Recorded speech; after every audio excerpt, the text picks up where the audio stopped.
and welcome to the Saturday showdown between these two squads trying to push into the road to MSI. Welcome to the space, everyone. Degon here alongside Dancing Chronicler, and Dancing did the newest upgrades to your collection of LCK talent.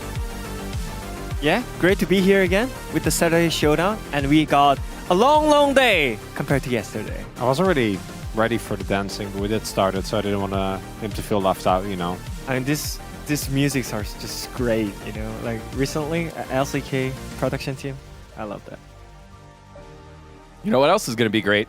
The Saturday showdown between Nongshim Red Force and DRX, as both these squads had good starts early on. DRX very early on. Their first match had a win. And Nongshim also had a good start, solidly in the western side of the standings. DRX then had their very long losing streak until they broke it. LazyField comes on into the roster. They found some success and now starting to fall off a little bit, trying to turn the tide here.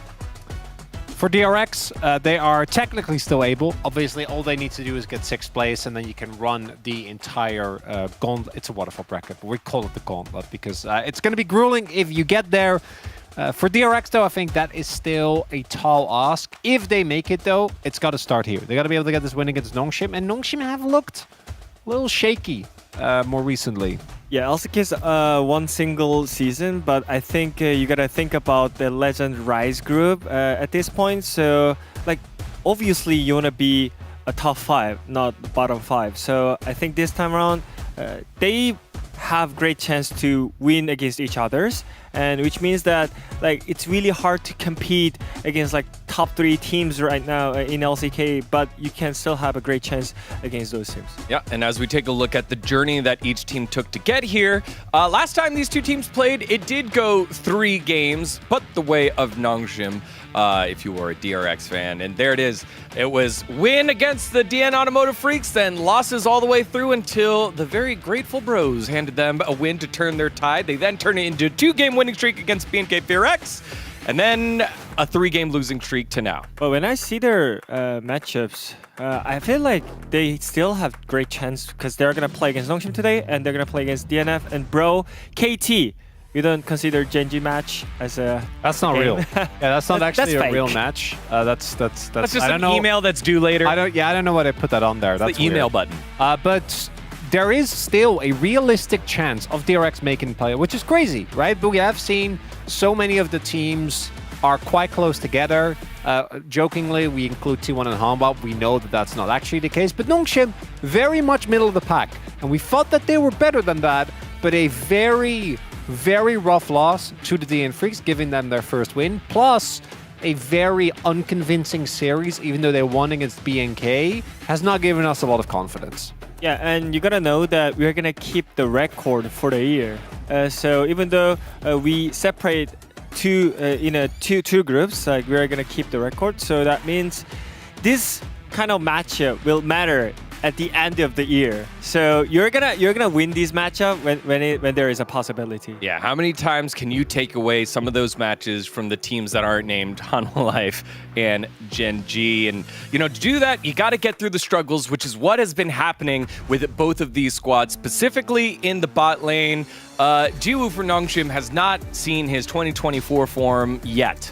And this is partially Jiwoo just underperforming. It's been an ongoing issue for him this year. We're really hoping he gets back to his 2023 form when he was a really standout player on a pretty rough team. But it's also partially just Nongshim not playing that well. I do really feel like the attempts from Gideon and Lahans to make all these cross maps happen. He's level 3 here. Should he drop this wave? Yes. But if he drops this wave, it's still really bad, and they're not really getting anything on the other side of the map. It's so doomed. Like, you're playing Varus, one of the best AD carry in terms of the early game prior, but you're leaving Varus at level 3. I think that's the wrong game plan. And for LazyField as well, I think he's getting caught a lot. Whenever you don't need mid priority, you just hug the mid turret and then play safe. I mean, it doesn't matter because they're gonna get the side lane pressure even though you don't have the mid priority. But we are seeing a lot of times like LazyField getting caught for no reason. And yeah, we could clearly see that they still have some kind of communication issue, and that's the reason why I still kind of have a question mark on him. Like even though DRX got a lot of like bounce backs after Lazy Phil coming into the LCK, I still have a kind of curious about like their performances with Lazy Phil. Yeah, and when we take a look at the stats, the whole reason why you were bringing him in was to alleviate some of the shot calling, I guess, pressure that was happening with Teddy on the roster, thinking that, hey, Lazy Phil can be an equal replacement. And when we take a look at those numbers, we're seeing a lot of double digits here. There are 10 teams in the league, but I see 10th, 11th, 11th, 11th, 11th. Yeah, for both sides here. And you can cope a little bit about some of the stuff, right? Like the fact that Geo is gold down. That also makes sense because Lehans plays a lot across the map. But particularly those average isolated deaths I really want to highlight because it is out of every role. If this is supports, who cares, right? Like support, you're just going to die. That's going to happen. But as AD carries, you cannot have isolated deaths this high. And for Geo in particular, one of his strong suits, remember the 45-minute Smolder game? He didn't die in a meaningful way until the end. And that's the form that we want to see and need to see if Nongshim really step up to be that West side team. From my side, I feel like isolated death, like there's no excuse. Yes, of course, your team can make wrong plan, but you shouldn't die. There cannot be an excuse. You can say, all right, I cannot step up. This is bad for me, but you can still not die and look for the next play. You cannot use it as an excuse. Yeah, well, both of these teams have had big roster changes. DRX has changed a lot, but on the opposite side for Nongshim, the Fisher to Calyx move, that was one that kind of surprised because Fisher came in at the end of last split, solidified his spot on the team through 2024, started in 2025, and then Calyx comes back in and makes Nongshim a contender here. I mean, here's the reason, same reason. I think the reason why Fisher got kind of out from LCK is that he got so many isolated deaths whenever Nongshim tried to snowball the game. So I can clearly see why they picked up the Calyx. But for Lazy Phil, I'm still wondering, like, if like Teddy is not really a thing for DRX, because whenever you think about DRX, they want more, they want to win more. Yep. But I don't see him like clearly like Lazy Phil is filling up that spot well. Yeah, just playing can't be the lazy feel-good story anymore for DRX. They need to start getting some wins, and a way to do that is the man in the jungle, Sponge, as we take a look at these junglers for both these teams that are kind of similar in how they work. And Sponge is, as I've often formulated, I think kind of the early game cog. Sometimes he also tries to go way too aggressive early on, and he is kind of to the detriment of his team. But there's one big difference for me. I feel like for DRX, with Rich not performing consistently, bot lane struggling generally, and Yukal being kind of hit or miss, Sponge, to me, if Sponge doesn't perform, I feel very bad about the chances for DRX, which is why I think he's playing as aggressive as he is, which sometimes does look very silly. Whereas for Gideon, I think Gideon has had an amazing split, but Gideon also has had lanes that are doing really well. So Gideon kind of has the luxury that Sponge doesn't of sometimes kind of taking a bad seat. His Poppy, though, should remain banned, and even Sponge had some great picks on that champion as well. I feel like the jungle meta is all about being aggressive. I don't want my jungle to go 0-0-0 at minute 10. Except Canyon, he gets away with it. Except Canyon. Because his lane's auto. Yeah, but like whenever you have Sponge and Gideon, cheating. I want them to just be crazy. Just go like ham on it. Like just play whatever you want, like Pantheon, Poppy, Zinza, all those kind of AD jungle. I mean, you can just do whatever you want, and we're gonna support you. They have great support like Andil, Lehans. I think it's the key point is all about the early game engine here. Yeah, Gideon is definitely the guy that also, I think, surprised us. For a lot of other players, obviously Calyx, we didn't know that he was going to come in at the beginning of the split, has been a pleasant surprise. But Gideon has been, for me, the reason why Nongshim isn't just like a 6th place team, 7th, you know, kind of contesting there. They actually look good. And the same can be said for DRX. And partially, that is, I think, the form between these individual junglers. Gideon is just so much more consistent, and I think that's the experience, because Gideon still feels kind of like, because he's been in and out of being a starter, but he's been around for a good time at this point. Yeah, former bro talent. But what I love about what Gideon is doing is it really feels like he's the scalpel to the Hyung in Nongshim. He's the one that Lehens kind of calls out and is like, hey, we need to fight here. We need to do this now. Gideon's the one that gets that done for you. Now into the mid lane as we take a look at these two mid laners that have been kind of going back and forth in terms of their champion pool. It's very interesting that the Ahri is a pick that is very popular, but hasn't been very successful for either one of these guys. If either of these two players gives the other Talia and then picks Azir, I am going to lose. All right, just ban Talia. I don't want to see Talia. Just ban Talia. Yeah, just ban Talia. It's that simple. You know, I mean, I think red side should just ban Talia. I think it's one of the strong jungle, strong mid lane. You can always combine with any kind of AD jungle that makes perfect.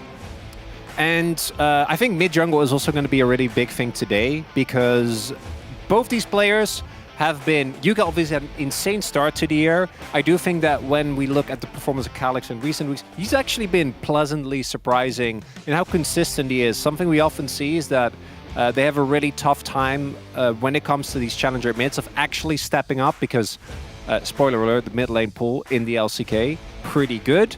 Yeah, and I kind of want to see how they can also sync up with their junglers. Are they actually going to be able to make use of how aggressive both Gideon and Sponge have been? Yeah, I mean, the reason why we talked about the mid champion pool is because of that. Like, you can see, like, 8-minute mark, kill protection, Gideon is first. So you got a player on jungle. That means you need mid priority. You need to push mid lane to help your jungler. And I think that's the most easiest way to play the League of Legends. It kind of highlights as well, Sponge's farming stats are kind of below par, and obviously his KDA is going to be bad because he's on a losing team. But his first blood percentage is the highest in the league, which says a lot about DRX is just willing to do anything to get at because the lanes have been such a struggle.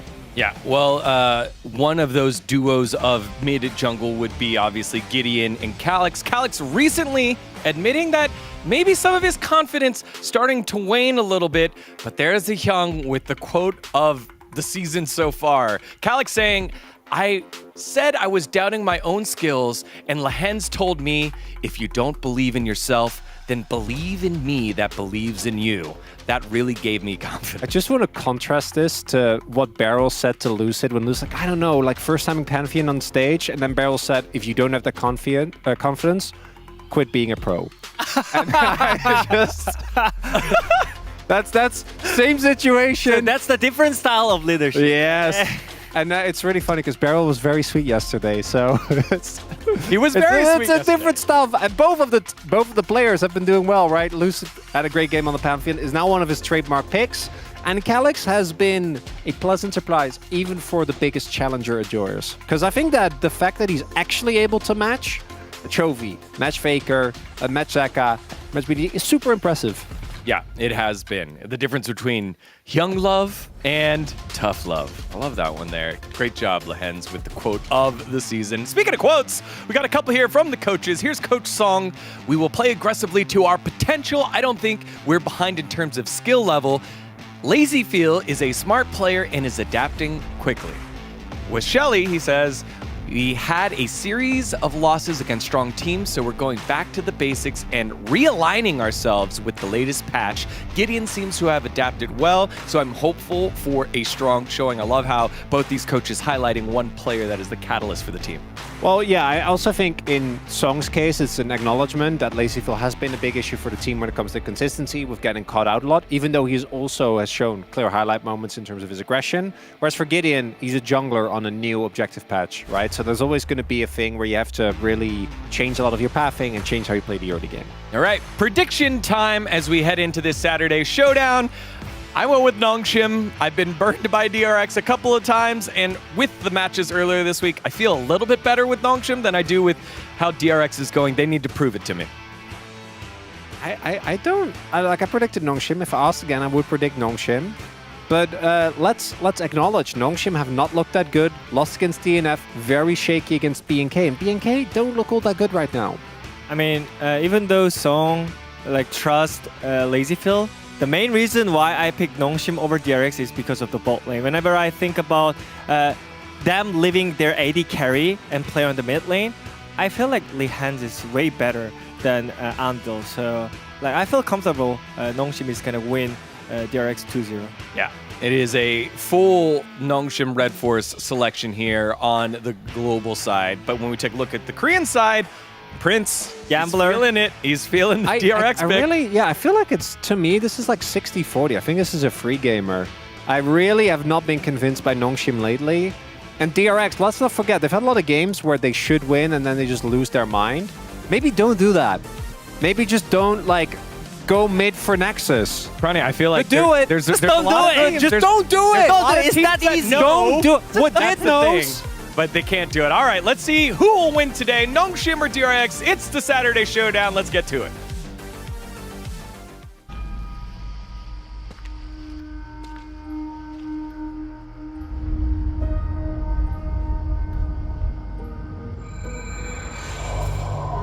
Started with a whisper. I know I'll find it hard to lose. Counting down hours, but I'll take way less time than that. I've been near the fire a million times, caught in between the truth and the lies. Can't hold me down for a minute longer. What doesn't kill me makes me stronger.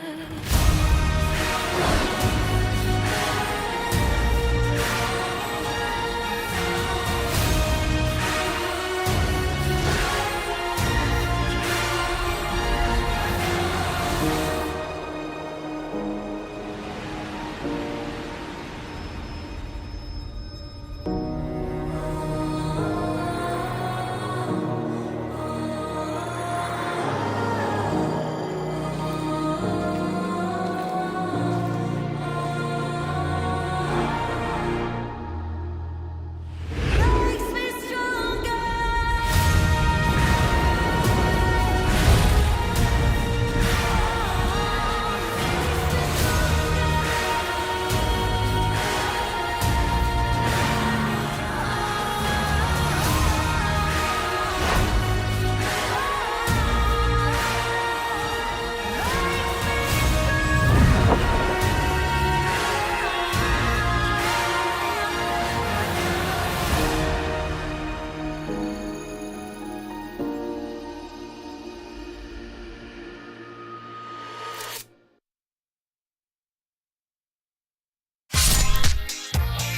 이 무기가 용이 되기에 필요한 여유주가 레이지필이었나요?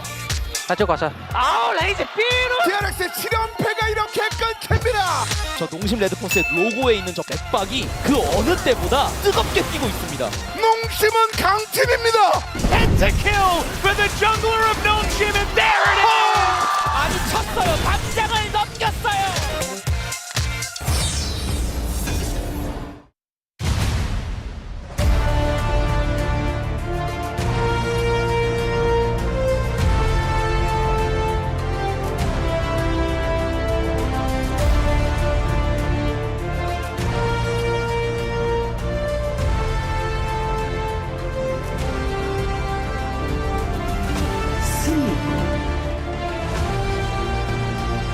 DRX 파이팅!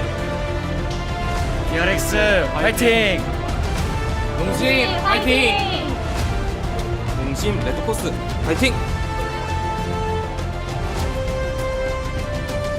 Welcome, ladies and gentlemen, to LCK 2025 and the Saturday Showdown. I'm Atlas, I'm joined by Wolf as we get into today's matches. This could be an interesting one. The one that starts us off here, Wolf, of course, Nongshim falling from grace just a little bit. I feel like a lot of us had them pretty high up as far as the power rankings were concerned, and then they lost to DNF. Yeah, their round 2 start was really rough. The strength of schedule was really hard for them. But then, like you said, they lost to DNF, had an unconvincing win, as Krokler put it, against B&K. And coming into the night as favorites on paper, you know, they look like the stronger roster. They have the stronger, more consistent early games.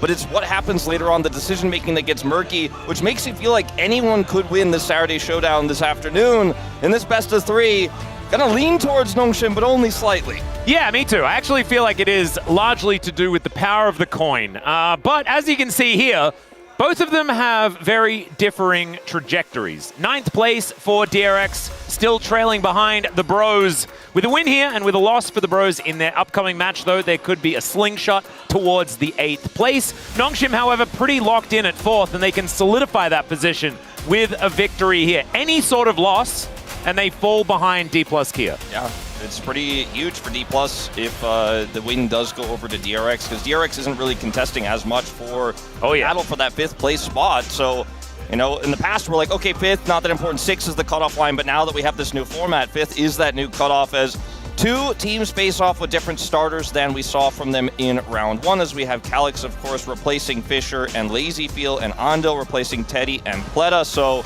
completely different looks for these 2 teams than what we also saw in the LCK Cup. I'm feeling like the kind of hype of Lazyfield has worn off a little bit here, Atlas. You know, we saw this guy come in as very exciting first non-Korean to play in the LCK, but his laning phases were his main issues in the past. We've seen a few other issues crop up in terms of positioning in the mid lane, farming a little bit too greedily. He's been punished a lot, so still very young, still a rookie.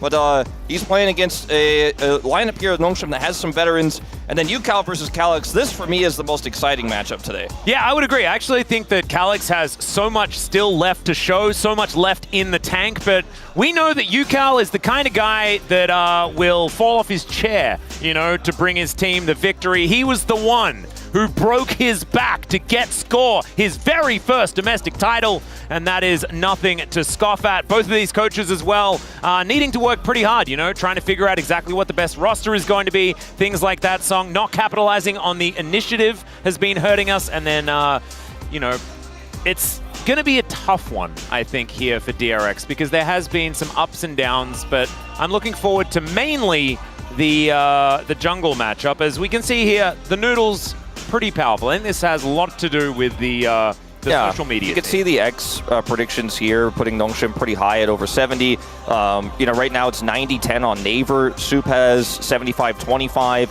And even the Worry Bank predictions have Nongshim at 92-8. So a pretty significant edge right now for Nongshim Red Forest. I think given their positions in the standings alone, most people who don't have a stake would vote Nongshim. It's current form Nongshim, though, that if you've been really paying attention, that you're most worried about. I feel like maybe the standings watchers are perhaps even less or more enthusiastic than the Nongshim fans are about their chances today, as Nongshim fans know that it has not been all happiness, all, you know, shiny rainbows here in these last few matches. But I do think that they've had solid game plans. It's just tightening up some of the decision making. And that's always kind of how it's been on our east side so far this year. Is you can have a great laning phase, you can have a great early game, but all that matters is which Nexus explodes in the end. Yep, it feels like Nongshim are kind of like the Western imposters, you know? They're like east side team, like they're cosplaying right now. They are not necessarily representing the same level of consistent play that we often see from our teams in the top 5 here at the LCK, even though if right now it is kind of looking more like a top 3 and then the rest. Yes. T1 finding a return to form to potentially join HLE and Gen G. Gen G, of course, kind of in a league of their own, but that is a story for another day. Let's get into the key play matchup. Rich versus Kingin. Kingin has been great to watch this season. I feel like ever since 2022, picking up Worlds MVP, things like this, we've been waiting for him to like find that again. And I think this is the closest we've got. Yeah, I do agree. You can see their KP almost identical. Yeah, man, we had to go to second digits. Yeah, it's like Rich is slightly better, I'll have you know. In terms of how he plays with his team, he's about 0.08% more reliable for team fighting. Yeah, it's like he took an extra pinky finger, you know? The big stat for the KP is that they don't actually fight. They both love the side lane. Like, they're at the bottom. Basically, there's 1 or 2 players below them, with casting being in the mix, of course, in terms of KP. So they like to sit in sides. Rich is often left alone on an island. Yeah, sometimes he's punished for it. You know, he has a lot of isolated deaths as a result, but you know, DRX like to play as a 4-man unit while they leave him under a turret and say, I hope you survive the dive because we're making a play topside with UCal. That happens so often where UCal roams. They look for a topside play while Rich is sitting in the bottom lane under turret. I feel like it's happened like 8 times at least this season where Rich either lives or he dies, and if he lives, it's huge for DRX, right? Yeah. It just hasn't been consistent. I do think that Kingin has looked best when he's playing standard meta champions. When he has strayed a little bit further away from that, it hasn't always been as successful. I would agree. I actually think that Rich versus Kingen is really interesting based on what's developed since the previous matchup as well, because Rich has really turned to Sion to be that rock in the front line, things like that. But Kingen, he's pulled some leaves out of the Zeus book, you know, picked up the Nidalee, and that has been the bane of our Sion's existence. That's so true. We'll just see what's going to be banned away. I actually think this draft could look a little bit different to some of our other matchups, just based on what we've been seeing on the top side and the success that has been picked up in very different directions from both of these top laners. I do think that's a really good point, and I think stylistically these teams are very different from a lot of our other Eastside teams, and Nongshim have a really eclectic top laner. The Nidalee pick that you mentioned is, I think, one of the ones that's a little bit less meta that I'll allow, because he's played it so incredibly well so far this year. Rich, I think, obviously quite reliant on Ambessa, quite reliant on Sion. Very similar top laner to Morgan, I would say, with the exception of the Yorick pick. You know, he likes to play those safe, stable, difficult to dive top lane champions and absorb pressure while Yukao makes plays elsewhere. As we're getting ready to get into this draft, we might have a slight delay, so bear with us here. Yeah. Says, did you think about, it says, hold on a second, did you think about what's going on with this objective? Like, are we sure we're going to get this objective? I think that might be a good thing. Yeah. I like that. Good, like, constructive criticism in the audience. It's fantastic. Stop before you do that objective, like, think twice. Yeah, hopefully Song turned around and is able to get some information there. I think that might have been his wife sitting next to that guy. So definitely might be the direction that he's looking. So let's get into the draft here as DRX versus Nongshim. DRX with side selection, perhaps giving them a little bit more hope this time around. We'll just have to see. As we mentioned, a lot of development since these teams last met, so I think a clean slate is what we're expecting, especially with a completely different bottom side, completely different mid lane matchup. As already, the Yone and the Gwen taken away. Gwen ban on blue side, I feel like that's better for DRX. Yeah. The first pick Gwens have not been it. I do think that it's a pretty wise choice. Azir also going to get banned, so they want Talia. I think they definitely want Talia. I think it also might definitely just be banned in this third spot. It would give Lazyfield the opportunity to play Kalista. Oh, they need to give away the Xin Zhao? This is actually really rough. Well, Maybe you only just get do to a pick. throwaway. You only get to pick one, so I do think that, you know, banning Kalista is often what a lot of teams go towards here, because it's still strong, but it's not necessarily you know, one that you feel bad about taking away because you want to trade for something better like that Xin Zhao, like you mentioned. So we'll see. I like the Talia ban. I actually think it's too big of a risk. We saw it already, and the space pointed it out, I think, pretty succinctly. If you give Talia to one of these players, you're an idiot, is basically the call. It's just so easy to set up pick-based comps when you're playing the Talia. This does, though, mean that, but like the Pantheon trade, comes over. Are we just okay with the Pantheon trade? Maybe that's just fine. See what they grab with it, as I do think we are going to tier list a little bit here. Gideon does have a pentakill on the champion. Yeah, the good old fresh off a pentakill. Yeah. So we got a penta yesterday as well for another jungler. Like, what is it with jungle pentakills this season? It's kind of nutty. I remember when the first one happened and we were losing our minds. We were like, oh, this is so cool. I mean, we've got kind of some junglers that can carry a little bit in this meta. Pantheon and Fury both do a ton of damage, so we'll be the Pantheon, but we already knew that. The question is what comes with it here. I mean, it could be something like an Ahri for Calyx, but it hasn't been a pick he's really gravitated towards. And they could just go for a Varus pick and say, well, we have, you know, a pretty safe setup here for the Varus right now. We've got decent peel for it. And if you were Orcs, you would have been really mad at me because it was Lucid. Yeah, obviously. Lucid. Yeah, yes. so like... He's got that dog in him, we know. He does have that dog in him. Two back-to-back performances on the champion, as there is the Pantheon Rise. That's a lot of global presence on the map and a lot of side lane pressure for whatever they end up giving Kingen, because he could just simply be, you know, jumped on by Pantheon and Rise to support him in the side. Now, the Kalista I mentioned earlier they didn't ban is going to go over here later on in the draft, so this puts a lot of weight on Lazyfield and Andil's shoulders here. I mean, that's a heavy responsibility in a draft like this with a Xin Zhao that's very low range, to be able to carry and pop off. And I think Lazyfield has had some great late-game team fights when he's given the agency to do so.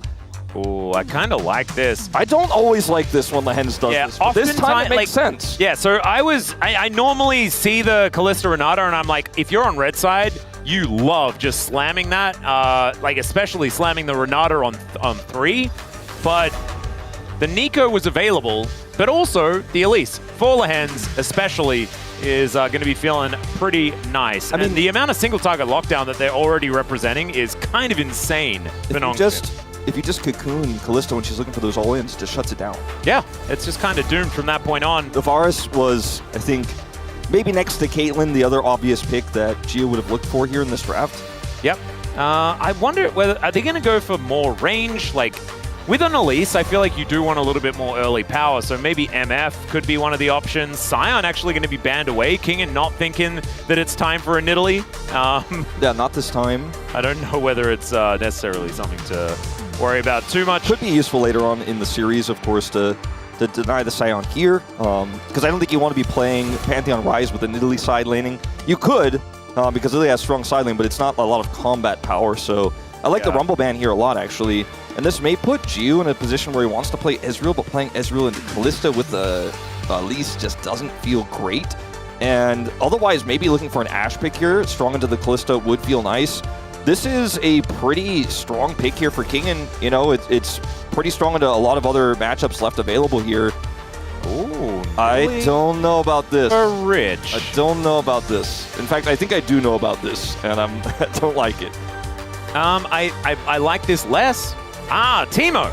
Okay, well, Lazyfield will lock something in. The problem with playing Yorick is that unless you play it really well, like it's a skill-based matchup. We've seen players like Morgan win this matchup into incredibly talented top laners. As we'll see, it looks like maybe the Ahri lock in here.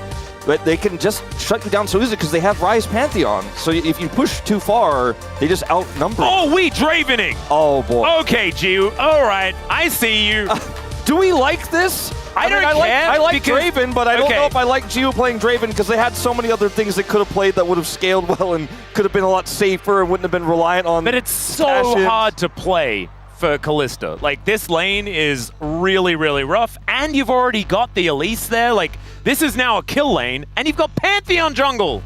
My God, like Lazyfield, if he ever moves like more than halfway up the lane, he better know where the jungler is. That's all I'm saying. Yeah, that is very true. I think the power of the Ryze Pantheon is going to be what this whole game is about. If it's played correctly by Calyx and Gideon, the side lane power is insane. The Yorick isn't going to do much, and the Draven has so many ways to get cash-ins because Pantheon just ults in, stuns somebody, and he ults from wherever he is. The Draven is. He just throws his axes out, and he's like, cool, there's my cash, and I'm making a withdrawal.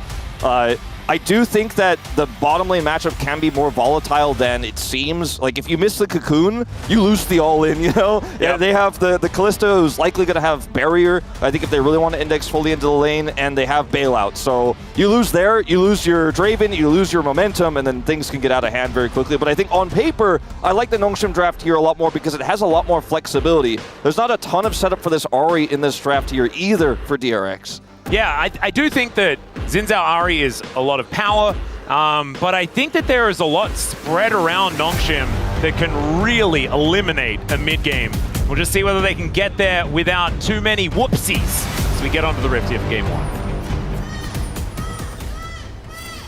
소환사의 협곡에 오신 것을 환영합니다.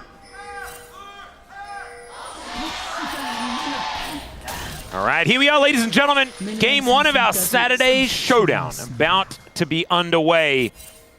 And already there's a Pantheon parked in a brush. You love to see it. You know, were you a Nongshim Predator?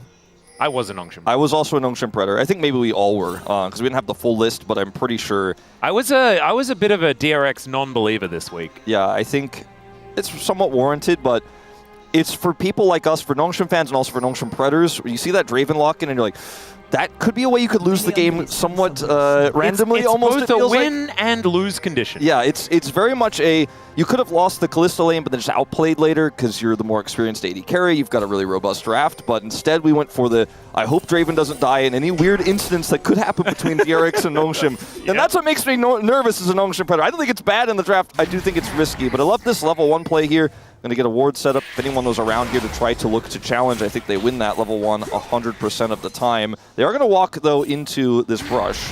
Yeah, this is a little bit scary here for DRX, as you can see. Handle not going to be handshaking anyone. Wants that logistics protocol for the lane. Get you the extra shield and do a bit of damage. Feels a bit nice.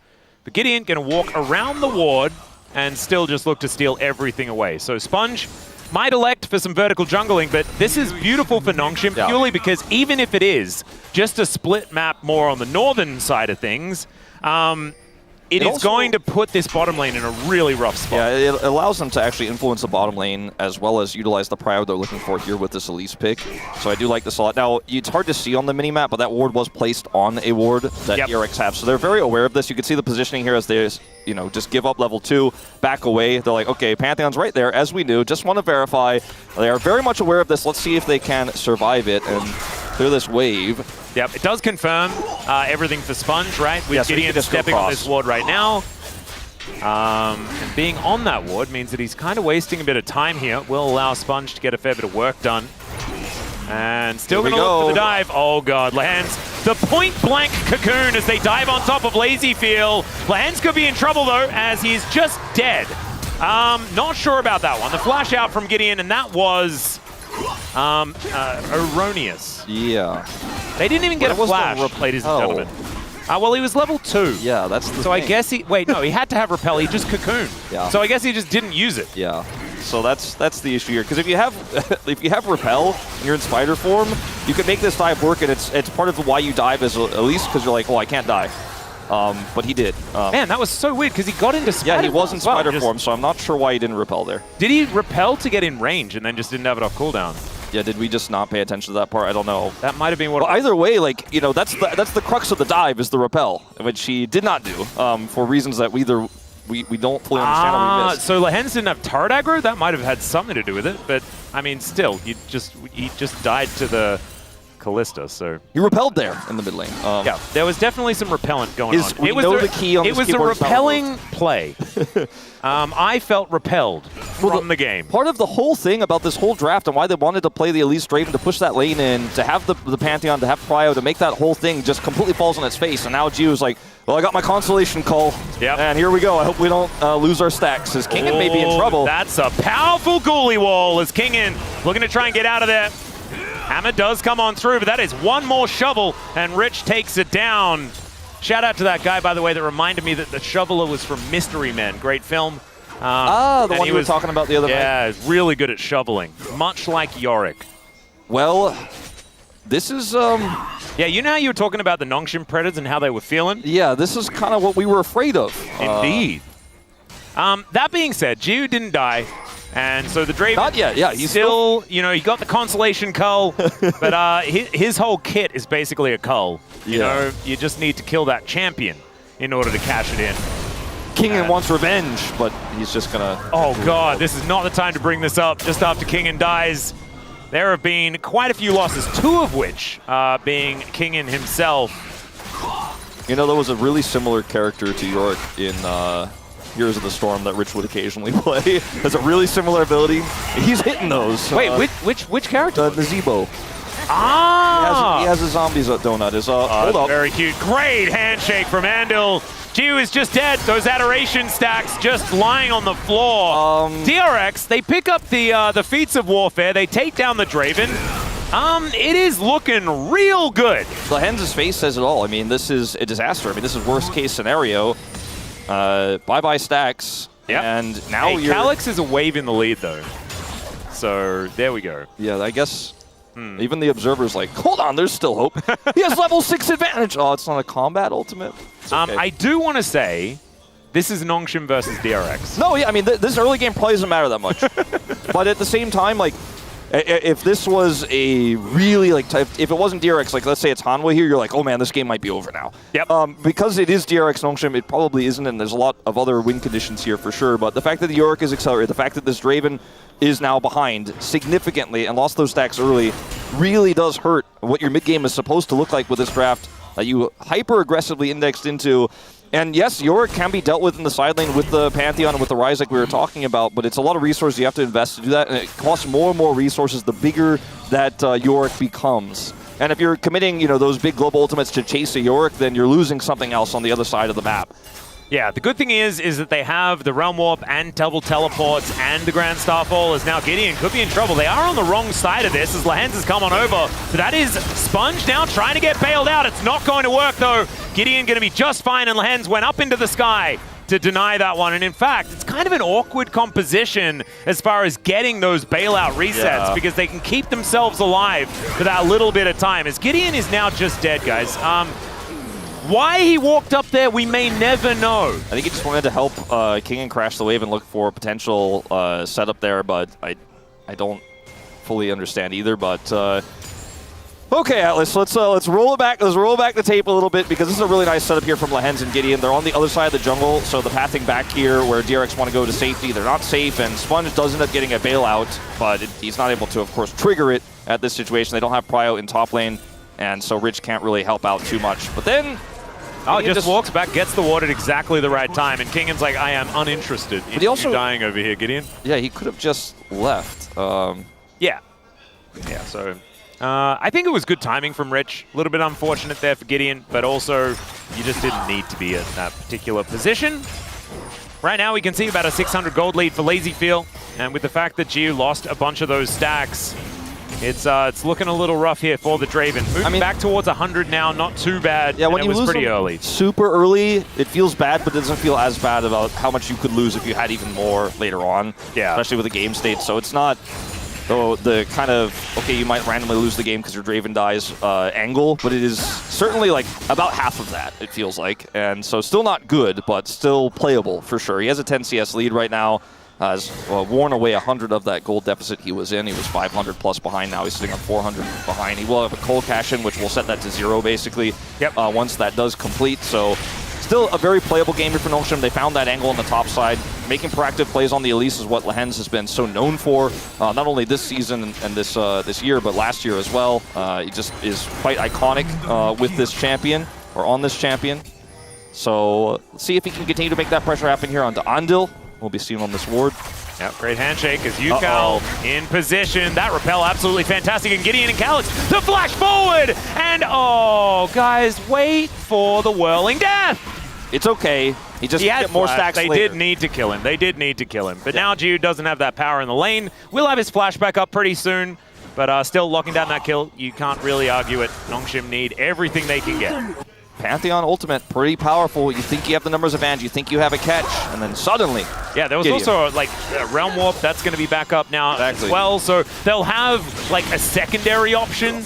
They can Grand Starfall Warp, you know, to get everyone from everywhere. The idea behind this composition for Nongshim is just so cool because even from the Pantheon dive that they had early on in the game, which failed, but like that idea was super good if it was executed better and they get a lead there. They just snowball leads and then just go into the jungle with this Elise and follow it with their mid prio that they're hoping to have most of this game, right? With the Realm Warp possibilities, with the Pantheon's Grand Starfall follow-ups, you can kind of just go anywhere, do anything with this Elise, and then you have, you know, follow-up CC or set-up CC for the Elise so easily with this Pantheon. It's kind of just point-click, win the fight, win the skirmish, and I really do like this draft, and it could have even gone better. You know, had that dive, again, gone better for Nongshim there if they hadn't messed that one up, would be a much better situation for them, but they're still utilizing the comp exactly the way it's supposed to be used, so very happy to see Nongshim coming in with another draft that feels like it's got a clear theme. Yeah, actually, like, and sticking to the game plan even though it got flubbed real early. You know, because some teams, especially with Draven compositions, can just kind of fall apart if it doesn't work in the early game. This time, Nongshim recognizing that they still have win conditions. Like you were saying, things are still fine. Gully Wall going to come up here as Kingan realizes he's going to need to smack that one down. Thankfully, is able to do so before Rich causes him any trouble. Andil now moving up to try and assist towards that top side. Giu up here as well. Gideon doesn't have his ultimate, but Calyx does, as you mentioned before, so they can just once again repeat what they did down on the bottom side of the map on red buff, here on blue buff, and look for some pressure. You see the lane swap now kind of completed here for DRX, as you see LazyFeel is showing up here, losing a little bit of farm, but gets the cannon. Yep. Feels good about that. Teleport is going to be employed by Kingan to match Rich in the bottom lane, and we'll kind of reset here, but I love the threat that Nongshim sets up constantly with Lehens, fishing for deep vision, fishing for a pick if anyone comes to contest. As man, Rich is just not missing with these, but Jace doesn't care too much about it. Nope, gonna be able to get that. Like, there's 8 gold represented with those ghoulies that are following after him, and they're metal ghoulies as well. It's kind of cool, this skin. Although I do think the Kataris Yorick is still my favorite. Ghosts, like, do machines have ghosts?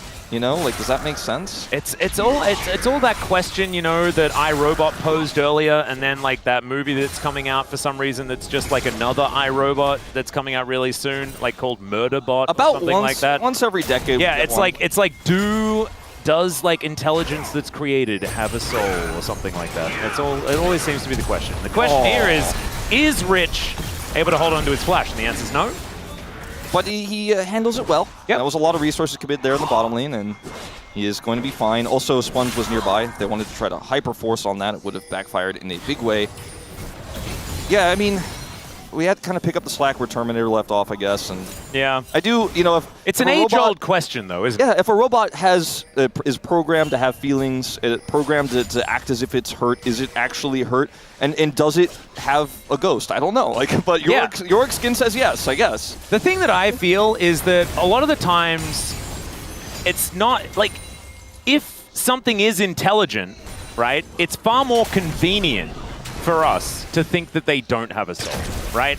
Yeah, if you like, let's say for example, if you took a robot and hacked it and reprogrammed it, is that a zombie robot? Like, it kind of is a zombie, isn't it? That's a really good point. Like, if you hack a robot and reprogram it, it's kind of the same thing as like what a zombie would be, right? If we ever find a way to like repurpose our consciousness, right? Say our body fails us and then we get our consciousness put into another body. Are you kind of just a zombie there? It's a flash out from Gideon here. You coming on forward. You are just made into a zombie, right? Yeah, I think so. I think pretty much, yeah.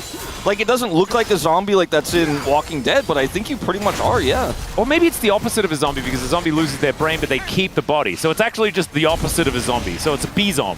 There we go. Yeah. I think you solved it. Yeah, there we go. So you become a B-zom. That's how it is. And you have a soul if you're a B-zom. B-zoms have souls. Zombies do not. Exactly. I'm so glad we got to the bottom of this. The B-zoms have ghosts. I don't think anyone has ghosts. Lehens is a ghost, by the way. Oh, did you see the little legs? And then he was dead. The client doesn't believe in ghosts, so you can't see it, but I think he's got a ghost there. Is that like fairies? Do you need to clap and say that I do believe in ghosts? No, I think with this play, though, this is actually pretty massive. The Yorick's trying to get back control of the side. You can see how much power this gives Sponge here. You know, he gets to force Gideon to come down. He almost is able to secure this Gromp away. Realm Warp, though, is being employed. Yeah, and there is the Grand Starfall as well. Hostile takeover, though. They're just fighting each other. Still, in goes Gideon, and they're splitting their focus. It doesn't quite work out, and now Gideon, not enough of a wall as the Draven's cashing in, ladies and gentlemen, from across the map.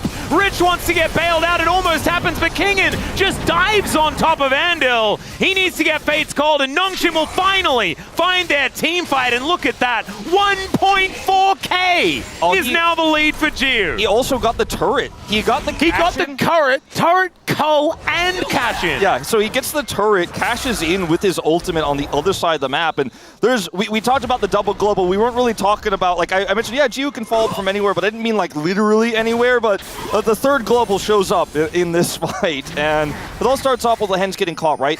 And then, you know, we do acknowledge that he has a ghost here, even though you can't see it. And then what happens after this is they try to make the play to push the Yorick through. Again, with this side lane pressure that I was talking about in the draft that Rich is looking for on this Yorick, it's so easily shut down by globals. Pantheon, Calyx, Realm Warp. And then, watch it on the minimap, it's coming. Look who shows up. Yukali's like, I got teleport, but they have another teleport here of damage. And it's big damage. Oh man, the Whirling Death, massive value there as well. You just don't have the numbers advantage you think you had because you killed the hens. It's just a lie. And he's back in the fight as well, as there was a bit of a desync there in terms of how long it took for them to get over there and start that fight. It was a longer fight, so the hens does actually show up. And the power of the globals, we mentioned it, we were like, yeah, this draft is probably going to be mostly about that if executed well, and it is. Oh my god. Ghostblade and an extra Dirk and a pickaxe, man, he's so huge. He'll have Ghostblade Collector so incredibly soon. I think that's what he's looking for. Oh, 100%. Which would be, that's a lot of early power.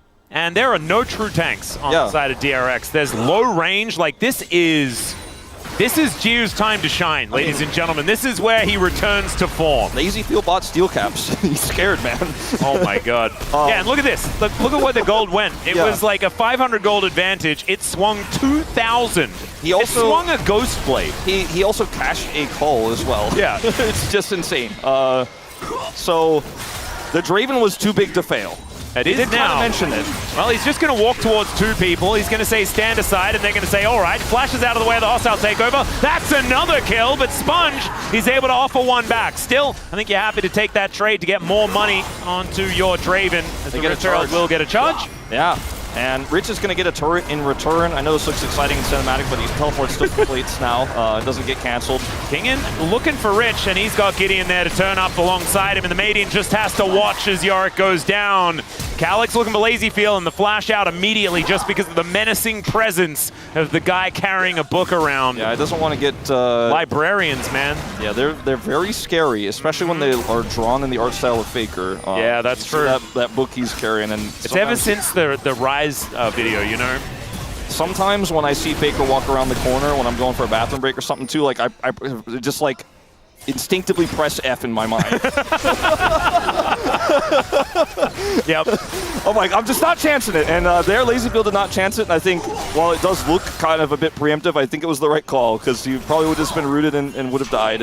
When you have this lead on the Draven, you can just walk up, especially when you have your teammates nearby like this, and he is able to avoid the hostile takeover, which is quite critical. That is very strong in the Draven, as we've shown many times. You know, the Draven is fed, he might kill your teammates. Yep. The Rich knows he's dead here, because he knows that the Pantheon has ult, and he's just like, well, I guess I'll get the turret, but you're not really winning that much with that play. I've seen Lehens die here before. When it becomes lightning, he goes up into the sky, and he's got a Mega Blast Cone, as we do have a Chemtech Rift. And that means, you know, it's Orcs' day off. You can understand why he is not paying attention here, but it is still disappointing. You know, there are excuses, still disappointing. Yeah. If the Yorick was massively ahead and had like a hole breaker, you know, and was pushing sides, it was like a Morgan Yorick situation we saw a few days ago, maybe you'd be like, well, that's pretty good for Yorick on the side. But it's not, so, you know. It's okay for Draven.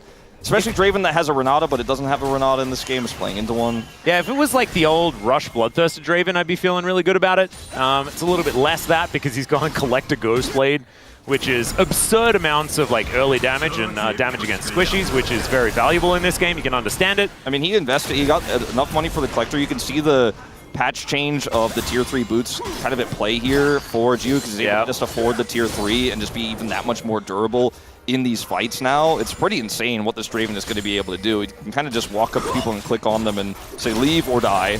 It's your choice. I'm winning.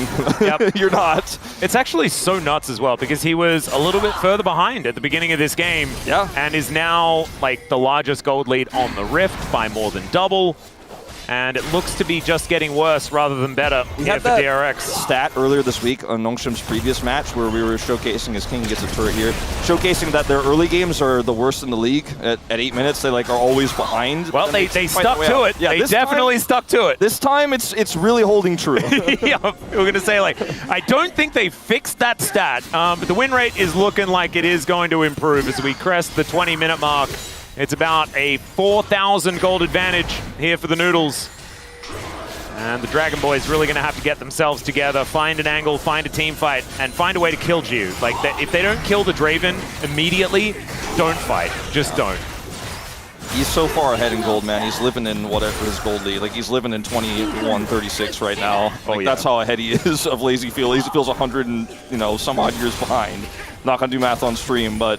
He does have, he has barrier and not cleanse, so if he is caught with a charm or a hostile takeover or a handshake, anything like this and the chain CC lands, Jiu does die. So until Mikhails comes in for Lehens, it could be a problematic time. It looks like he's going for dash cannon as well, like a lot of our Elises like to do, so won't have that level of safety.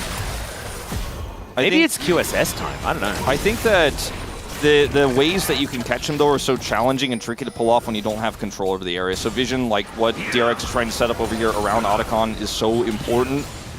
Because if you can't actually see where the Draven is or where the flanking Pantheon is, it's going to interrupt your engage or force you to use your Renata ultimate defensively like you normally want to, or maybe the Ahri has to come over and peel, then you're going to have a rough time actually getting to where Jiu is. If Pantheon gets on top of people and Kingen is going into hammer form and Jiu is just free hitting, you're not winning those fights. You know, you have to catch him somehow, you have to find the flank angle, you have to find that CC. It is definitely possible, like you say, and the Xin Zhao can eat a few of those hits from the Draven. He didn't pick up the red! No. And he didn't even notice. He saw him, like, Sponge went over there, just wasn't there in time or in the right spot. As Spiderling's going to block that one, or it was just a little bit longer range, because that does go through things, so I'm a bit of a silly boy. Just think about it for the next few minutes and see if it's a game changer, you know? Maybe if Sponge has that slow. I was like, if he could have utilized it there momentarily. does not actually. This is the kind of control that Nongshim wants to maintain around the Otacon. Get vision on all the entrance points, every choke point. Because even that control word being taken away isn't enough for DRX to try to make a wraparound happen.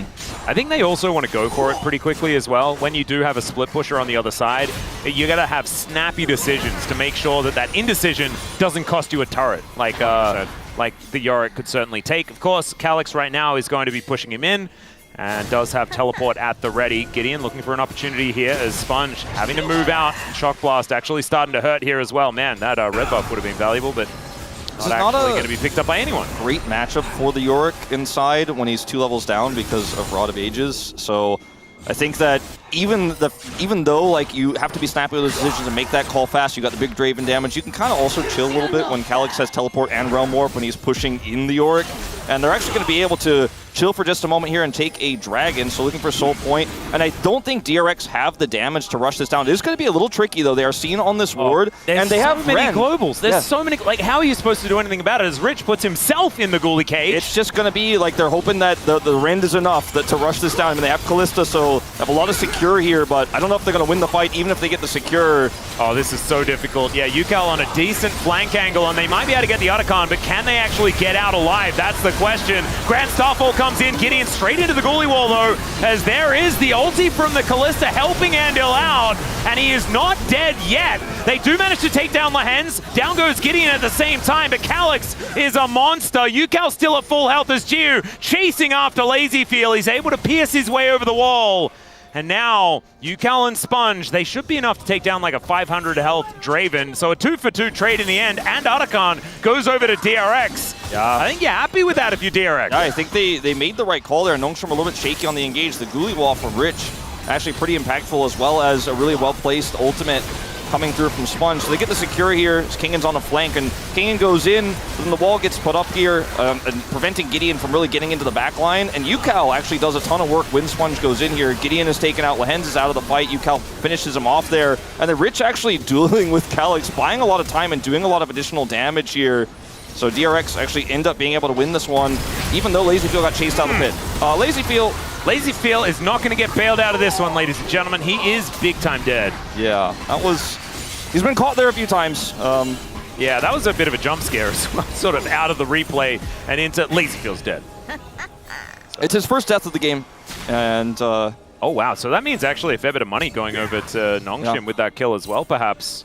Although probably didn't have a huge bounty with how bounties are now. He's significantly far behind in gold. Yeah, bounties were really weird for a while there. So. Yeah, so they're less weird now, so I need to sort of recalibrate my brain. I normally see like a 4-0 and it doesn't matter if your team is like 25k behind. Yeah, it's like, well, thanks still, for 800 oh yeah, gold. I got 800 gold. Yeah. We'll watch the replay again as, yeah, he's just farming mid and doesn't have vision of the river brush and gets cocooned. So, I mean... Yeah, I mean, you probably shouldn't be walking there, yeah, but it is what it is. It is. And what it is his first death of the game, so we'll forgive a little bit. Yep. Unfortunately, not the first time that's happened to him since his debut, but it's a big win for Nongshim to pull the AD carry off the map. They maintain a lot of vision control. You can see they have a ton of it on the bottom side of the map right now. And this Yorick hasn't been able to interact with turrets since Rich died to kill the bottom turret. And that's not a good sign for what the composition is trying to do. Yeah, or the value for these grubs that they picked up as well, right? Like, they've got a split pusher. They have 3 grubs. Theoretically, the win conditions are kind of pronounced, but it's not really working as the Baron has spawned 45 seconds ago. And Nongshim in position to try and fight for this if there is some sort of attempt. Realm Warp to come in, though, and Rich finds himself in a very uncomfortable position. Jiu, though, is just fighting against UCAL. That charm had to land. Otherwise, they weren't going to get that kill, and as it turned out, the charm didn't land. Yeah, so UCAL just loses most of his health, doesn't have teleport, and I think that Nongshim know they can't Baron from this, but they could just push mid hard. If they can get some distinct backs here, they certainly could. I mean, the problem is when they go back, then the Baron just goes over to Nongshim. They're going to look for a fight here instead as oh my god, the Whirling Death is just massive damage. Hostile Takeover is not taking anyone this time around. Andor going to have to flash to get himself out of the way.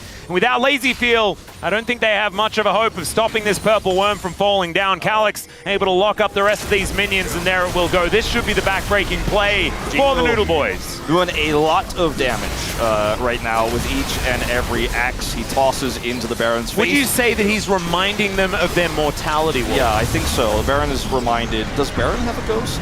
Oh, that's a good question. Was that little purple thing that we saw there? Like, I thought it was... Would Baron really need a ghost? Because isn't Baron, like, reincarnated in 6 minutes? So maybe Baron never actually dies. Baron just How many Barons have been killed in total across all of the LCK history? I need that number.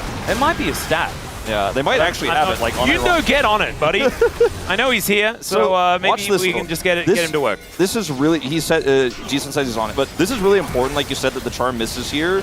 And Jiwoo actually wins the 1v1 if that misses. Even with Lazy Field there, like you can't continue the fight. So that's what cost them the follow-up fight, the Baron, the push in mid where they got the inner turret. So much tempo to Nongshim, 7,000 gold ahead. And I don't know whether that charm wins them the game, but it certainly helps, right? It doesn't lose them Baron in that turret, that's for sure. This is the big problematic part, is that like that was the play that DRX chose to make, and it just gave Nongshim such an incredible turn immediately afterwards. And then this push in mid lane and top lane. So the Dragon, not something that Nongshim really care about here, as Lahen's just going to be dash cannon around. He didn't have full information of who was in that banana brush. I mean, they're just stopped a bunch of backs. Stopping backs and winning the game. Yeah, that would have been solitary Chemtech Dragon and Lahen's for Nexus. And I think Nongshim are kind of okay with it, as the Baron buffed minions looking for some Nexus turrets. The rest of DRX are able to get back, but the Maiden is going to melt.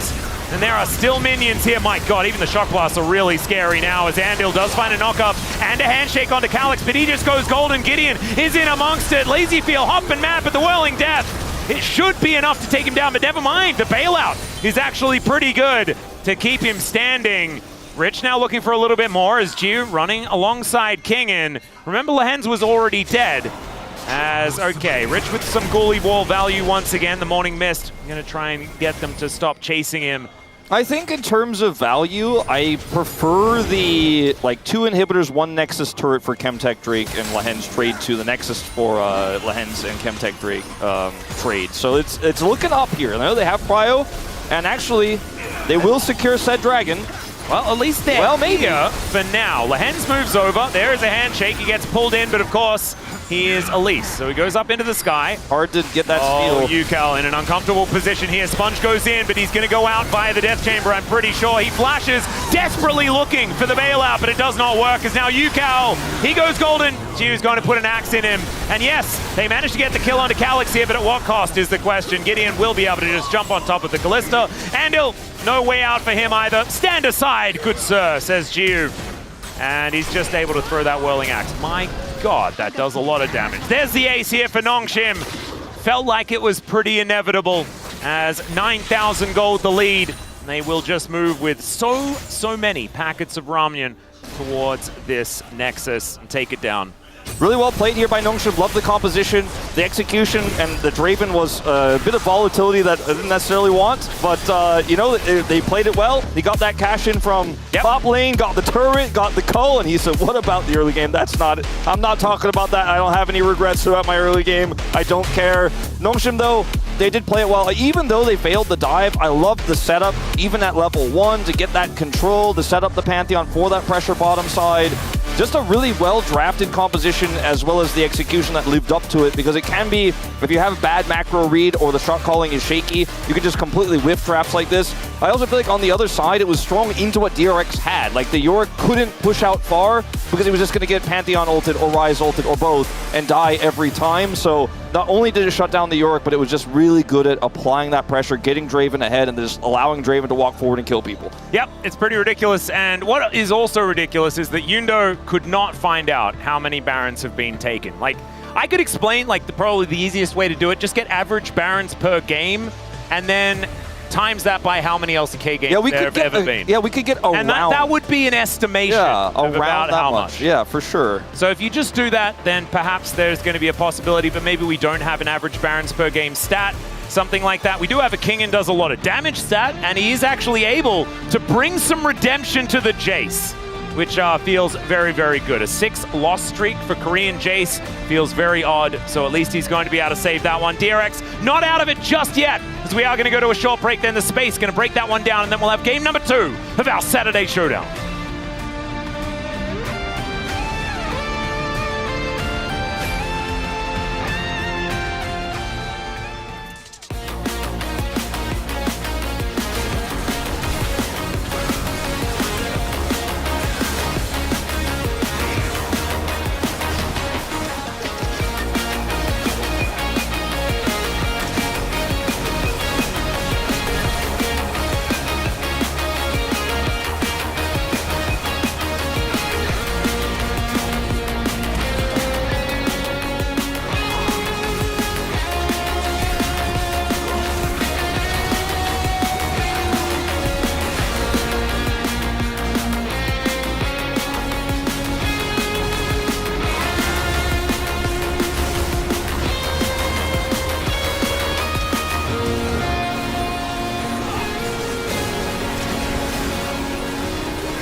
앨리스 맞아, 앨리스. 괜찮아. 천천히 못 보나? 천천히. 나 이거 그냥 못 봐. 야, 따부터. 천천히 할게. 내가 천천히 할게. 얘들아, 빼면서. 나 가는 중. 나 가자. 맞지. 아, 이거 아래부터. 아래 볼게. 다 딸피. 갈게. 야, 미드 가라. 두분 미드 가. 미드. 미드. 아, 끝났다. 잡고 끝내자. 미드 가면 끝났는데? 바로 내 미드 어땠어?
everyone, welcome back to the space as Nongshim pull out the big guns. The Draven comes on out and helps them secure game number 1 against Lazy Fields Callista. DRX just not quite able to get over the line after a good start here. Chronicler and Wadid joining me as we break this one down. A lot of emotions in this one because I feel like I looked at Nongshim's draft, I'm like, this is great. You know, there's some traits that you can maybe put some question marks in, but generally these are agreed upon pretty solid calls. We have Lahens on his trademark Elise, which is a good matchup into the Renata, right? You don't really want to play anything melee into Renata because it's really hard to actually play out. The Draven into Callista, that is a really strong 2v2. Then they also have the Pantheon and Ryze to go with that, so your side lane pressure is insane. So the comp plays itself. You get an early lead through bot lane, and then you can snowball extremely aggressively in any side lane or skirmish setup.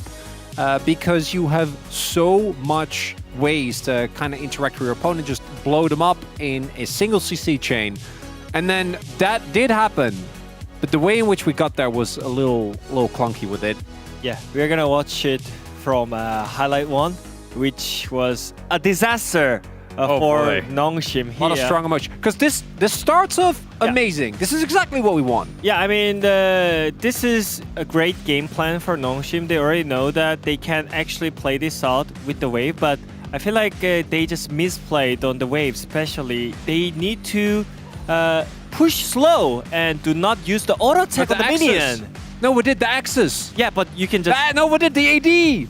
Oh, but it's like you still have to like stack the wave to make it in time, right? So it's all about the wave management control, and also I think you kind of have to go for the trade more as Draven, but they didn't really like try to trade here, and also they're gonna auto here again. Yeah. So oh my god. Because the early invade is perfect, you have a great dive setup, so the tools are there. But not only do they over push this wave, as what it is saying. Because Gideon is still clearing the Krugs, right? Like, and he needs to be there, obviously. But so the setup already is kind of iffy because you can hit this timing if you do it better, and they are level 1, right? Like that is why you how you try to play this. If you actually are able to set up the slow dive, and then the actual execution on this dive, look away because it is not pretty. Yeah, either like Pantheon should come earlier, or they should stack one more wave, but. Like, the focus-wise was also bad. I think you should go on Renata in this case. Like, even though, like, you can't kill Callista here, like, you hit Cocoon on the Renata and you go on Callista who has cleanse. And then Gio gets aggro. So Gio has to just walk out, which is your main source of damage. And then Lahens doesn't even get the repel off. Yeah. He's level 2 and he gets caught off guard. But oh my god. That was actually that's your win condition. And also they got ganked afterwards. Yeah. That's even worse. That should have been game. Yeah, beats of strength right after that, after a little bit game. of XDD dive. But that's not where the game ended. DRX also showing some of their growing pains with the lead and picking a bad time to try and fight here. Yeah, everything went really great. They got 3 kill only hands. But here, they have to like synchronize what they want to do it together. So here, the wave is gone. So they can't really take the ground because Jace can always jump in. So that's not the great idea of use like the bot pressure here.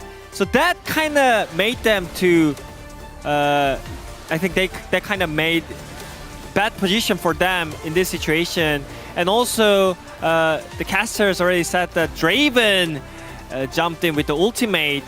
So the idea behind is that so whenever you want to play around your pressure, you have to see the waves, and the wave is gone, then you have to back out, right? And then you can just play slow with the waves again, because Yorick is gonna have the pressure again on the bot lane, right?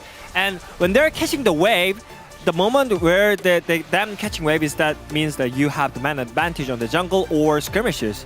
And I think they were kind of they didn't understand how it's gonna go with the pressure and the man advantage right So not only that, but then also the actual playing out of the fight is just messy, right? Yeah, I think there were a lot of moments there where even though I agree with Wadid is our #1, League is a turn-based game, and people that try to play it real-time will often make bad calls.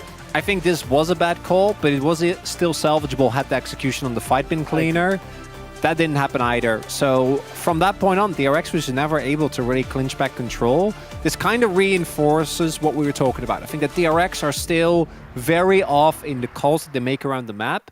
And I think that Nongshim against a better team, if you have an early game like that, that's just it. You're not going to be able to come back. You are not going to be able to try and somehow still get your Draven in a good position. You won't be able to recuperate from that early deficit that you found yourself in. I'm not gonna lie, it's kind of disaster to lose this game after that kind of early lead. I think it's really crucial that DRX couldn't manage to snowball from that early game. That's kind of depressing here. Yeah, well, one of the cool parts is that we got to see where both these teams are. It is Nongshim making mistakes and then falling off, generally, if they're playing a better team, and DRX not knowing how to close out games when they're ahead. This time, it does go the way of Nongshim, despite the fact that DRX found ways back on in. They were able to sneak the Otacon and get away a little unscathed. Now they go to the blue side and hoping to find something different here with Did. I mean, the issue is that I don't feel like DRX can play for value picks here. I think they should just play another comp which makes really strong in early game.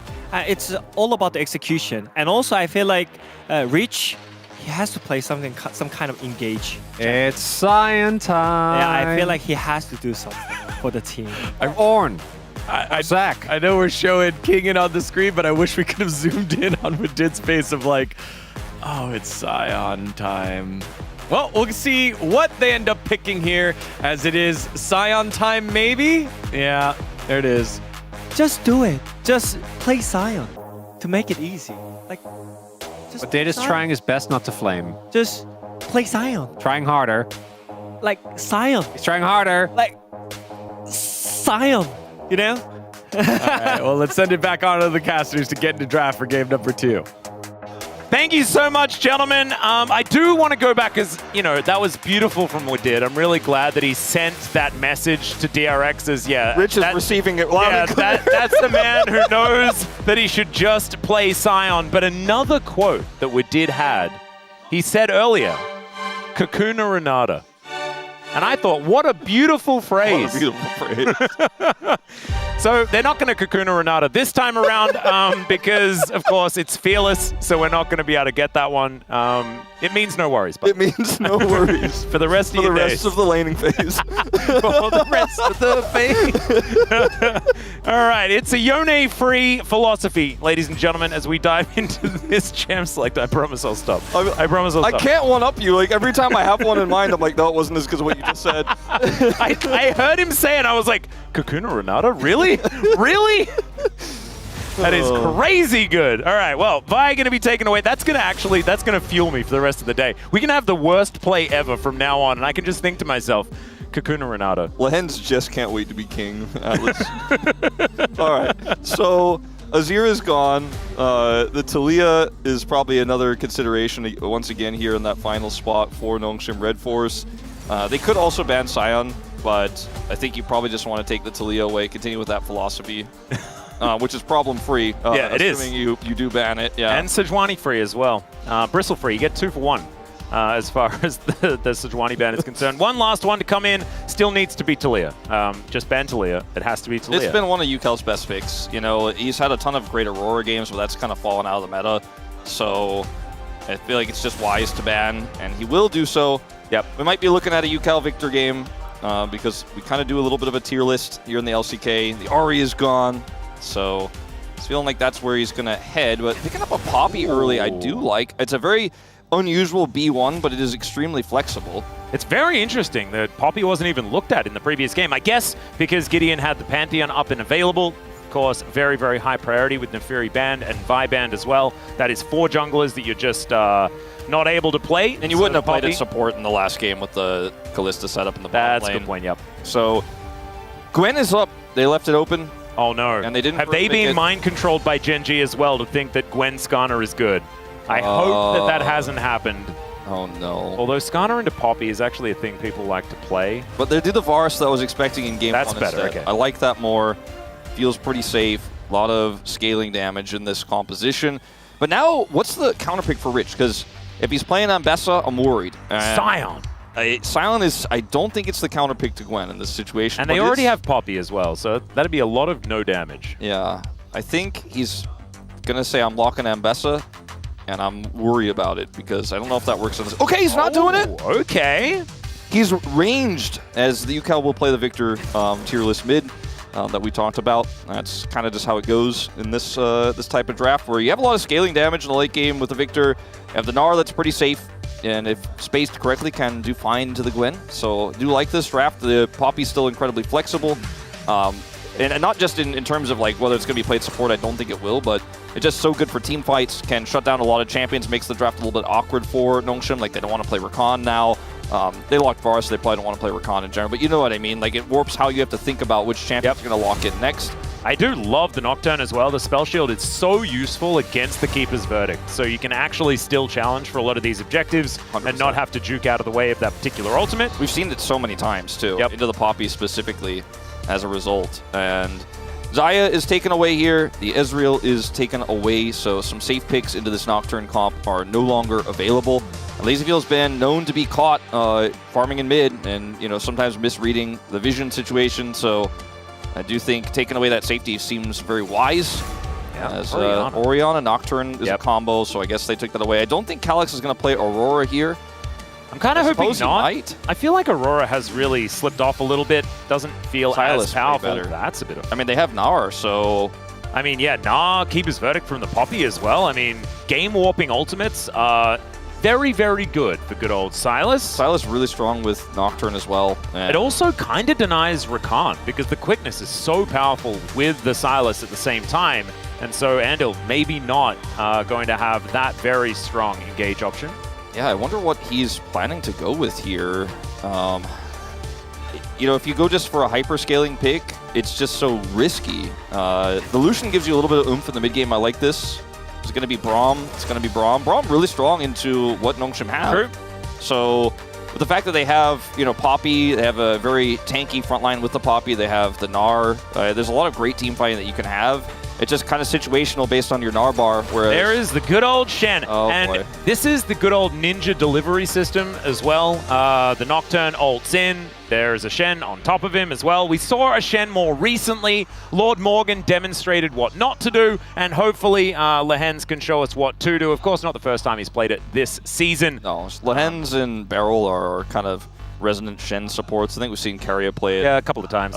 But I think the comp here from Nongshim is almost exactly the same idea-wise as the Game 1 comp, where you just kind of global on top of somebody and you say, oh, you think you can be in your own jungle? You're not allowed to be in your own jungle. It's very brawly, has a lot of power, especially because they have the stolen Gnar ultimate they can use at will, which makes it very, very difficult to play out team fights. Like, the amount of times we've seen, like when stopwatch was a thing, like a Gnar go into a fight and stopwatch to not be hijacked is like, it was a thing. Back when stopwatch was a thing, it's just actually crazy how powerful the hijack onto the Gnar ultimate is, because you have a great gap close as the Sylas. You get to choose when you want to use it, and they have such a great composition otherwise here to play around it. You can turn the lights off.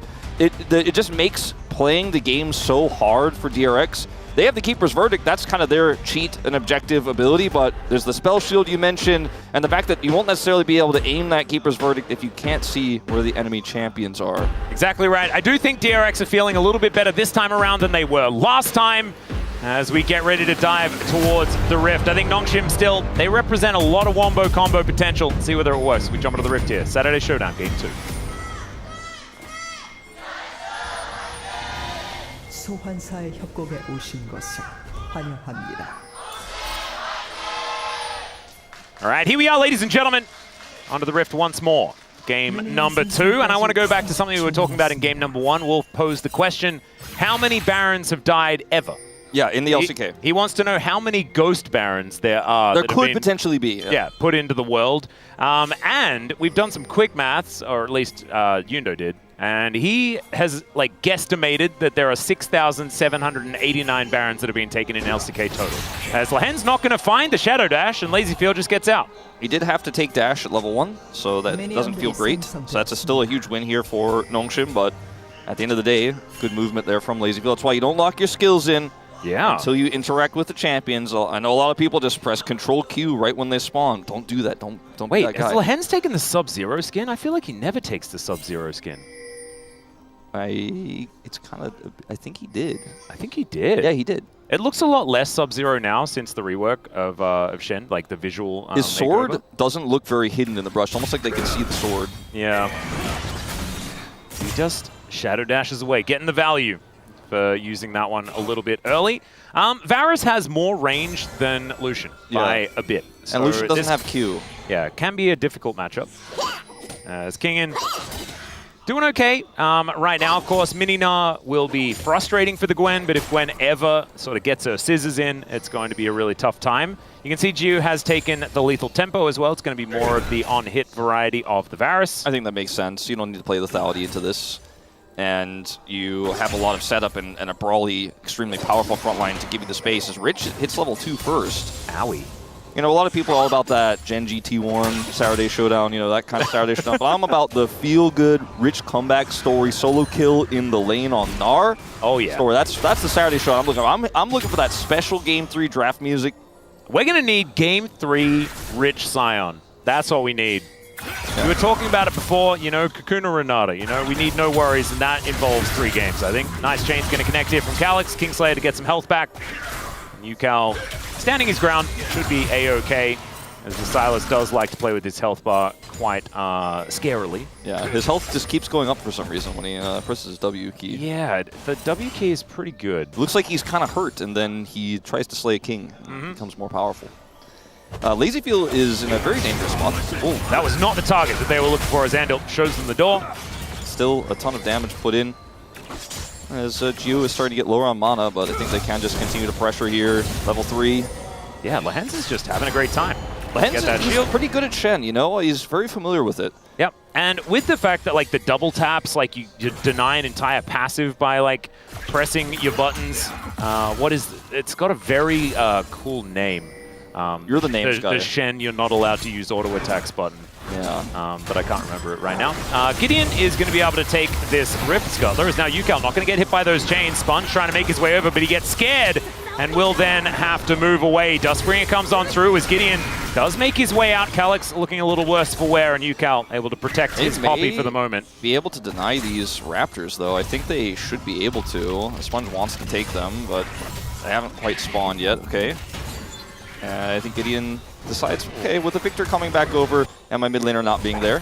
Yeah, Calyx resetting. Yeah, that was a moment where Gideon's like, I'm going to use some self-restraint here. Spirit's Refuge. That's what it's Spirit's Refuge, okay. There it is. Sorry, that's complete aside, and I balked your No, it's totally fine. I mean, sometimes you just have to remember, and like you have to say it out loud, or you'll forget it 5 seconds later. I got very excited. I could have just said it with the mic moved away, because like, see how like if I move it, you can't hear me as well. I could have just done it that way, but I didn't. That probably just blew a bunch of people's minds. Yeah, people were like very confused. Wow, he's really good at controlling the volume of his voice. Yeah. Yeah, that's a skill that you learn as a commentator. That's one of the cool things about hand mics you can do. You could like really add some extra depth to your voice and increase its volume by putting it really close to your mouth. But you can just sort of sound like you're walking away from the game as well if you just move it like this. And like now I'm on the other side of the room, and now I've just walked back. Yeah, I just made a coffee. I just made a coffee and came back. We need to employ this more when we do the joke where we're walking off, but we don't actually walk off. Yeah, we actually should do it that way. You can in fact just take the headset off and just start talking into the microphone from across the way. It's now Kingin going aggressive onto Rich here. The Narbar looking okay as Sponge is coming over, and Kingin, he knows he has to commit to it. He flashes, he picks it up just before the Mega Gnar comes in. He will be sacrificed as, some ticking of the potion was working out there, but a 1-for-1 trade, and the kill going over to Kingin. First blood money there as well for the Gwen. That is good news. Yeah, he played it really well. They end up obviously giving the assist over, so it's a total gold advantage for DRX on the play, but the gold went the most of it to the Poppy versus going to the Gwen. So that's going to make this matchup feel a lot more comfortable here for Kingin. So it does feel like a pretty nice trade up for them. As you can see, otherwise around the Rift, you know, some small advantages garnered in the bottom lane and in the mid lane. Calyx is playing this mid lane matchup very well. Continuing to pressure UCal on the Victor. And Gideon hanging out over here. Rich did just teleport, so he does not want to lose his health bar right now. He just came back, yeah. Arcane Storm Going to be played around with here by the Silas. Calyx utilizing that to help him in the lane. Oh, nice double Shadow Dash there. But the stun does come through. They look to turn it on to Jiu, and the power of the Braum is working as Lazy feels so incredibly close. Lehends will finish him off. And now, in the battle of the Braum versus Shen, I think I'm feeling like the Shen might be okay. The flash forward as Lehends gets those empowered autos and then finds the taunt to take him down. Lehends killing someone with a taunt. Is there anything more poignant? Oh, it's so perfect. He hasn't been known to taunt in real life as well. So I love to see that. It was a really aggressive play from Lazyfield, though, playing around the stun and knowing that Jiu didn't have his cleanse back. So tracking that summoner incredibly well, because if Jiu has cleanse there, you don't go for that play, but he knew that he didn't. Ondel gets the concussive blows to stack there, and boom, down goes Jiu. It's a trade. Lehends gets the kill in return, so it's not as good if Jiu had been able to trade a kill, obviously, but Lehends picks up 2 kills, so it kind of evens out down there. Lavara still has a CS lead as Jiu returns to the lane. Kingen going for it once again. I've seen this one before. This time, there is a Braum. So concussive blows comes down. Kingen able to dash his way out. I think he'll be okay for the moment. Does have the needlework, so he'll be fine. Ondel making a big impact in this early game. Rich's Mega is employed here to try to look for another Demolish Proclamation, maybe even more. I don't think they should, but it looked like there was a consideration. There's no minions, though. No. So they will stop for now. Going to be backing away. Gideon down towards his bottom side once again. It wasn't exactly his favorite place to be in the last game. This time around, kind of okay. Sponge is moving in. This time they have enough minions. Gwen may die. No song. Gentlemen, as he does go into his little mist and then slams into the wall. And there is Lehends. Stand United comes on through. I believe Andal is going to die, and there's another kill towards the bottom side as well. Man, this observing is so incredibly good. Shout out to good old Jonas Strong there for catching that kill on the other side of the map. I mean, that's what Nongshim coming up trumps in both of the situations. Yeah. I mean, they end up getting a traded kill in the top side. Lehends picks up his 3rd of the game, and when you see Sponge's top side, the Nocturne can engage from so far away because he's Nocturne. He could just ult, he could use his Paranoia and come in and push them out of the bottom lane. So it's a double win, as you say. And Shen leaves. Lazy feels like, he left, so I'll go back to my... Oh, no, Nocturne. Yeah, that pesky Nocturne. I thought it was just a Varus. And I can understand the set there, but it was kind of cool and tricky from Nongshim because they sent 1 global top, and then he's like, okay, I can go back to my turret. But no, Gideon was still there and still had his ultimate, of course. So the global game here from Nongshim, looking good in both games. It's fantastic. They managed to get the feats of warfare there as well, so first turret, awesome objectives. Gonna need to be taken, but they are even at this point in time. 3 grubs over to DRX once again, and the Dragon this time gonna be picked up by Nongshim. There's 3 minutes on the clock. First completed item in the game is the Iron Locket. Oh, wow. Oh, my God. Yeah, Lehends is a monster. Yeah, he's going to have more shields for his team now. Yeah. He's probably got more money than Morgan had. Morgan was in the top lane by this stage of the game. Like, this is... And that's no slight to Morgan. That's just, like, he has 3 kills. He has more than twice Ondel CS. I mean, look at this guy go. Oh, my goodness. What an absolute monster. He's, like, looking to triple it. And remember, like, I feel like we talk about Lehends and, like, his Yumi and his Shen, his Singed and his Elise all the time. He was, like, he was a 3-trick player, you know, when he was coming up in Challenger very early on before he joined Griffin. And it was Elise, it was Shen, and it was Singed. I mean, like, they were the champs that he'd play. Kingen? Kingen is just trying to run around with these scissors. Calyx, oh no, they are both dead, aren't they? Andal going to be the first one to go down as Calyx, with a Gnar picked up, finds a chain, and there is the Paranoia. I do not think this Poppy is making it out.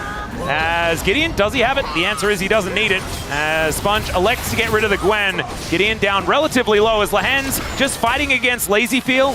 And he likes those odds. And I think so do most of us. As Calyx still with that Mega Gnar available. It is just going to be dashing his way out. No way to utilize that one. Oh man, this top side is just in shambles though. Lazyfield pushed out again. And he just can't farm. He just can't get CS. He's now nearly 40 CS behind Jiu because I feel like it's a deja vu for what happened last game. It didn't end up being as disastrous for Nongshim.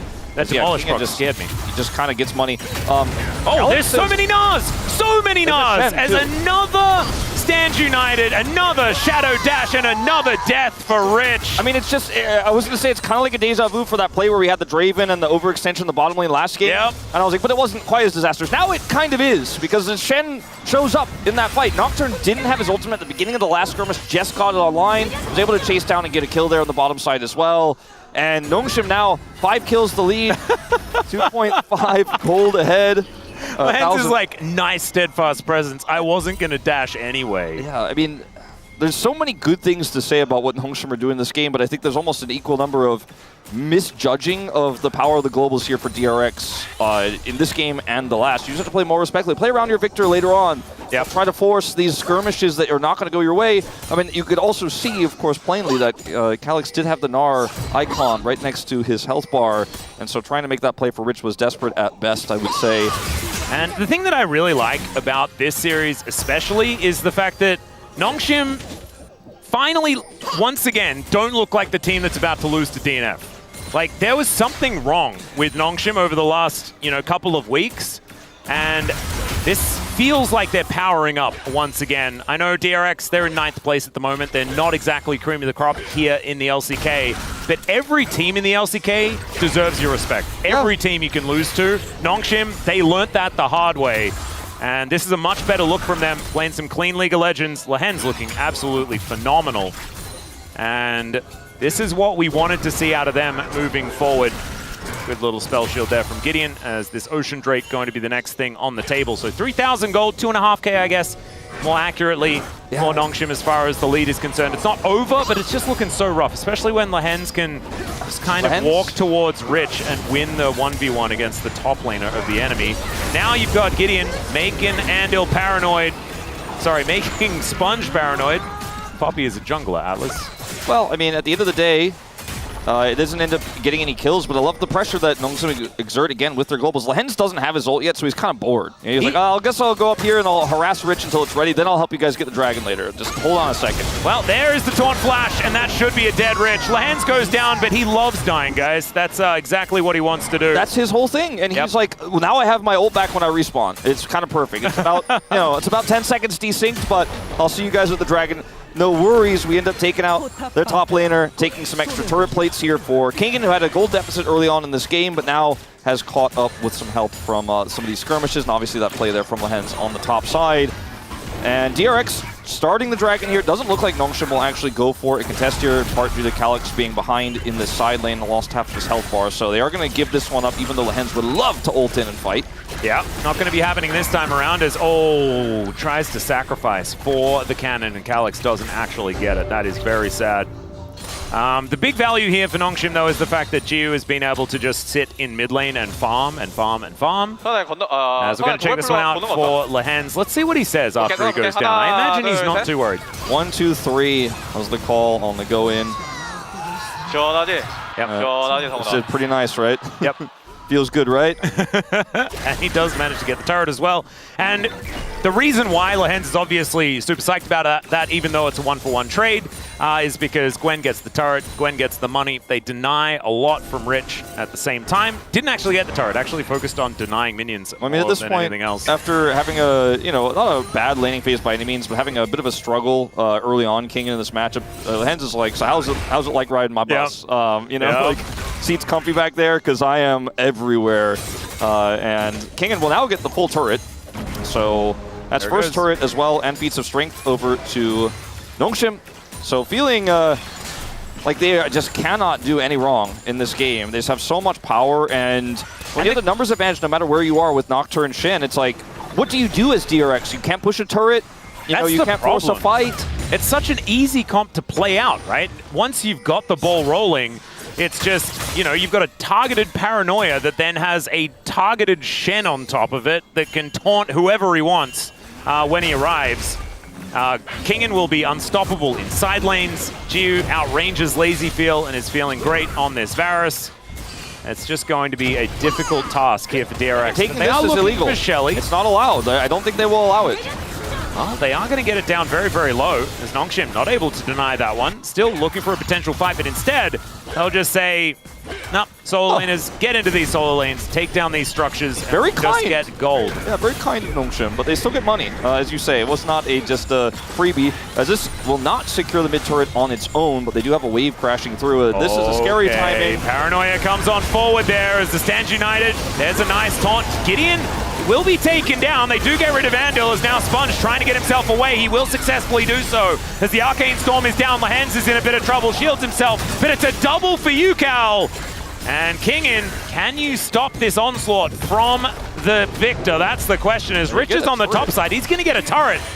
This game may have been eulogized a little early, Wolf. Yeah, well, I feel like Nongshim had a lot of different options. They decided not to teleport Calyx into either the Rift Herald fight, which I thought they were 100% going to do. He TPs in, he steals the Gnar ultimate. Like, I thought that's what they do.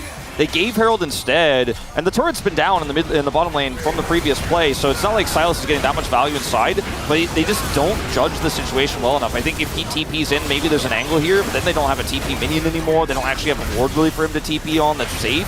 And Nongshim still go in as if he was coming to win this fight, and they unfortunately do not. So now UCal has 2 kills picked up on the play. The mid turret didn't go down, but it very shortly will, as long as they can get a wave pushed in here. Maybe not on this wave, but it's, again, whenever Nongshim are fighting for Prio on a dragon, for example, they're just going to be able to come over here and take it. So it's a big win for them.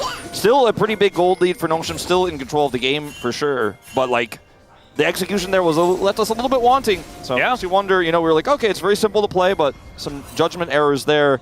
There also is Poppy and Braum, which can really make things difficult.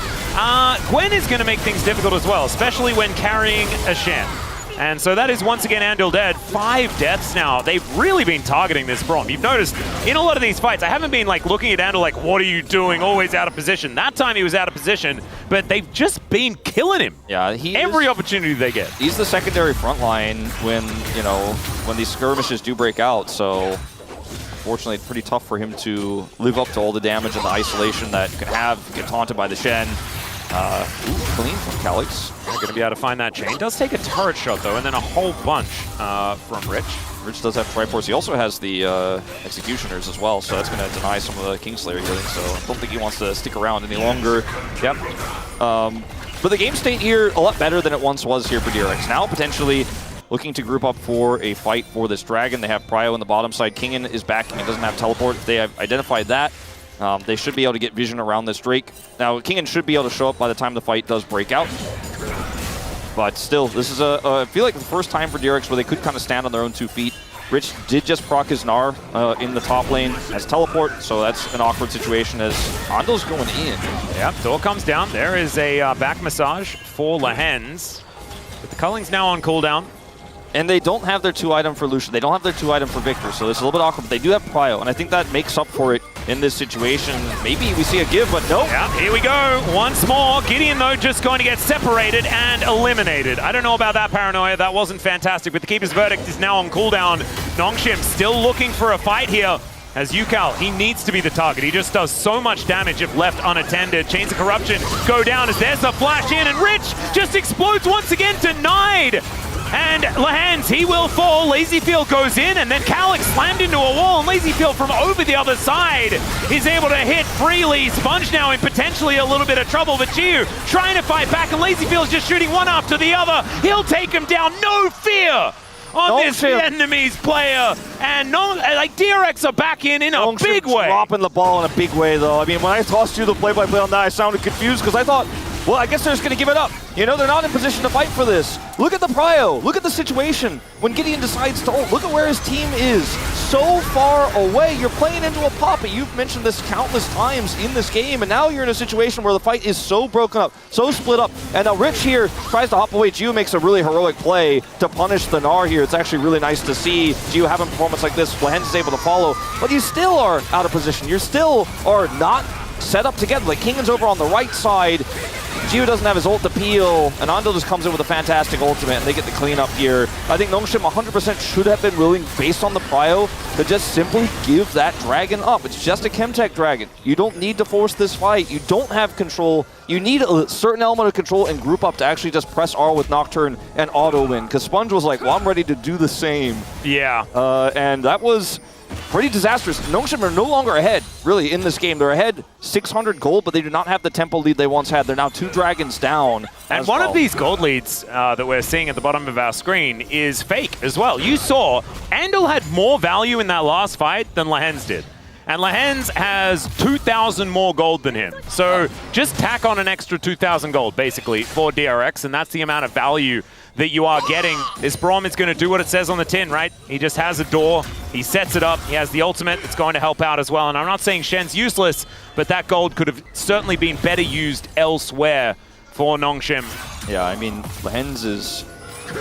He's very valuable. The tankiness he had earlier, like that when he had the 4 kills in the game, I'm like, wow, he's really strong. Like he actually does a lot of damage. He could fight with Rich, but that doesn't mean as much now as we've gotten into the game and more items have come through for the Gnar, for Lazy Field here, and you just, you're not immortal like you were in the early game with the lead that you have, so it means way less. Like you're saying, here's a Nocturnal. Yep, there's another Paranoia as Kiva's Verdict's just going to get rid of Calyx. There is a Shen delivery, but Yukal stands his ground.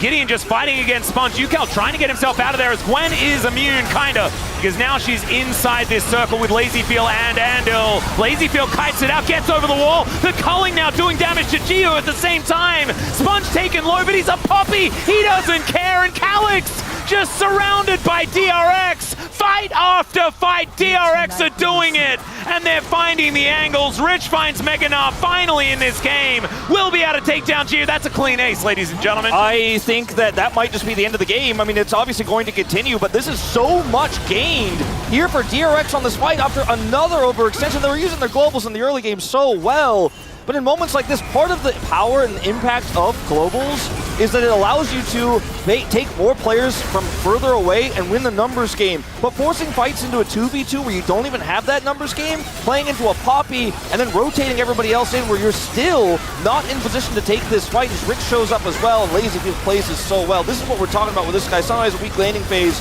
but positioning and clutch in team fights he has in spades. But DRX just outplay it here, and Nongshim kind of just repeatedly ramming their heads into a brick wall, forcing these Nocturne ultimates. The Paranoia not giving them the advantage they needed to win this one. They got outplayed again.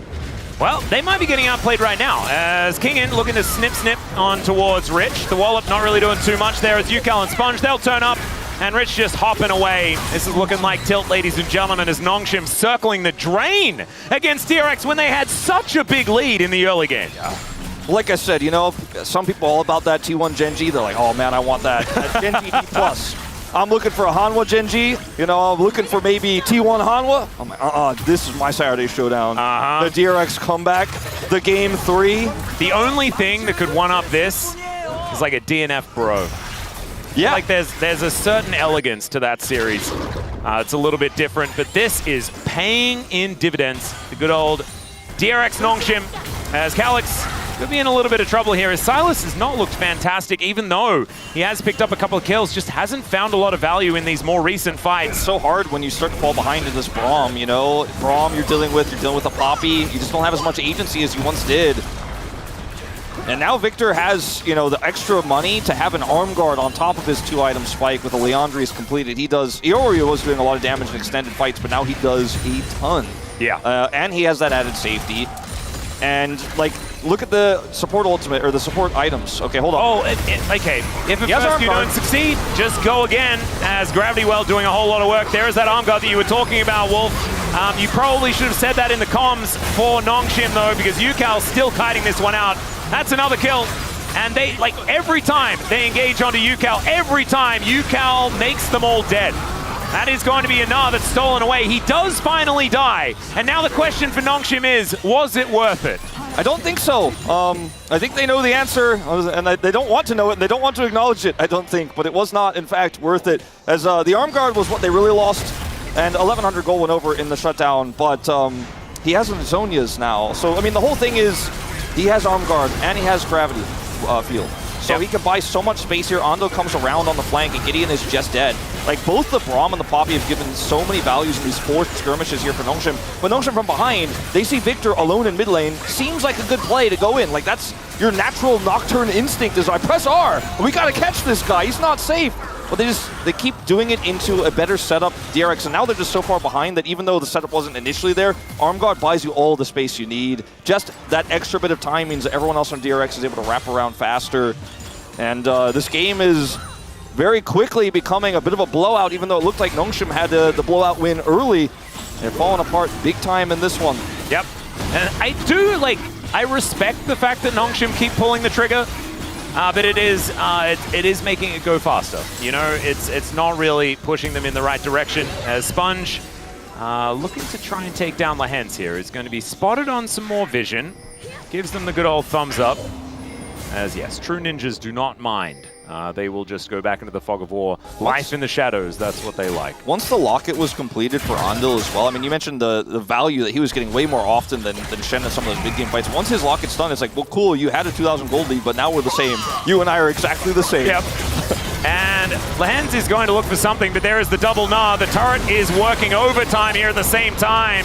As they do manage to take it down, Rich might be in trouble as well. Some needlework coming on in. A great wallop. The way! He doesn't find it. Over the wall he goes as Kingin will be able to lock that one up. But as you can see, on the other side of the rift, ladies and gentlemen, there is a base that is in shambles. So Rich and an inner turret in trade for everything. Yeah, Rich is, let's say, in top diff in all chat. I reckon that is probably the case. Gideon will be able to use the spell shield this time around on the Keeper's Verdict. Kingin gets back to base, but he's going to see that it is all on fire. Kingin goes golden, but there is no one to help him out. Great interruption there as he tries to dash away, but Andil, like, after those first 5 deaths, he's like, nah, now we lock in. And he absolutely did. Nexus turret's now on the floor. Jiu pushing really far forward. Lazyfield once again on the cusp of death, but that's where he likes it, ladies and gentlemen. No redemption for Lehens, and there goes the Nexus. We're going to 3 here in our first series in the Saturday Showdown. And while it's very impressive to see DRX, their resilience in these moments, how well they fought back, how well they were able to catch the engage and turn it so brilliant with their comp.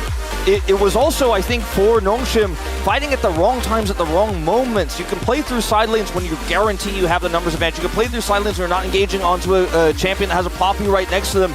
You can play through the Nocturne ultimate on Dragons, on Baron, on Otacon, but every side lane opportunity they saw, they went for, and so many of those were not the right choice. Again, outplay by DRX, I think showing a lack of respect of DRX's skill in this situation, but Nongshim really tossed this one away. I like the comp. I liked how they played it in the early game. It was brilliant. Lehens had a phenomenal early game, but that doesn't matter when you start to lose control of the part of the game that matters most. It's exactly right, and I just want to commend DRX on their mental. They stayed in it. They didn't let the funny business, the shenanigans get them down, and they just stuck to the script, and they outplayed Nongshim when they overstepped their bounds. Really, really nicely done here. Nongshim, though, this time have an opportunity to move towards the blue side. Perhaps it could once again be Kakuna Renata. You never know. You never know. Time for us to go to a short break. When we get back, the space going to break that one down. Then we'll have game number 3. We'll see you soon.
알려줄게.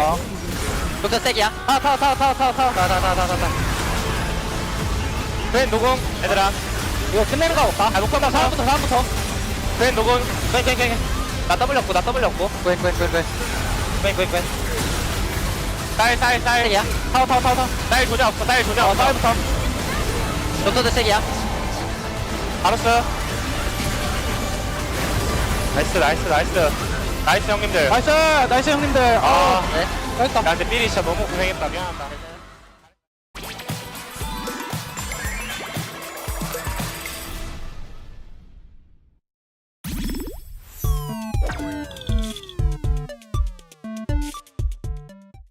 나름 무건데 이게 쪼입니다. 이게 아니야 같이 쪼여야 돼. 더? 충분히 활약할 여자. 전라지망을 펼쳐라. 하필이면 그 단어. 네 여기서 지금 쪼인 다음에 하필이면 그 단어.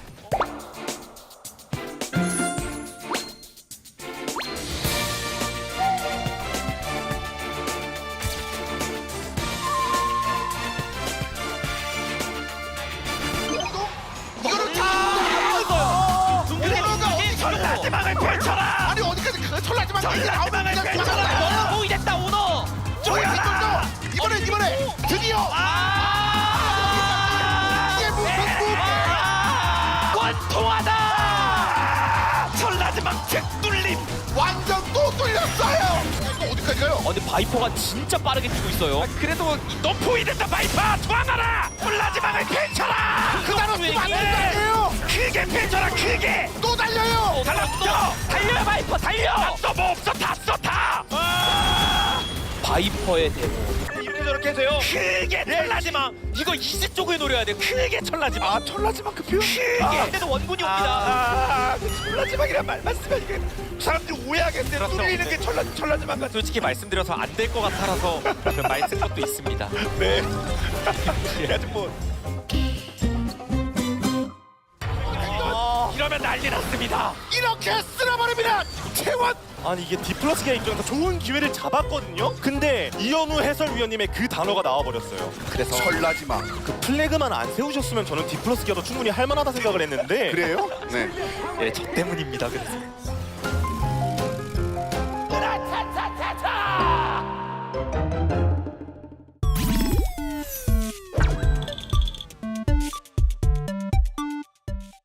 사연승을 찍습니다. T1입니다. 고공행진이죠 T1. 오늘 컨디션이 좀 많이 힘들 텐데. 그러니까요. 오! 잠깐만. 잠깐만.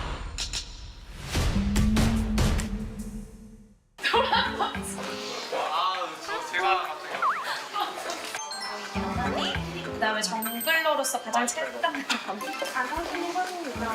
지금 누가 선수가 하나 둘 셋 감사합니다. 승리 팀. 오랜만에 인터뷰랑 좀 긴장도 됐고 그래도 잘 마친 것 같아요. 쑥스럽긴 했어도 그래도 하게 됐는데 좀 많이 부끄러웠습니다.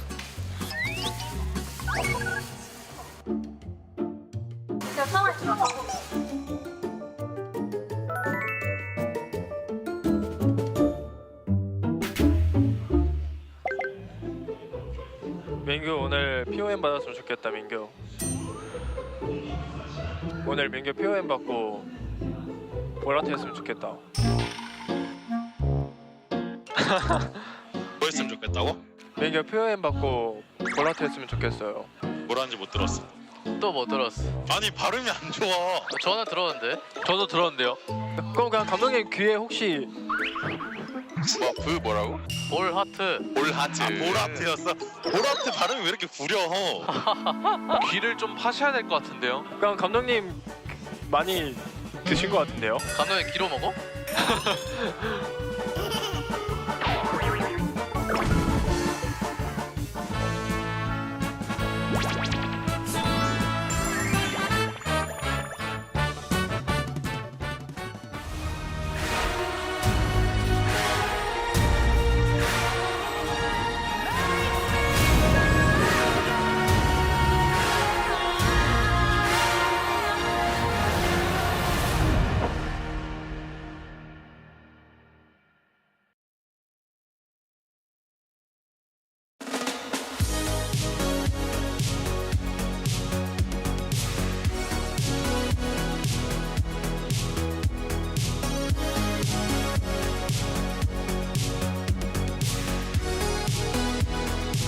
Hello everyone, welcome back to the space. As it was DRX able to battle their way back from a big deficit here and put us to a game number 3 here in the Saturday Showdown. Digon here alongside Lawful Good, Chronicler, and Chaotic Neutral What Did. We definitely were not talking about this during the last segment and probably all week. What do y'all think, Chad? What do you think of the game? This has been an ongoing discussion about where, you know, if you have a D&D alignment chart, where everyone would land. There's been a lot of discourse, a lot of people unhappy with their placement, as you would expect. We'll table that conversation for later. I'm sure we can bring it up. I also am kind of flabbergasted that DRX just bounced back after what was a really rough first game and even a rough early game in this one, because after game number 1, I obviously during the pre-show I was like, I don't know, I think DRX may have a shot, and then after game 2 I went to it, I was like, what did? You were right, I was wrong. Yeah, right? They got so many free kills. Yeah, and then Rich died in the 1v1. Yeah. Solo killed, and I was like, oh, what did? You were so right. No, I mean, it's like, I don't know. Nongshim definitely picked for team fight, right? No.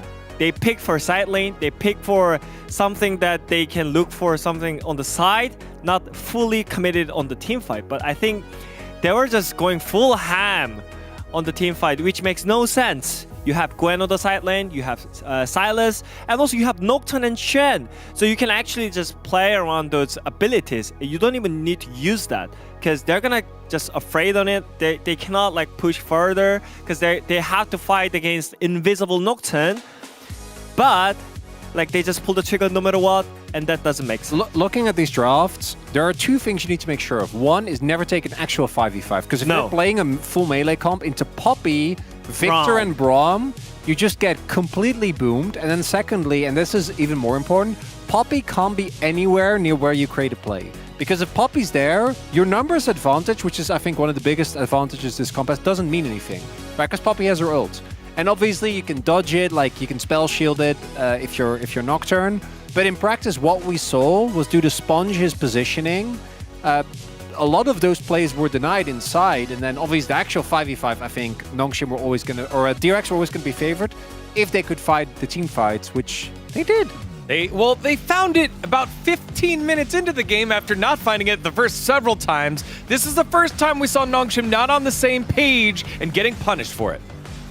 Yeah, I mean, here again, they're fighting into Poppy, which makes no sense.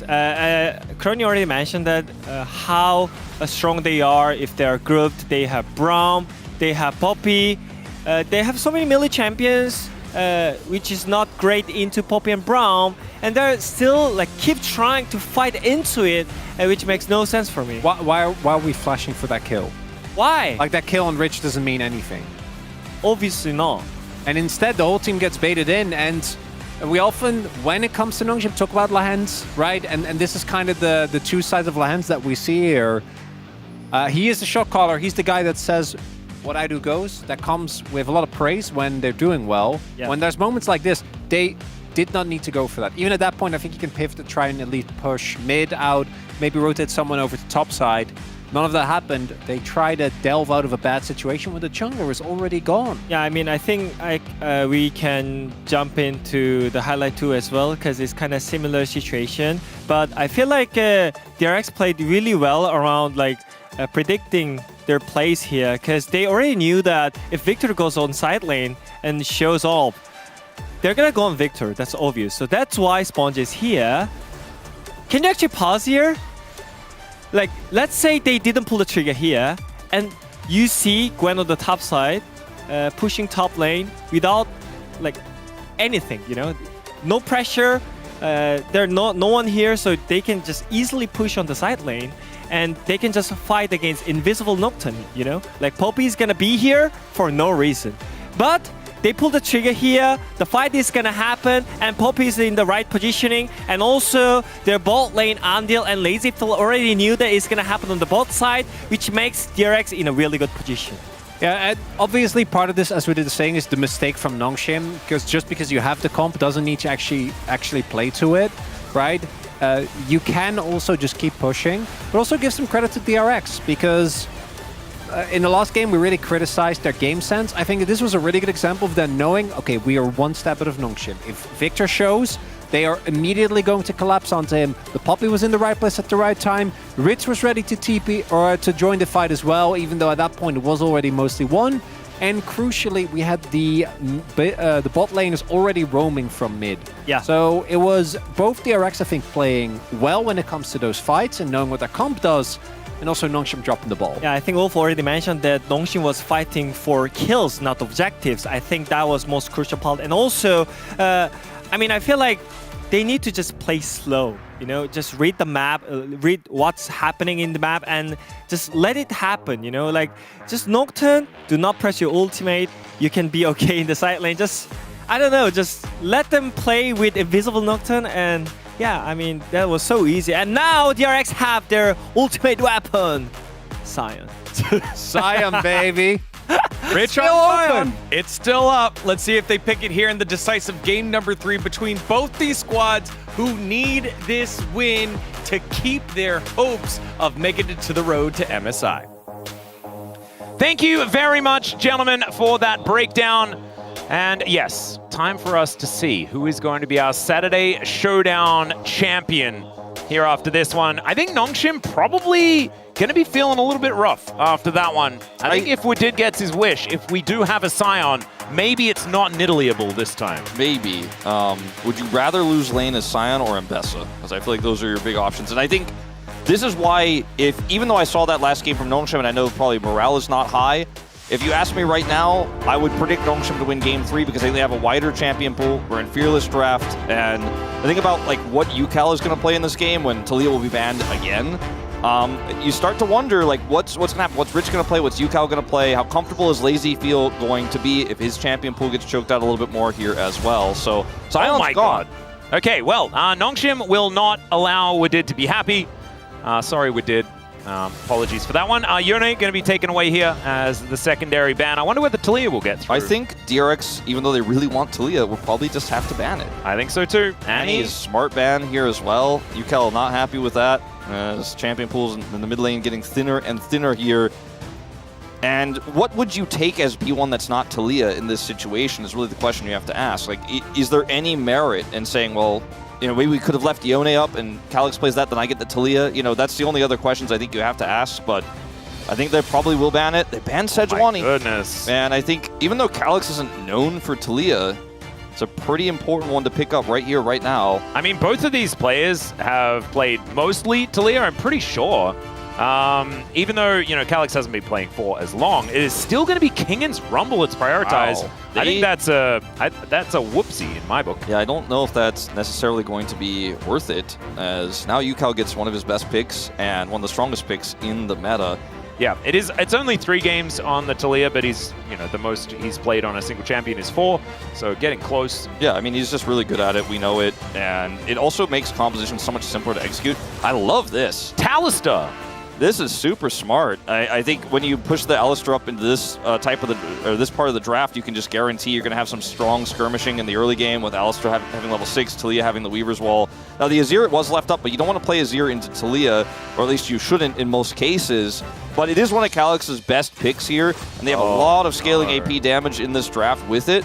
But when you take the Rumble to give the Taliyah, then you have to know that maybe there should be another mid lane you have in mind. But the pool is so thinned out right now. We're kind of playing it by the tier list, and the tier list says matchup favors UCal. Speaking of matchup favors, I've got another acronym of that one. Misfortune going to be picked up here. Yeah. As UCal is looking for his final lock-in. Could just be a rounding out of the bottom lane if they would like to, but I think keeping Lazy Feel's option a little bit wider makes some sense there as well. I was really feeling like we're probably going to see an Aurora if the Taliyah is banned, but it's going to be Rich who plays it into the Rumble in the top lane. This is kind of a niche counter pick that you often see deeper in a series when all those other picks that you want to play into Rumble are gone. They could have also picked Galio here if Rich was comfortable playing that in the top lane. It's another common top lane AP champion that does well into Rumble. But there's a lot of power around early skirmishes, especially in terms of like Grub control, Herald control in this draft already here. Okay, so the Nautilus is going to be taken away from Lehens. Of course, one of his better picks. Wouldn't be surprised if something like a Leona is banned next, just to force him onto something that he feels a little bit less comfortable on. Of course, it was Elise and Shen. They're sort of his two staples. There's not a whole lot of jungle picks left, you know, in this situation. I think banning the Ezreal is smart. They may just ban Xayah again as well. Say Lazyfield is going to be our target. We're going to focus on whatever pick we have prio into with this misfortune in team fights to try to deny him any real power in the game. But could also try to look to take some jungle picks away. But we're getting down into the weeds of this where neither team wants to play Lilia with double AP, you know, I mean, the Sleepy Bullet time is available, but that is like 100% magic damage topside, and that feels pretty awful. It almost feels like you could just make an argument for Sponge locking and Lee Sin here. Wukong was one I kind of slipped my mind. That's another really strong power pick that could have snapped up here. Good one for Sponge as well. He's played a lot of it. This one is on the tier list, but it's towards the bottom end right now. But I think it does work well with what DRX have, and it also would have worked really well with Rumble. So it feels like a bit of a deny there as well, as Paperman will peek around the corner. Paperman Leona seems to be the option here for Nongshim. Of course, Leona likes to pair alongside Viego because you have single target lockdown, and Leona works alongside the Misfortune as well, relatively comfortably. I wonder if Gio thinks that with this Alistair Skarner, that he can play Zeri in this comp. Like, he's been a pretty, or sorry, Lazyfield, that is to say. I think the lane is going to be really tough to play out, but I think the late game, and some of his best performances have been in those late game team fights, works really well for him in this draft here for DRX. The Leona feels super obvious. I think Nautilus doesn't really work in this situation, and it's banned again already. There's really nothing left engage-wise. Like, this is the one champ that you could lock in. The Jhin is really risky into this comp, to be honest with you, Atlas. I think that if you lose control for even just a moment, this is so hard to play. I think that when you consider what DRX has in isolation, it's amazing, right? You have so much frontline, you have the Weaver's Wall setups, like Jhin, in theory, should be safe, but there's also a lot of ways to get on top of him with a Viego on the flank. You know, Equalizer can hit him from far away. If he gets caught by an Azir ult, it is very, very dangerous. Sponge has a huge role. Him and Ando both have such a huge role to play in setting up these team fights correctly here for DRX. And I think the skill-based matchup we're going to have to see Rich crush in the top lane will be a big factor here as well. I'm really worried because I think if Rich doesn't do really well, there is a real world where DRX will do basically no damage. UCAL certainly going to have to be on top of it. We've seen so many Talias be extraordinarily good, but it does feel like sometimes a lot of these Talia compositions can lack a little in the damage department. Even if those shoves do end up coming through, and they can be fantastic, if there's no follow-up, those champions just move around a little bit and then kill you. Is kind of how that one goes. And there is a Rumble, a Misfortune, and a Azir. There is so much damage represented on the other side. Even a Viego. Like, I actually think that the Azir situation that we were worried about earlier on isn't as bad, because the main carry is actually going to be this Viego. For Nongshim. If they get a single pick, then Nongshim just start to bowl them over, and the Jhin just will not be able to keep up. It's tempo that DRX need to maintain from start to finish with this draft, and it all starts in the top lane. Yep, we'll see how it does go, though. One more game here in our Saturday showdown, going all the way to the end. Let's do it. Let's jump onto the Rift for Game 3. 시간사의 협곡에 오신 것을 환영합니다. All right, here we are, ladies and gentlemen, onto the Rift for the final game of the Saturday showdown. Nongshim Red Force, it looked very, very much like we were going to be heading towards a 2-0.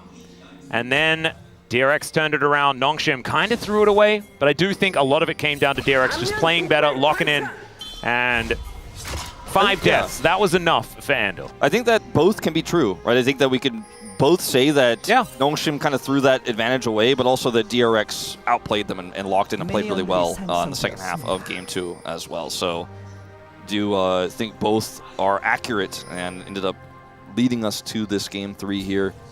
But Nongshim, the very comfortable draft in terms of how you execute on it. It's just about DRX maintaining that tempo. It's talked about the top lane, because this is a matchup that when Rumble was like giga broken, when we started doing the Huni rankings and stuff. This was one of those picks when she propped up, you know, when she was released. She started being played into Rumble a lot, and she was a lot stronger back then. Rumble was a lot stronger back then too, mind you. But it's a matchup where if you start to win it, you can just destroy the Rumble and take him out of the game, which most matchups of Rumble is kind of like, we survive, and then, well, Rumble's still relevant, and, you know, you can't really do much, but this is one where you do have agency as Rich in this situation. And I think there is a little bit on Rich's shoulders just with the fact that he can't just go even. Like, Rich has been in a lot of matchups where just go even, just survive has been enough. You know, the Scion that we did was calling for that was banned in the second cab off the rank for Nongshim. That's an example of that. This is not. This is like, you have to win. Yeah. UCal is really pushing towards Calyx here. Misses the big rock, though. So Calyx is going to be A-OK, despite the minion wave not being in the optimal position for good old Azir. Rich spent, you know, half of his career and all of his career pre-League of Legends never going even. Always winning in every matchup, in every tough situation. And he's a player who has it in him, has the instincts, I think, to win a matchup like this as Lehens. Okay. Not get caught. Handel going to get stunned up there on his way through. Lehens now going to get pulverized, just not having the greatest of times. Is this Leona, as Ju will be able to find that ward. Locks that one down. Any scaling AD carry that LazyField could have played instead, like the Zeri, for example, if he wanted to be so bold as to play Jinx, would have struggled a lot more in lane. And I think that's the power of this Jhin here with the Alistar. You can see it on display. And one of the matchups where you can go toe-to-toe with the MF. Ooh, okay, so an early back here for Lehens as well. Has been through all of his potions. And does actually go home. Andal going to spot out. Lehens is no longer here. That ward was really valuable for Gio as well there. As knowing exactly where Andil is going to stand and move forward, so he doesn't have any agency, but he is going to lose some farm as a result of it. Head up hold, as Gio going to have to use his barrier to keep himself alive. Good pressure that they're putting on here to make sure they can get the crash, as Rich trading here once more. But there is a Leona lurking in this area. UCal moving on up. In goes Lehens, and UCal gets that bad news. Flash forward from the Leona is now loose. UCal putting the rocks on the ground. Gideon trying to get over here as Calyx just flies in. They get the flashes out of both the mid and jungle, but not too much more. And Gio, as you can see, is really pushed away from this lane. The thing is that you lose both your flashes, but you gain what feels like way more here, as so much is taken away from Gio. Losing experience, losing all of those minions there. He's only 5 CS behind, but he is going to be losing a plate here as Rich. Yeah, Lehens not able to find the Zenith Blade. Lehens is like, I have to make this roam worth it. He's trying to find anything he can. He doesn't get the flash there from Rich. Rich reacts so quickly there. Plate does not, in fact, go over. And yeah, no plate, but that is 2 waves, I think, that Gio was denied, and a lot of experience. Yeah, half a level of experience is what's really gained here. Felt like it looked like it was going to be worse. Rich is like, are you still jungler or? Yeah, okay. Well, now Lehens is going to be going back. Rich moving on over as well. As Calyx thrown into some of these rocks that have been left on the ground. He is here looking a little worse for wear as Andal moves on in. And Shifting Sands going to be able to get Calyx out of the way. Cull was a strange game. The Cull was picked up from Ju, so that actually feels really nice when you consider what he lost on that back. The fact that he's able to buy that, just has enough money for it. Like, if he doesn't have the money for that, can't Cull on that back, he's just like, comes back with nothing. It feels terrible, but he's still only a little bit behind in this lane. Again, experience-wise, it's annoying for him, but he's caught up actually quite significantly, and as long as he doesn't get caught by Andil here, he's like, all right, I'm culling, I'm chilling. Well, Andal is going to flash forward, gets the pulverize, even after the flash, the Deadly Flourish is a little early. And now Make It Rain comes down to try and even out this trade, at least between the 80 carries and the Leona. It's her turn to make her way in. Lehens, can you connect any Zenith Blades? The answer is no. Captive Audience does find him. Okay, pretty action-packed down here. Like, yeah, this is on the edge of our seat. I actually kind of am. Yeah, like, you know, you're kind of tensed up. You're like grabbing on to a table, onto your chair if you're a fan of either of these teams, because it feels like so many of these moments could have resulted in disaster, but good reactions from everybody. I liked the idea behind the follow flash there from Andil to get the knock-up, but they don't have enough damage at that stage, so ends up being kind of an even trade. He has Hex Flash, of course, so feels good about that, but Rich is not winning, which is something that we kind of predicated that would be significant for him to do. Gideon comes on over. It's a very tanky Skarner, though, as we can see. First belt is done. As Rich, a little trouble. Gio going to get thrown up into the sky, but Lehens also able to keep LazyField down. Running out of the blue stuff a little bit is Gio, but otherwise not too worried. And now Sponge looking to drive his way towards this turret on the top side, and I don't think it's quite going to work out. Equalizer going to be used there by Kingen. either spidey senses or just wanting to get a good back. Either way, it is going to keep him alive. Yeah. The Comet take here for Rich means it doesn't have Electrocute, of course, which makes some of those bursty traits you want to have in this matchup just not available. And he wanted to just kind of obviously have the Comet tree, but he also wants to be able to like harass and consistently add that extra damage in. But Rumble kind of doesn't really work that way. Like if he's going to fight you, he's going to stand on top of you and do consistent damage, and Comet isn't going to be able to trade back. Comet feels great for Kingen in the matchup, but doesn't feel as valuable here for Rich in this one, I think. And so it's just kind of, without any help, not going to be able to generate the natural lead anymore that we were talking about maybe he wanted to have. I mean, it's not like he's losing because he picked Comet, but I think the way that he's playing the lane out, Kingen's very aware that he doesn't have Electrocute, and he can just kind of keep trading with him the way he wants to. As Aurora doesn't have that same consistent damage, but the burst does help a lot when you have Electrocute.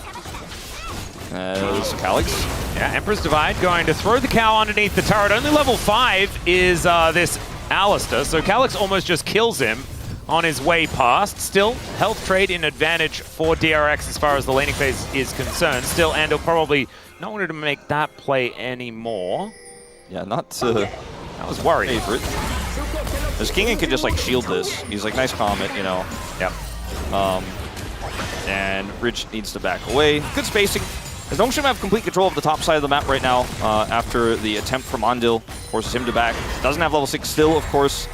And so winning this fight after losing control is going to be tough as... Yeah, there's the bullet time just thrown out by Jiu. Picks up the kill onto the Skarner at the same time, and Gideon transforms into the Skarner himself, and he's going to be able to steal away the whole jungle. Oh man, this entire top side left up at the same time. Oh man, disaster. It's so bad. The Viego is going to get so much out of this. And we have to ask the question, why force the fight? I mean, their answer is they don't want to give all the grubs, but unfortunately, you're in no position to win said fight. Alistair is nowhere near, and then you give grubs and you give like your red buff, the Raptors, possibly these Krugs as well. Gideon, a big advantage. You know, have you ever seen someone wear 2 belts in real life at the same time? Yeah, Han Solo. Only Han Solo can pull it off. Otherwise, it looks silly. It does. And like that's fun right now. Gonna have to flash. He thinks he's Han Solo. Yeah. He shows up to the bar with 2 belts on. Everyone's like, man, take one of those off or you can't sit at our table. Yeah. Because he's got no money and he's not feeling good about it. As Lehens doesn't care. See how much Calyx cares about it. Rocks are now on the ground. Emperor's Divide up and available. Equalizer comes on through. Let's see whether Calyx can actually... Oh no, Emperor's Divide not up just yet. Rich has actually turned up as well, but he's used his entire first salvo, and it hasn't really found the mark. Actually has to flash away as Lehens was gatekeeping this Dragon Pit. Finally, we don't have a Chemtech Soul, by the way, as we got back-to-back in our first couple of games. Didn't really want to put Orcs on blast too much. But that wasn't great. As Lazy Feel is just almost dying. Yeah. Even with just the Vamp Scepter, I looked down and was expecting to see something like a Bloodthirster there. Yeah, it's just still quite strong. Because you can do more consistent damage. You can keep autoing. The Jhin is trying to deal with the wave as well that was pushed in. So, man, this game is one of the more boring, slower, like, Nongshim early game advantages, but, like, they've kind of generated them everywhere. DRX playing into that last fight was kind of a disaster. Like, the gold lead with just 1 kill is in part due to all of the jungle that was taken away. Like, 500 of this gold lead is Gideon, who's just sitting on an assist, right? And the 20 farm advantage he has over Sponge right now is so significant. Yeah. And, you know, Misfortune has a lane lead after a rough start. Is going to cash in a Cull in just 32 minions time, and that will further her lead and be able to pick up that first item. And for DRX, they need to find a way back in this game. But we said from the draft, they kind of need to have tempo control the whole time. They just simply haven't really at all at any point. I mean, that last skirmish was, it looked like maybe something could happen, but then like Rich just has to flash out and it's done, you know? Yeah, and I mean, DRX do have a lot of tools that they can utilize later on in the game, right? Like, the amount of frontline they have is absurd. Alistair is so good at that, as that double up was very satisfying there from Jiu. Very nicely played on this Misfortune thus far. But, you know, the Skarner value isn't as pronounced just yet. He can fall behind and still be useful later on in the game, things like that. But I am getting a little bit worried because what we were talking about before about Rich needing to have a good game, that hasn't eventuated just yet. And so still a few things to tick off here for DRX if they want to get themselves into a winning position in this game. Thankfully, they still have Talia. She has been broken here in the LCK. See whether that is still going to be the case. Is Andal turning up right place, right time right now? Yeah, this is him trying to keep UCal from being dove here. It's going to be still quite challenging. Big wave. Yep, Solar Flare is going to connect, and they look to just get on top of UCal. Andal is playing defense really nicely, though, as the bullet time came on through. Still, UCal going to die, and the curtain call from over the wall here might need to be cancelled as the last bullet does fly on through. Still, that is a lot of value going on over to this Aurora, as Sponge will be denied the Dragon, but he was trying to take more after already having a really good time. Gio is really min-maxing this Misfortune into the Jhin. He is finding all these extra angles to get a little bit more damage, and it hasn't eventuated in a kill in these exchanges, but has been big. As Sponge kind of greets for this and gets away with it as LazyField got back into the mid lane. Weaver's Wall is still up for UCal, so Kingen, I feel like, just not quite comfortable enough to come over and deny this, and instead decides to just deny some minions by pushing into the turret. Doesn't pick up a plate, but still. One small little angle there for DRX. And we need to go back to this. We will be checking out the replay very, very soon. But the result is Rich now has a gold lead and now is able to do the damage like we've wanted him to. So the situation here is, quite tricky to play out. Obviously, the bullet time doesn't do that much damage at this stage. UCal doesn't, die quickly enough here for this to actually be a successful play from Nongshim. And then the follow-up of the Jhin ultimate here, the curtain call, is just so easy to use. When everyone's diving a turret, you're like, well, I mean, thanks for being fish in the theoretical barrel to my ultimate, and I'm just going to fire straight into. And it's 2 kills. Going over to Rich, he has his Leandries done, now has an item advantage over the Rumble. Maybe that's his window back in this game. They're still behind in this one, and there's a big Misfortune-shaped problem that they are going to have to deal with, but we'll see if this next fight looks better for them, because now it feels like, oh my god, Aurora is relevant. That was such high value, because he hits LazyField and then even double ups off the minion into him as well. My goodness. Okay, Kingen scrap shielding, will get impaled as UCal puts the rocks down and then just shoves him on top of them. Man, Kingen just can't do anything. He is just dead. And this is the value of that huge frontline Skarner starting to actually work out. Rich does, have his ultimate available. I think trying to make a cross map here is going to be challenging. And also, going to see Calyx commit the TP down here at the bottom side as LazyField has to flash. Yeah, there was a bullet time there from Gio, who is just putting on so much pressure. I mean, Gio, in a lot of ways, was once sitting in the same kind of shoes that LazyField is now as a rookie, new to the LCK. And even though Gio has had some pretty rough series recently, he's like, I am the veteran, by the way, compared to you. Compared to you, I have so much more experience. And he's just going to min-max this matchup as much as he can, squeeze out every last bit of advantage you can pick up out of the Bloodthirster spike, which when you're in mid lane with Bloodthirster, you just kind of always have a shield, you're always full health, and every single trade favors you, especially when you're playing into a Ghost Blade, which isn't going to give anywhere near the same sort of value in that neutral fight in mid. So they're kind of constantly having prio there, and Calyx did TP over to kind of clean up the mess that was Kingen's lane. So things stabilizing here a little bit for Nongshim after what was a pretty successful play there top side for DRX. Pretty slow, but interesting, good game of League of Legends here between these two. I would say so. I really cannot pick who is in a better spot right now after Rich finds those couple of kills towards that top side. You can see there's still a decent advantage in jungle, mid, and bottom lane, but now Calyx getting engaged on here by Rich, just trying to keep that health bar as low as possible, and the rest of DRX moving over. Oh, the sneaky little underground deadly flourish. Not going to quite find the angle there as Sponge with a drive-by, and Gio just says, all right, I guess we're not allowed to move towards this river. I'm going to get this mid wave shoved in. And okay, Headbutt Pulverize going to connect, but that's a Leona. Do not engage onto her as Lehen's not going to get impaled. The flash forward is a little bit of a waste of time, and Shelly's still getting amongst it. It's UCal that actually locks that one down, but can they keep themselves alive in the fight? Kingen finding some value with the equalizer, but not quite enough. They go 1 for 1 as the Viego's already gone down. Emperor's Divide just to get them out of there as the flash forward. Rich able to pick up the kill onto Calyx. And Gio just trying to keep them in one spot so he can kill them all. LazyField going to die as well. Flamethrower from Kingen will be his worst enemy. But in the end, like, it was a one fight, but at least the Rift Herald goes over to DRX. Yeah, they do end up picking up the DRX Herald there, and Nongshim are going to be able to get a turret here in the top side in exchange. They have Demolish here to proc, so it's a big win for them, so they are going to get the money from that. But Feats of Strength as well. Yeah, Feats of Strength will go over. This fight is super broken up and weird here, right? Because DRX used a ton on the initial exchange. This equalizer value is enormous from Kingen, who comes in untouched. Calyx, on the other side of things, isn't in this fight. He had just gotten chunked out by Rich's ultimate. I think that's why Nongshim, you know, we're like, okay, we have to play this really slow. We have to play around King and not play through Calyx. He ends up going down, and it's a very split-up fight. Obviously, Nongshim were able to trade back the kills and win the fight, but it was really, I think, if Kingan's equalizer isn't that big, or the exchange, the follow-up from Lehen's isn't as good after the whole whiff of the attempt there from Sponge, probably a playable fight there for DRX. Yeah, I would agree. And it also like could have been way worse, right? If Gideon doesn't go down at the very beginning of the fight, then it could just be reset city. Yeah, and I really like that that Rich committed, like the ultimate commit there in the side to try to push the Azir out is so huge because the Azir is so much of the damage here for Nongshim. Otherwise, it's more combo based with this Misfortune. So, just, I don't know, good play on both sides is really what I'm getting at. Yeah, Calyx able to get out before the headbutt pulverize comes through. Otherwise, he could have just been dead. It's a lot of power with the Talia alongside. Yeah, when you think of clean League of Legends, these two teams usually not the first two to come to mind, but we're seeing it. And we're engaging on the Lehen's again. And that is often a bad move. Double stun, down goes Yukao immediately. The bullet time value has been disgusting in this game. Welcome back to you, by the way. Brilliant performance. Kingan also is just gonna cook Lazy Feel.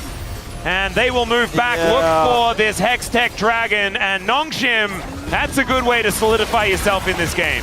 Yeah, and for DRX, engaging on the Ilona, as you pointed out, is not necessarily the best way to start things off, as he has Aftershock, he has Eclipse, he is not going to die.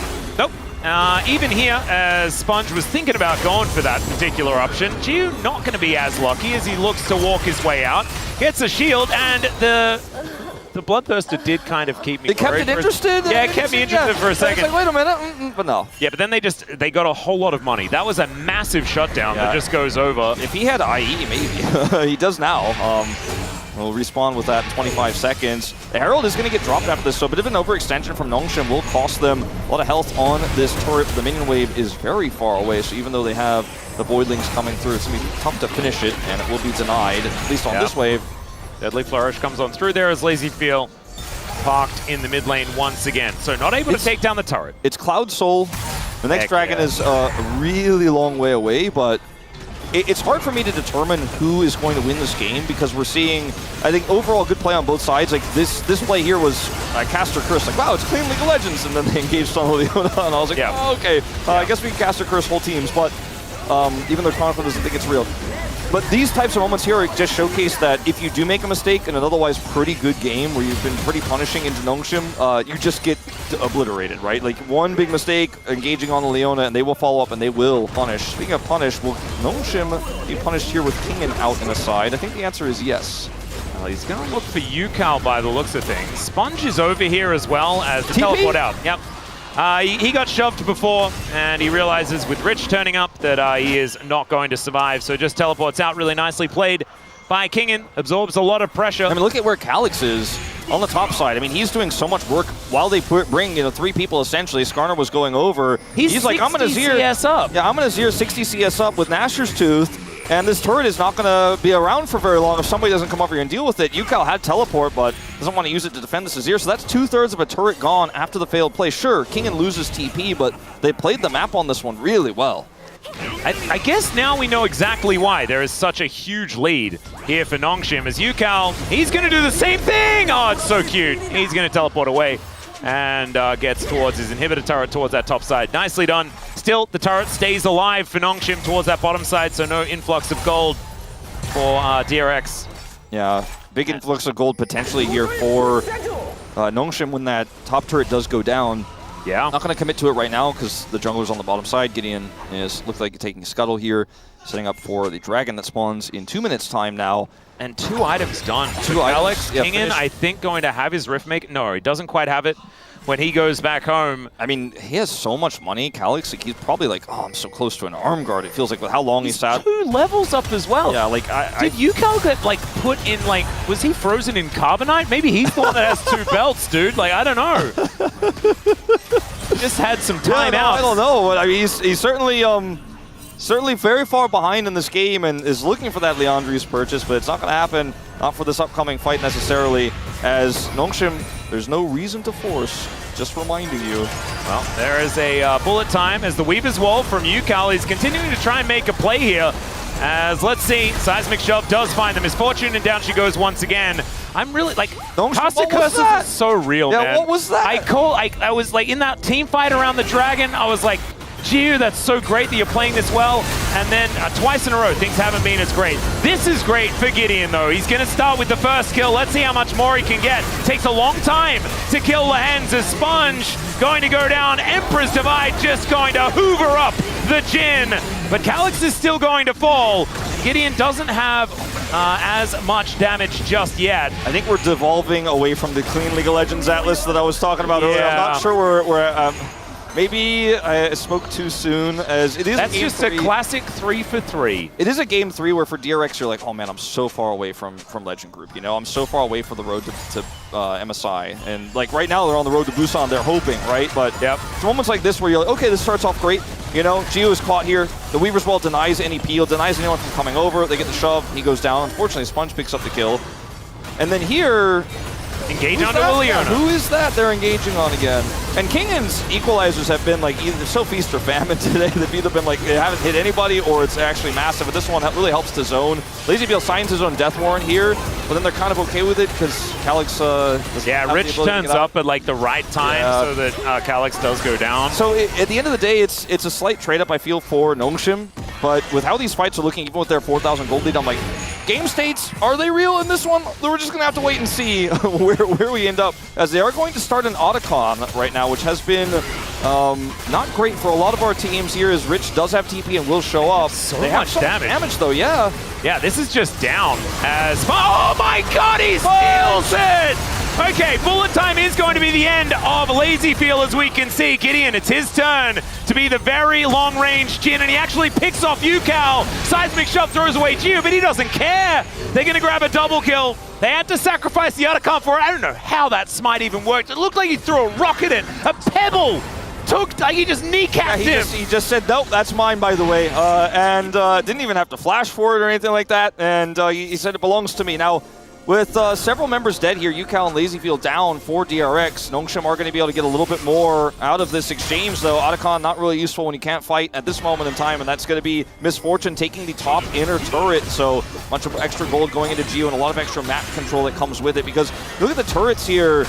Now, DRX don't really have any control over the map. They were able to get the mid turret, but like the outers and the top and bottom lanes are still up, as we're going to see a deep TP from Kingan. Yeah, and once again, engage onto Leona is going to be the play. Almost got Dragon is losing interest. Kingan, I'm not sure about this one, buddy, as that blast code not going to work out as he's thrown into the wall. And yeah, it's like he was flanking, but then the rest of his team was like, like thinking about going in and then goes out. They are taking it in turns. You know, sometimes, okay, we're not done yet. Yeah, the curtains. Okay, coming on through the... That was never going to land Sponge. Sponge thought he was flashing him. If he flashes, yeah, but he didn't press the F key. That did not happen. Actually, it looks like he's a Flasher, so... Oh, that's the mistake. Well, that's why he didn't do it. Yeah, there it is. Well... Yes, a very style of game. Kingan TP'd like way up because he wanted to be on the right side of this fight, but the minion wave was so far up that he kind of... He's like, I'm flanking, and he's like, wait, I'm Rumble. He had no equalizer, so I was assuming he had equalizer, so I was thinking there was an engage. Well, Hen's trying to go back in was actually like insane.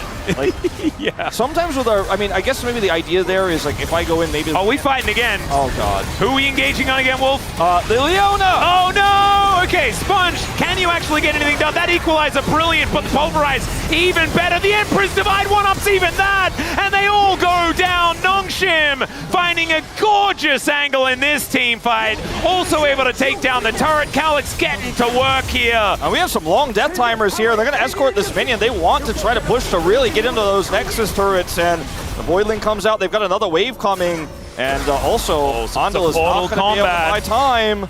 Oh, and we're not going to call him out for engaging onto a Leona there because the Leona engaged onto him. Yeah. The Wolves are also involved. I think that they might just be able to end this, to be honest. 10 seconds on LazyBeal. He's a Jhin. I mean, think Kingan, just done so. Q, and Calyx are all here. This is just going to evaporate. There it goes. Nongshim, 3 games, but they are able to take down DRX in the end. And pretty impressive as far as the last team fight was concerned.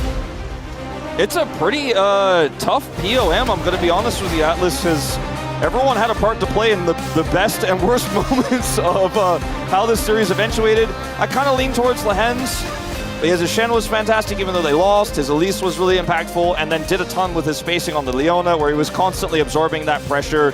But Kingen, great Rumble performance, had some really big laning phases. Gideon, always a solid vote. And Gio really stepped up a lot today. And a lot of this game, he was just pushing Lazy Feel out.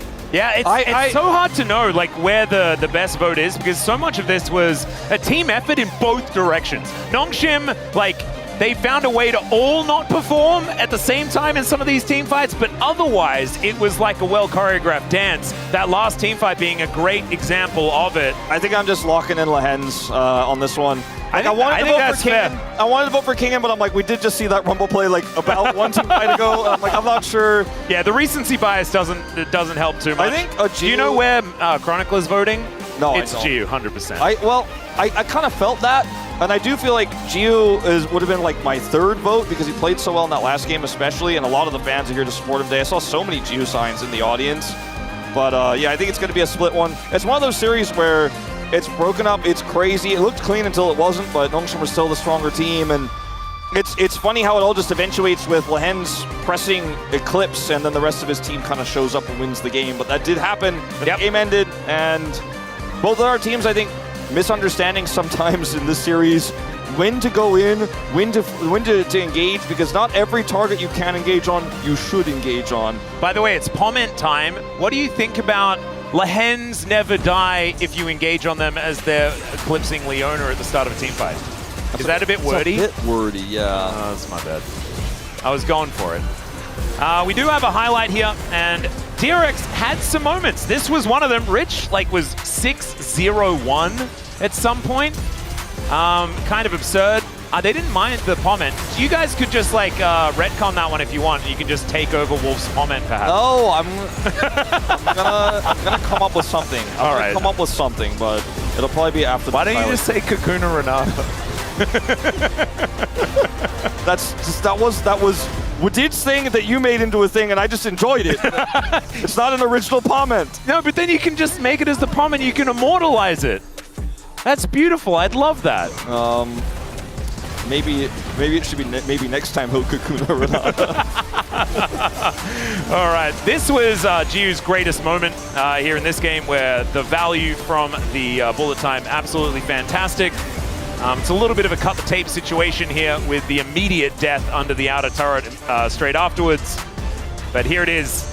The engage onto Lehens for the first time. This was the second time. And the third was the end. Everything is spent to try to kill him. Lazyfield loses all of his health, and then he ults here. And yeah, they end up getting the kill on the Calyx because Rich shows up. But there's so many of these moments for DRX it shows that they're confident to engage together.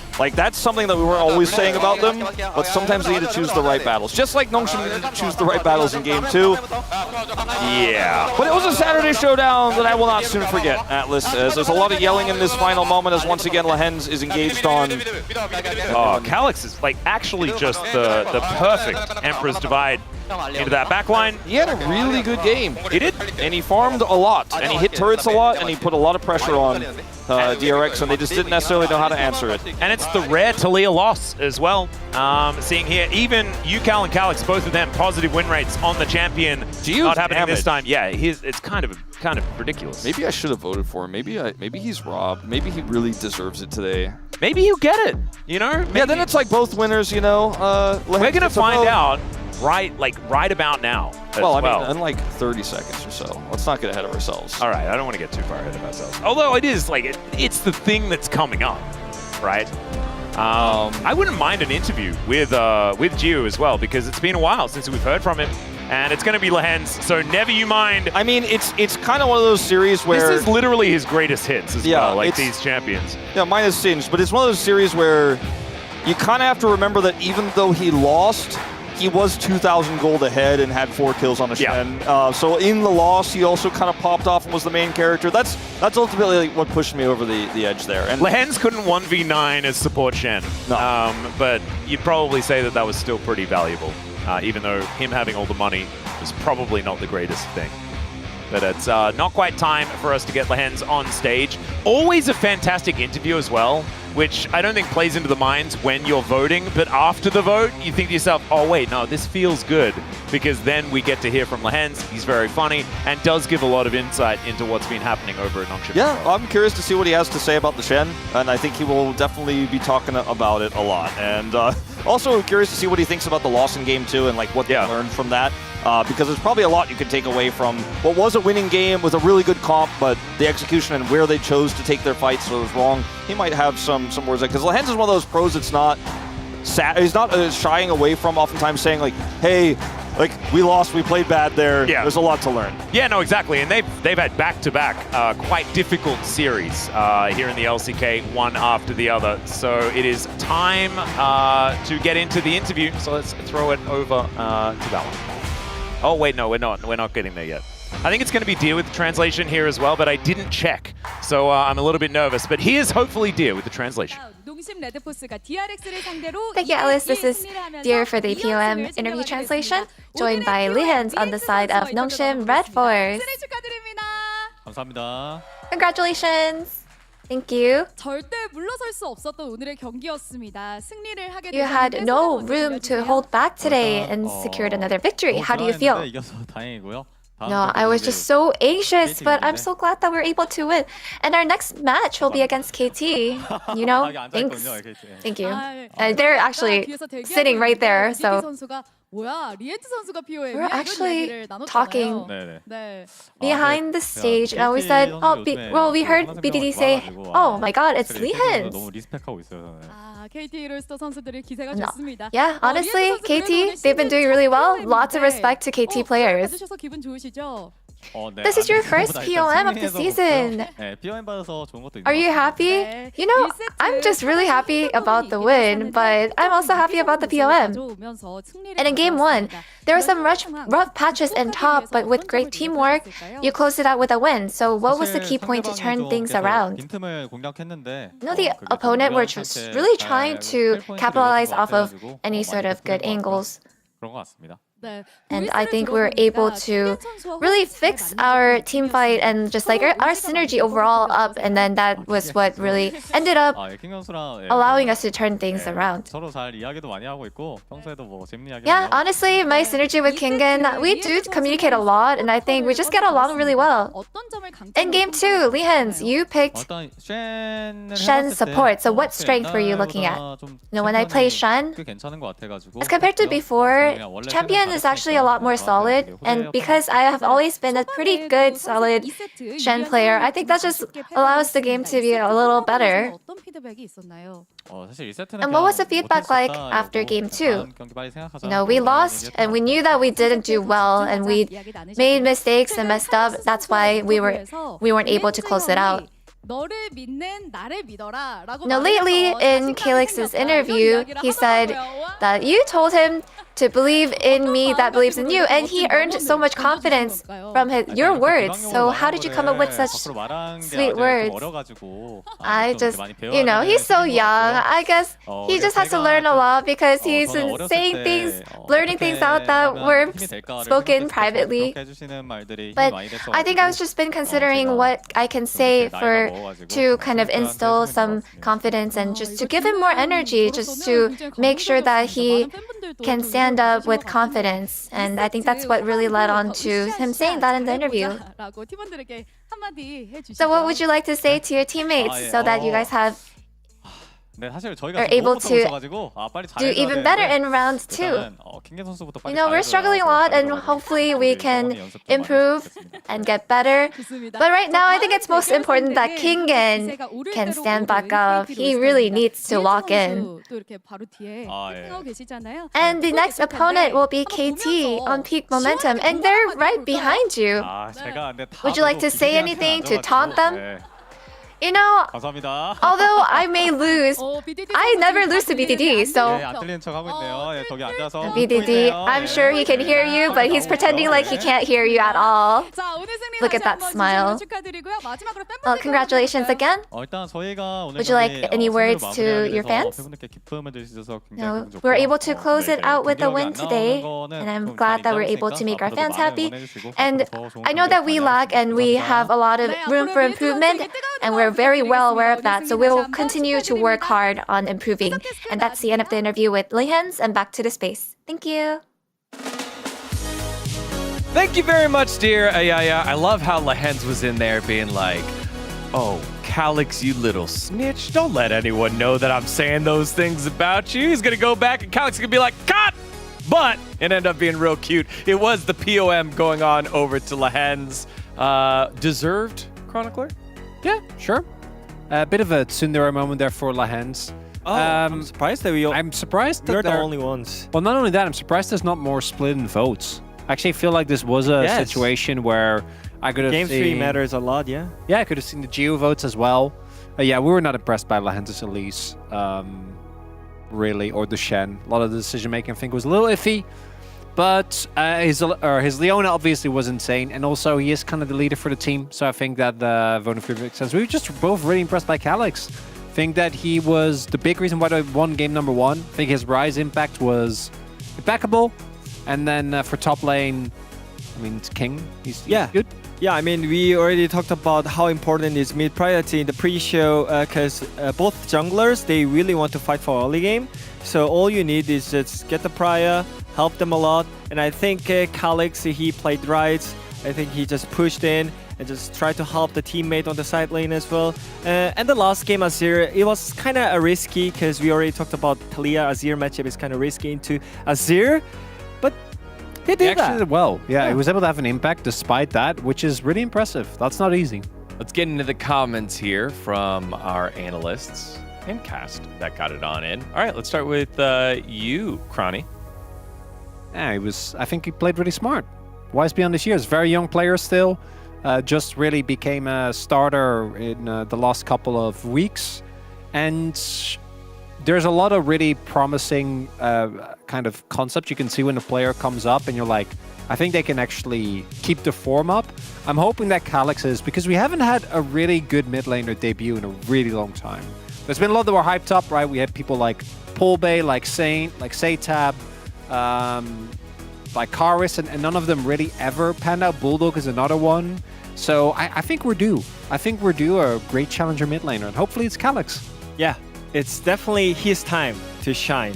But I feel like he's one of the guys who doesn't shine that much because he's one of the unsung hero. You can really figure that out if you're really deep into the league knowledge, you know. Like you all know that the reason why Nongshim is having a good fight is because of the mid lane.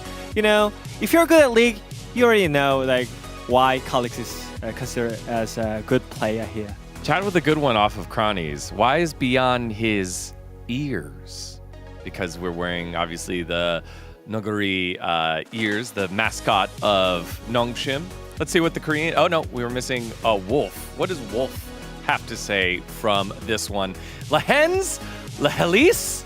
Leshens? I don't have a good pun for Leona.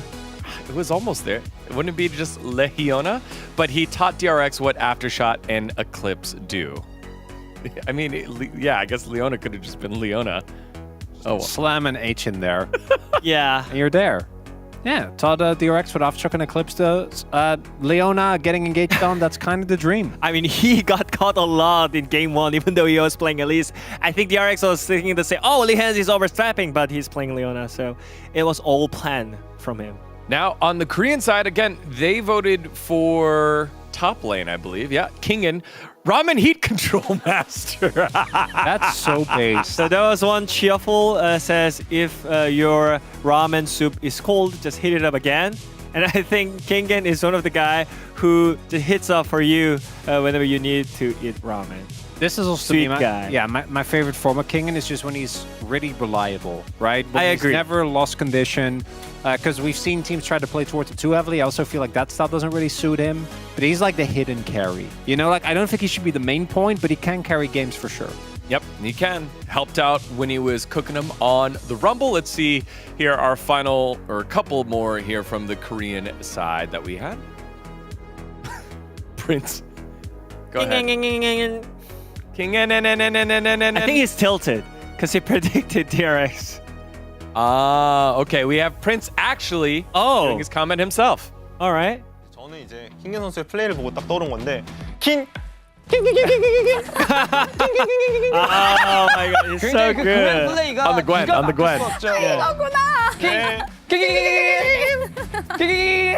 인상적이었던 표현이었습니다. I was thinking about 퉁퉁퉁 사후르. I don't think the sound makes sense, but he really sold it. So I'm kind of on 3. Ready? I'm on board. 1, 2, 3. King. There we go. All right. Not the sound a scissor makes. You know what? I'm just following Prince's lead. The only person to get a pentakill in 3 major regions. All right, let's go to Cloud Templar, a certified crowd hype machine with Lahen's Cloud Templar getting that one in. And then the final one from Pony. Jiwoo, ramen's in the fridge. I'll be home later. So take care of the laundry and tidy up. It's even funnier because we did highlight at the top of the day how often Lahen's is he's just gone. And he left a note. He's like, Jiwoo, by the way, don't get dove. You know, good luck getting your wave. I'll be out after 3 gangs. I was almost voting for Jiu because of that, right? Like, I feel so bad for him. Like, I think 10 out of 10 solo player will just rage kid at that moment. When your support is just leaving your lane, then you have to give up 3 waves. How did Ruler and Lahen's ever play together? That did happen for a year. That's why they could have happened this year too, and it did not. As we take a look at the standings, Nongshim find themselves solidly in 4th place. A couple games behind T1 and DRX. They had the opportunity to catch up to the bros, weren't quite able to seal the deal. They're in 9th and are going to need a hot run of form to try and get into that top 6. As we take a look at the next match, it is bro time, baby, or roller coaster time. KT versus Bro. But before that, we have Secret Newsroom with Atlas and Wadid's interview on G2. Make sure to stick around, see that, and then get ready for the first match of Bro versus KT. See you in a bit.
makes me stronger.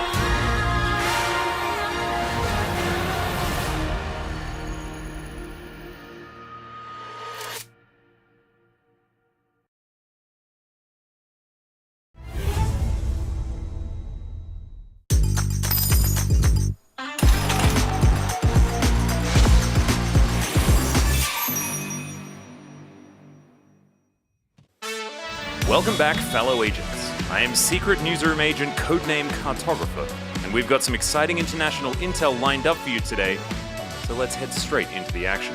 This time with more LEC included. I know you missed it from last time. And in fact, first up, we have that news from the LEC. On May 10th and 11th, the LEC held its second official road trip, this time in Paris, France. And with Carmine Corp on their home turf, the fans and the atmosphere was absolutely amazing. A teaser video for the Paris road trip was posted on the LEC YouTube channel, and G2 fired shots in the comments, setting the stage for a highly anticipated showdown with Carmine Corp on May 11th. So how did the clash between the rising force Carmine Corp and the historic powerhouse G2 play out? Let's take a look. With the series heading into Game 3, G2 pulled out their Joker picks for the draft. Warwick top and Dr. Mundo jungle.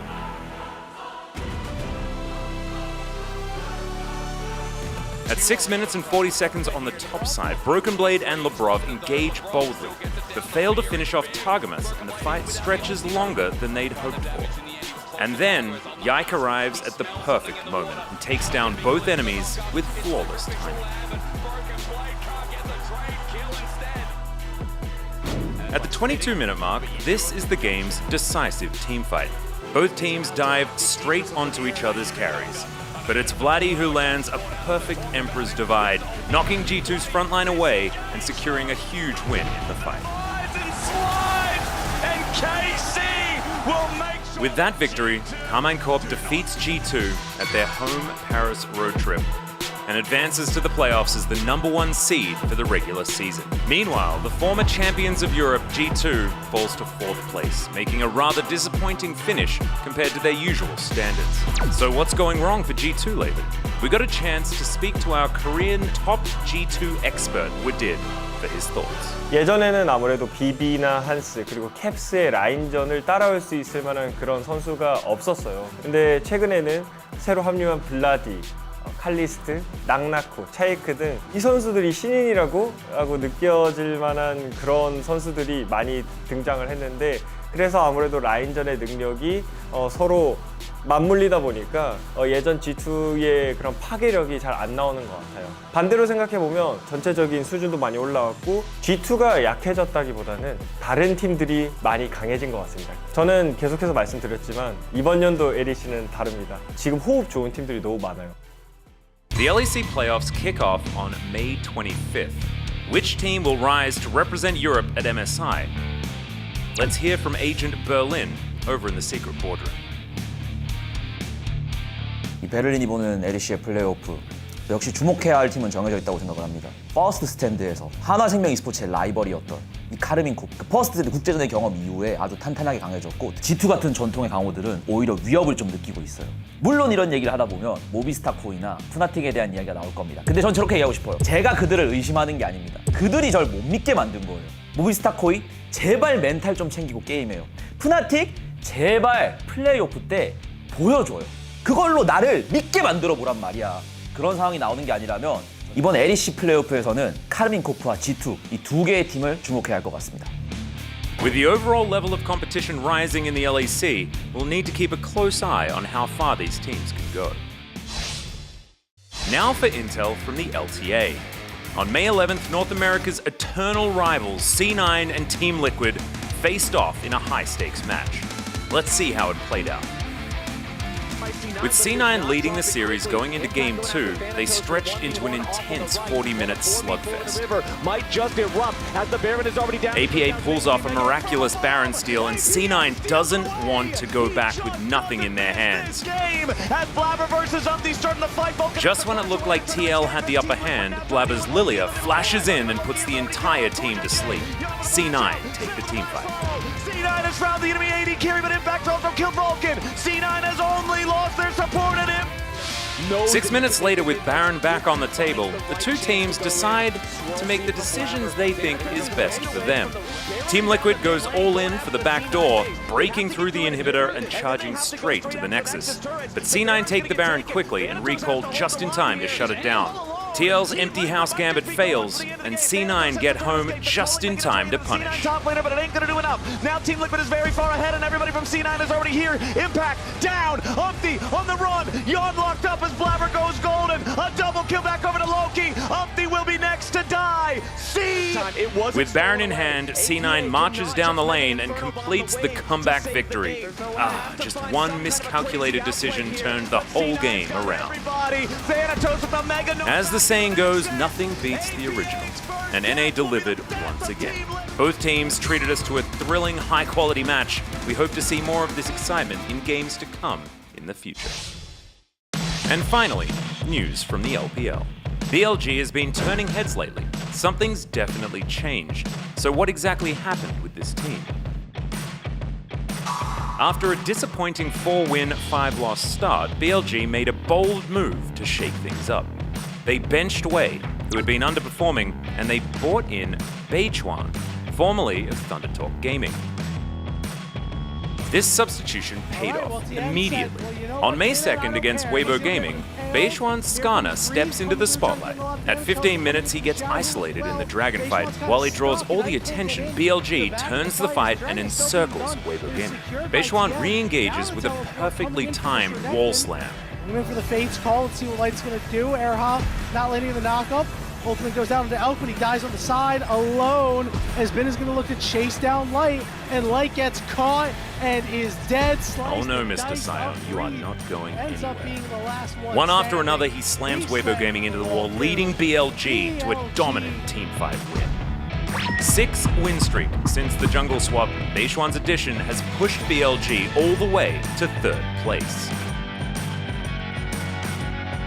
Will BLG make it back to MSI and challenge the LCK again? We'll be watching closely. That's all the intel we've gathered here for today. We'll be back next week with more hot news and top secret updates. But for now, I'll leave you with the wise words of Atlas once again. Stick around soon. We'll see you then.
stronger.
LCK 화이팅! Welcome back, ladies and gentlemen, to LCK 2025. Absolutely adorable Friends came supporting both of the teams that are going to be participating in today's match. And that's what we love here at the LCK. It is fairness and equality, right? Yeah. When it comes to supporting both of these teams. We also share that here in the casting team as well. Yeah. Which is why we're not going to biasedly select each other's D&D alignment based on a sheet that like Chronicler would write. Instead, we're going to do a quiz just to make sure that it's impartial and the results suit me. Okay, it is time for us to have a look at the standings here, because you may have seen it is birthday time. Yeah. It was Bull's birthday yesterday. He's going to be playing today instead of Hype because, of course, the loan from KT, Hype playing in that position because of that. And it is Perfect's birthday just today, which is that's super right. awesome. So it's a bit of a birthday time here at the LCK. KT are 2 series wins ahead of Bro. That doesn't seem right, but it's right. That's where we're at. Like we've kind of identified. We know top 3, and everything else is a little bit weird. And for Chronicler's scale, it was like we know top 1 and bottom 10, and nothing else is known. But it's tell that like in the LCK group battle, KT won, LCK round 1, Bro won. It feels like KT are right now on such good form that they're way better, but they are still KT. No, that's not how that works. KT right now have a negative win ratio. That's right. They're just 1 game behind. Which means they're going to win. And it's going to be a 2-0 as well, because then they will hit perfect neutrality. And of course, Bro won Keswick Cup before the LCK group battle, so that's why like KT won that one. Yeah, exactly. Exactly. You get it, Wolf. You get it. You've been here a long time. Yeah. You know. As we take a look at some of the leads here for Bro, I did see Morgan do big things in Game 2, and he made a big gold lead happen with New York. He definitely did. Things have really changed, though. I feel like the dynamic for Bro has changed a lot with Kroko on the team. And it's not like we think Kroko is way better than Humbug. We're not sure yet. We're still kind of identifying like where Kroko's strengths are. It feels like it's very familiar from his Live Sandbox days, but the team looks different as Bull is back in due to loan regulations. But he is he's going to leave the gym and he's going to attempt some League of Legends here today, and we'll see whether it goes better than what it does oftentimes. He has been having a decent time down in Challenger. And also at the gym. And at the gym, definitely. Making some gains. as yes. One day you can live up to Bull. Yeah.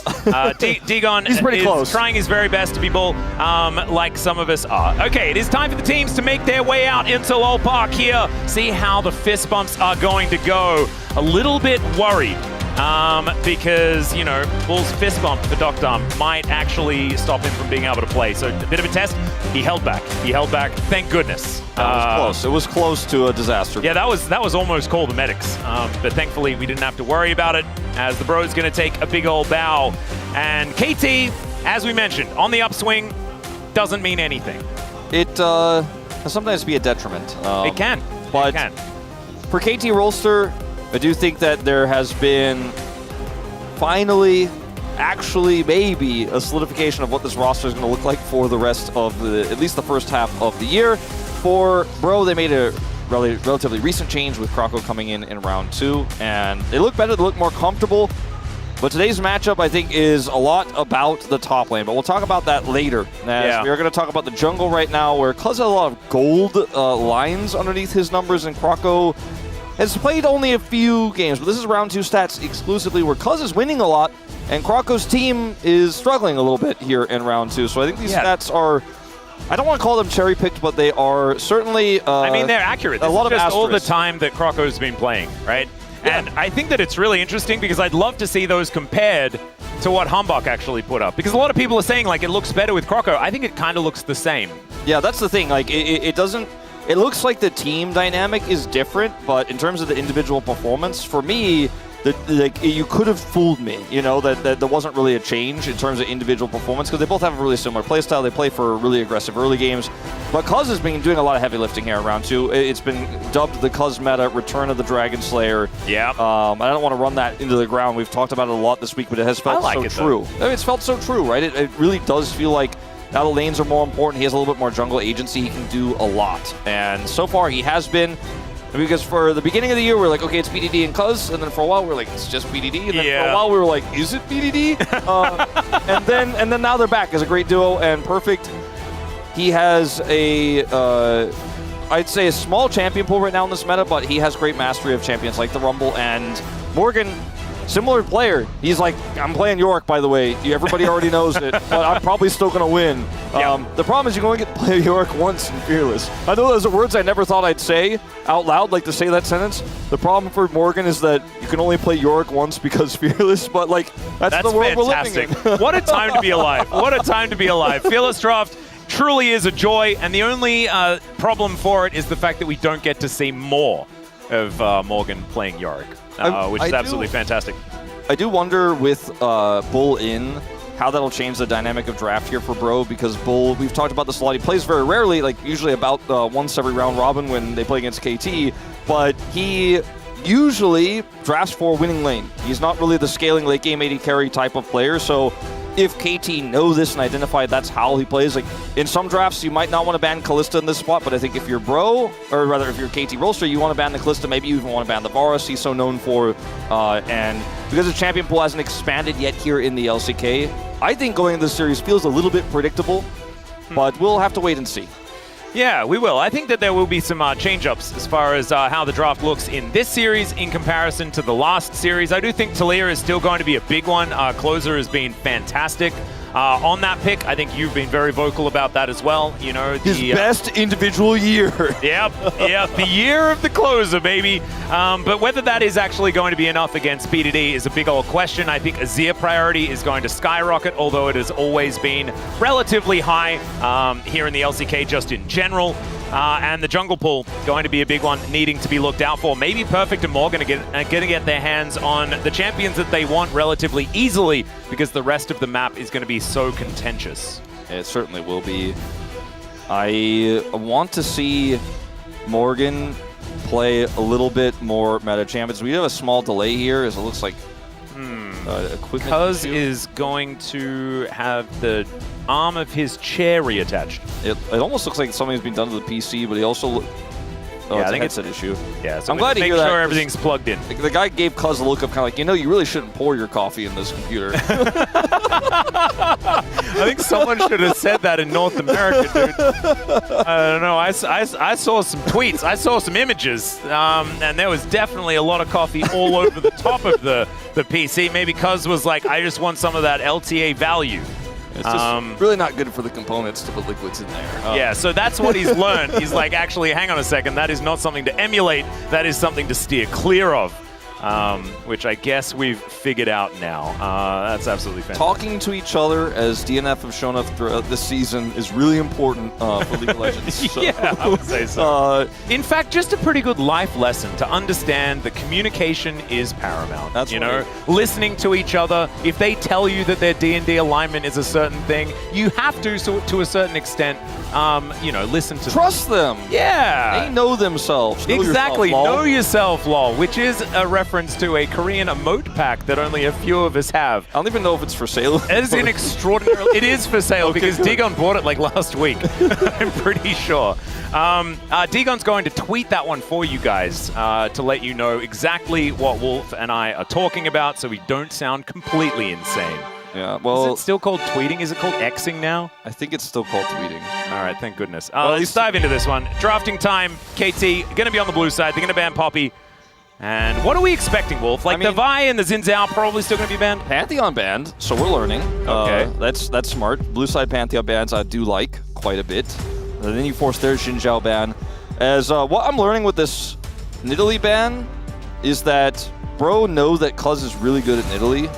And also, they're probably looking for a Scion pick in this first game, I think. Ooh, that could be a good idea. Because I think Nidalee is good as jungle when you're playing Scion because you lose top lane and Nidalee has prio, and also good into Scion. I don't know if Perfect's confident to play that, but he won't be playing it in this game anymore, and he's just going to take his Rumble. So champion pool and top lane pretty small for both of these players. We're going to get Perfect's best one right here. Morgan is the Scion right now, or is he going to wait for Yorick? I do think Rumble has an okay matchup into the Scion, just with the fact that the Leandries does come in very early, and so the stacking of health feels less good. Most meta top laners beat Scion right now, but Scion's still relevant, despite losing early. Scion can still crash into stuff no matter what you do to him in lane. He will eat a lot of damage while the rest of your team hopefully does something. They're going to get the Xin Zhao, but the question really is, what is the top lane pick? At least that's my main question right now. They couldn't grab a mid laner like the Azir pick away, but Talia's up, so maybe you take the Talia here. Closer's been so good at it. Talia Xin Zhao, very powerful. Yep. But the observers and the production know that Morgan is like, he's already calling for it. Look at him. He's like, my Yorick is available! He's like, do you think they'll know if I'm planning on playing Yorick later? Oh, instead he's going to Ambessa. His most played. Well, he is saving the Yorick until later. I wrote Wukong down already. That is going to be locked in. Thanks, KT, for doing you. But I had thought that the Azir was going to come in for BDD because I assumed that the Talia would be priority picked. It does not. And so Talia goes to KT. Closer, I think, wanted to know what the jungle matchup was going to be before he wanted to make his choice, because he could have just picked the Talia and they could have left the Ambessa for 3, obviously, since Rumble was already locked in, but now has the information and feels comfortable playing the Ahri here with the Xin Zhao. Not going to be playing the Azir into the Talia, that's for sure, but I feel like Closer's so good at Talia that I would have preferred the priority to be a little bit higher there. Nico ban means we're also talking about Kalista. The Ashe ban, we're really putting Kalista in that final ban spot for KT Rolster. Yeah, I would suggest. KT, I think you are banning Kalista. Oh, they said we're banning Oh my goodness. All right. How does Bull get to play Kalista? Like, how did that happen? I know exactly why. It's because Doc Dom and Peter are just going to Draven it. They are going to, if you blind this, it's going to get Draven. Okay?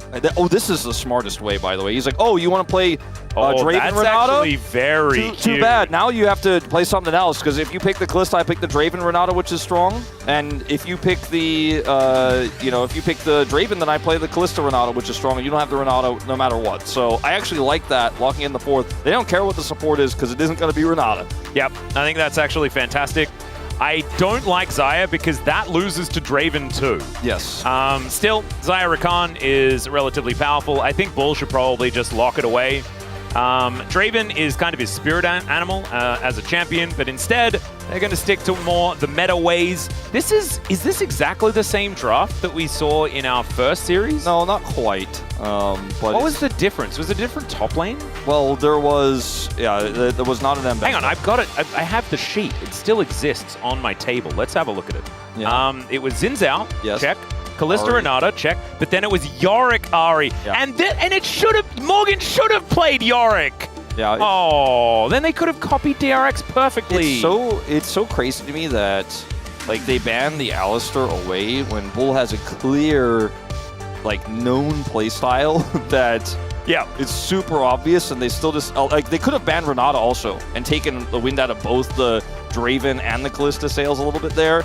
And the bans were so face up with the Nico ban, they traded that for Alistar. I think this was a bit of an error of judgment by KT. I don't know if it necessarily matters because I think on paper right now they are the stronger team. They have the better macro, the better shot calling, better team fights, etc. But I feel like Bro kind of got everything they want and everything that's comfortable for them. So I give them a pretty nice chance to get something done in this first game. I'm not saying I predict them to win it, but I do feel like Bro walk out being like, oh, thank God. I think we have a small pool around a few roles, but we got still some more best picks. Yeah, I do think that like if Bro are looking at just their team and they ignore the fact that KT got like the best champions on the patch, then they're probably okay. But KT did get kind of the best champions on the patch. That's true. Like outside of the jungle. So it could be a rough one. We'll see whether the Bros can Giga Chad their way through it. 소환사의 협곡에 오신 것을 환영합니다. Oh, this is absolutely beautiful. There is a quote from Twitch chat that I do want to read out for you, Wolf. Yeah, read it. This is from Narvunshin, and he says, they don't have the bro magic, though. And that is exactly right. It means... Oh, KT don't have the bro magic. Yeah, KT's magic is something else. Well, they used to be called the KT Magic Ends. Oh, really? Yeah, in StarCraft Brood War. I thought that was Orlando. Before they became Rolster. For Uh-huh. a brief moment of time, were called something else that I won't mention. So they were wondering like what all of this up and down was, and they were like, it must be magic. And then they realized, actually, no, roller coasters do that.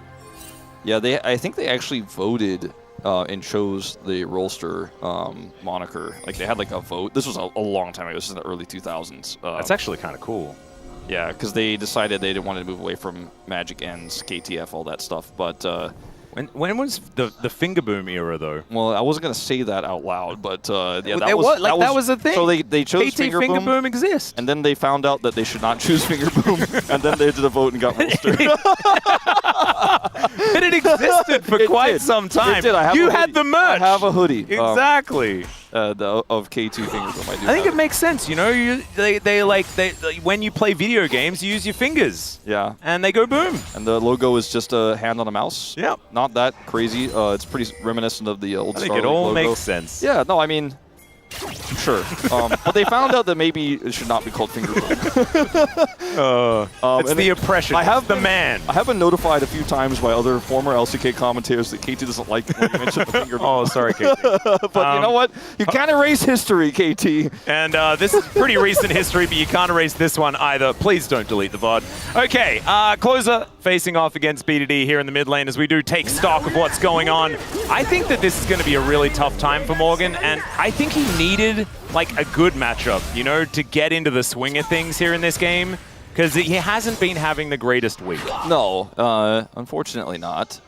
I think that, like, when you look at these drafts, tier list-wise, safety-wise into the Ahri, you have the Xayah. It's not great into Kalista, but going to be great for team fights later on. I think for KT, just not losing the game early might just be enough. You know, that might just be enough. I'm not saying that the Kalista isn't going to have a lot of power later, because we've noticed and known for a long time that Kalista does great on objectives. If you have control of the map, you're like, oh, just try to steal this. We have 2 smites, basically. And the ways in which you can play around that, how strong she is in late game team fights if you have the proper setup, where they have to walk to you. Xayah is pretty low range. You don't get super outranged in this comp. But I do think that the Mbessa and how you team fight with it into Xayah specifically is pretty tough, you know? Sometimes we don't like Xayah when there's a lot of different forms of CC because she just can only ult one of them, but the way these fights work with Charm and with the Mbessa ult, you're kind of pretty good to ult just once and you're fine, actually. Yeah, I also think that you don't necessarily need to Featherstorm the Ambessa ult, right? Yeah. But if the hostile takeover comes in afterwards, if Ambessa's then dashing around doing a lot of damage, then that's going to be the problem. That's going to be very telegraphed. So I do think that the amount of value you can get from Featherstorm will be quite high.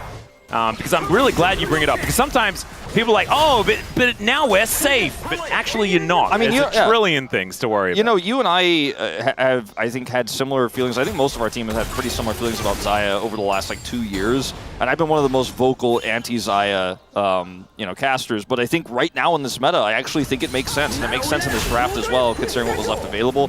You will struggle in the lane, as you guys could see if you look at the bottom of your mini-maps at home. But I think what it does later on into this comp is fantastic. And so... And will outscale. Yeah, 100%. Yeah, we used to see this a lot, of course, many years ago, where the Xayah is picked just to exist in lane alongside the Kalista, hopefully not die, and then just do more damage in the later stages of the game. And this is a very low-range composition from the bros, so the Feather recall is going to be absolutely ridiculous as far as value later on. And I think KT do have a pretty good comp. However, I don't want to take away from the fact that Bro got exactly what Bull wanted, giving Bull comfort when he's stepping in just for this match alone. I think he's going to be really important in getting them on the right foot moving forward. Yeah. You know, we talked about it. We started the day saying, like, I wonder if that'll affect them in draft. In this game one, no, it absolutely did not. Nope. Morgan gets to play Ambessa, which he hasn't been winning on, but he's very comfortable to do. It still should have been Yorick, so we could have had the same competition twice in the one day, Wolf. And it is actually bothering me. Yeah, but we were close. Morgan saving Yorick for game 2. Yep, you man sign again. I got Yorick, so yeah, we should probably, in case people are like VOD watchers or something like that, missed the intro. The reason Bull is playing is because Hype is on loan from KT and cannot play against his original team that he still somewhat belongs to. I mean, I think Bull is a strong challengers player and has had his moments here in the LCK for sure. Yep. He flexes his muscles a lot for a reason because he plays well when he comes here to play on stage. He celebrates a lot if they win. Yeah, he played before it was a lone situation, right? And we saw him on Kwangdong Freaks last year, and he's had some good games. We cast him a lot, even when we were like officially casting and not just co-streaming challengers. So I think in his own right, he's earned his spot to be a player in the LCK occasionally, but he still hasn't yet, I think, gotten to the point where we call him an 80 carry that has a flexible champion pool. He plays the winning lanes. That's what he's known for. That's what he does. You said his spirit animal is Draven. I feel like that's kind of true, but for me, it was 100% on hit Varus. But either way, the fact that he's able to get this Kalista and generate a small lead in this game is exactly where he wants to be. He's like, okay, cool, I'm playing on stage. That's stressful. A lot of pressure. A winnable matchup against KT, and he gets to play Kalista. He's like, oh, that's like, this is what I want. This is how I can showcase my best gameplay. Yep. And let's see whether he can do so, because right now you've got Dr. Arm, and he's pushing relatively far up at the moment. Of course, on a bit of a reset was Polo, going to be making his way back down now. But the solo lanes, this is what I was worried about for the bros, is the fact that BDD gets on Talia, which is one of his most successful champions, and that is not something to be taken lightly because BDD's been here for what feels like forever at this time. Now he's like, well, there's no Talia for my Azir in the rest of the series either, by the way. Well, exactly. So he's just feeling really good about that. And Rumble's Perfect's best champion. And Peter has been really, really good at Rakan, but a lot of the times we've seen Talia's sneak through. We've seen Poppies on the other side, and Rakans have had a really rough time. This is going to be a Rakan field day unless the Renata can be played really, really well by Polo. I think a lot is on Polo's shoulders to shut down what Peter is trying to do this game, because otherwise he can really just hold them in place. There is Cyclones to be layered on top, Seismic Shove, Equalizer. The Wombo combo potential here from KT is kind of ludicrous. I think that the Wukong is the biggest problem for the Kalista in this draft, and if you can find opportunities to really go in and find those fights when the Wukong ultimate is down because it was used to engage on the front line, then I think that's going to be your best bet, as Paulie wants to shake hands with BDD, but BDD is just not feeling very diplomatic at the moment.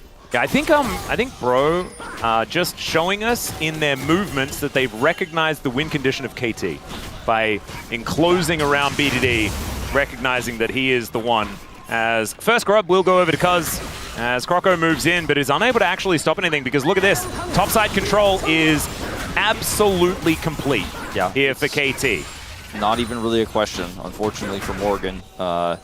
He is 400 gold down from a natural lane lead, and Perfect bought steel caps, so it's hard for him to trade back. And yeah, the 2v2 gets really, really rough. Yeah, it's just one of those things where you see Cuz smites and you're like, oh, well, I get one of them, right? Because he doesn't have smite, and then you're like, well, I don't want to die for that. And we 100% lose me, and if I come into the fight, we're in no position to do so. So you can see, like, bro, we're looking to see if maybe KT made a mistake, or they tried to engage instead of holding the grubs, but KT just don't, because KT know that the main way they lose this game is losing early. And they're just simply going to hold on to that topside prio and control and just kind of chill. They don't need to force anything.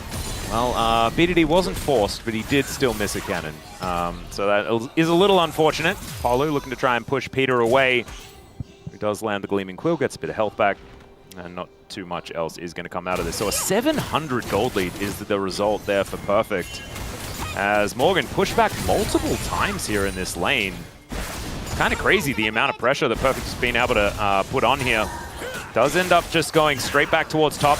Looks like we will just have a regular bottom lane experience. Well, you know, when you look at like comfort picks for players, it does feel bad for Morgan that both Perfect and Morgan are like, this is my comfort pick, and Perfect's like, but my comfort pick is kind of like a counter to yours. So. Yeah, mine does good in this match. Mine wins in this matchup, so does feel a little bit rough. But like the MSO will still be relevant later on. Yep. And it's not a huge, like, it's not a lead to where like we're just gonna see Morgan pushed out of the game or anything like that. It's not that kind of colossal lead. It's just a natural lane lead. Yep. The lead is like actually all just Perfect. So if they can get this Rumble into a team fight that's going to be coming up, especially if he's able to complete a first item, as that one is happening. It was a trade of objectives so far, though, as you can see at the top of your screen. Feats of Strength is just one objective apiece.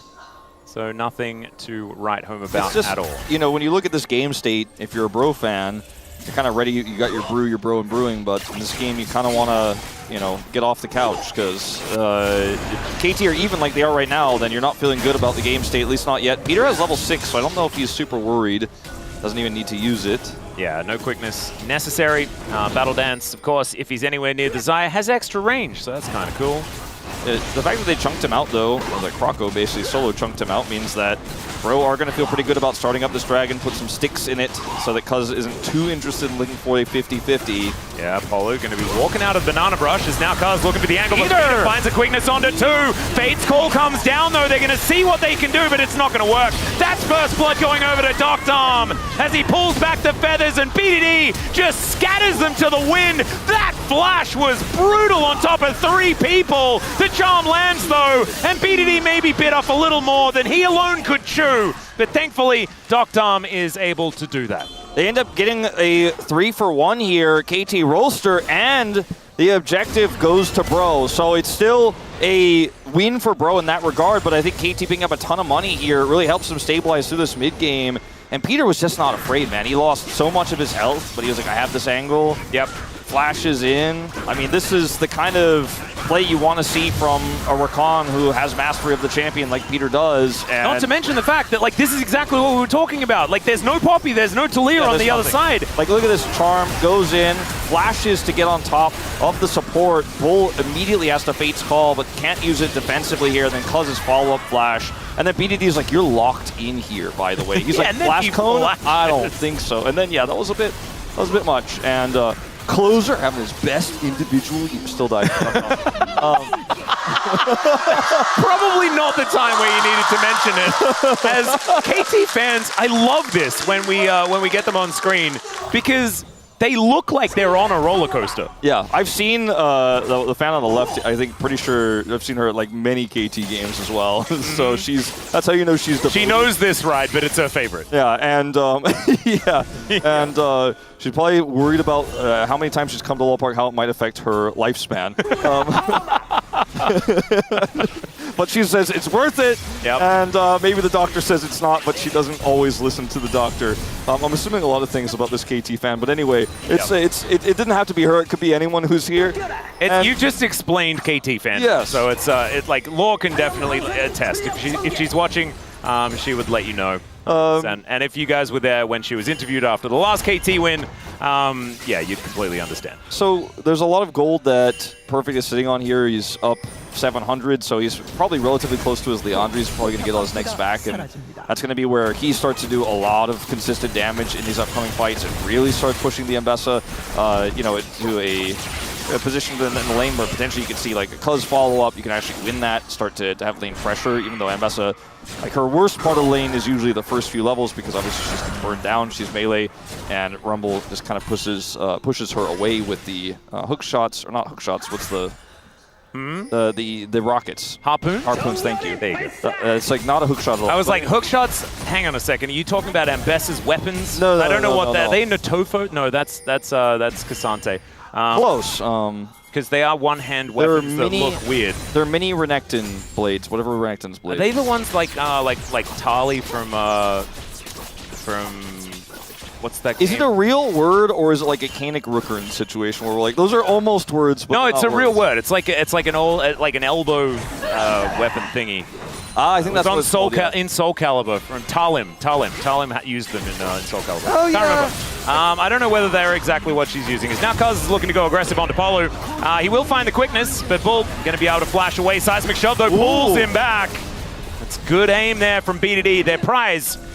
Well, they're starting going to be the top lane out of turret. I mean, look at the gold now. Like they won the last fight, but it was a close fight, right? And it was still a small gold lead. The gold lead has exploded because they've just started getting control over the map everywhere, using Talia as pressure here on this top side. The Rumble pushing out the bottom side. They get feats of strength off of this as well.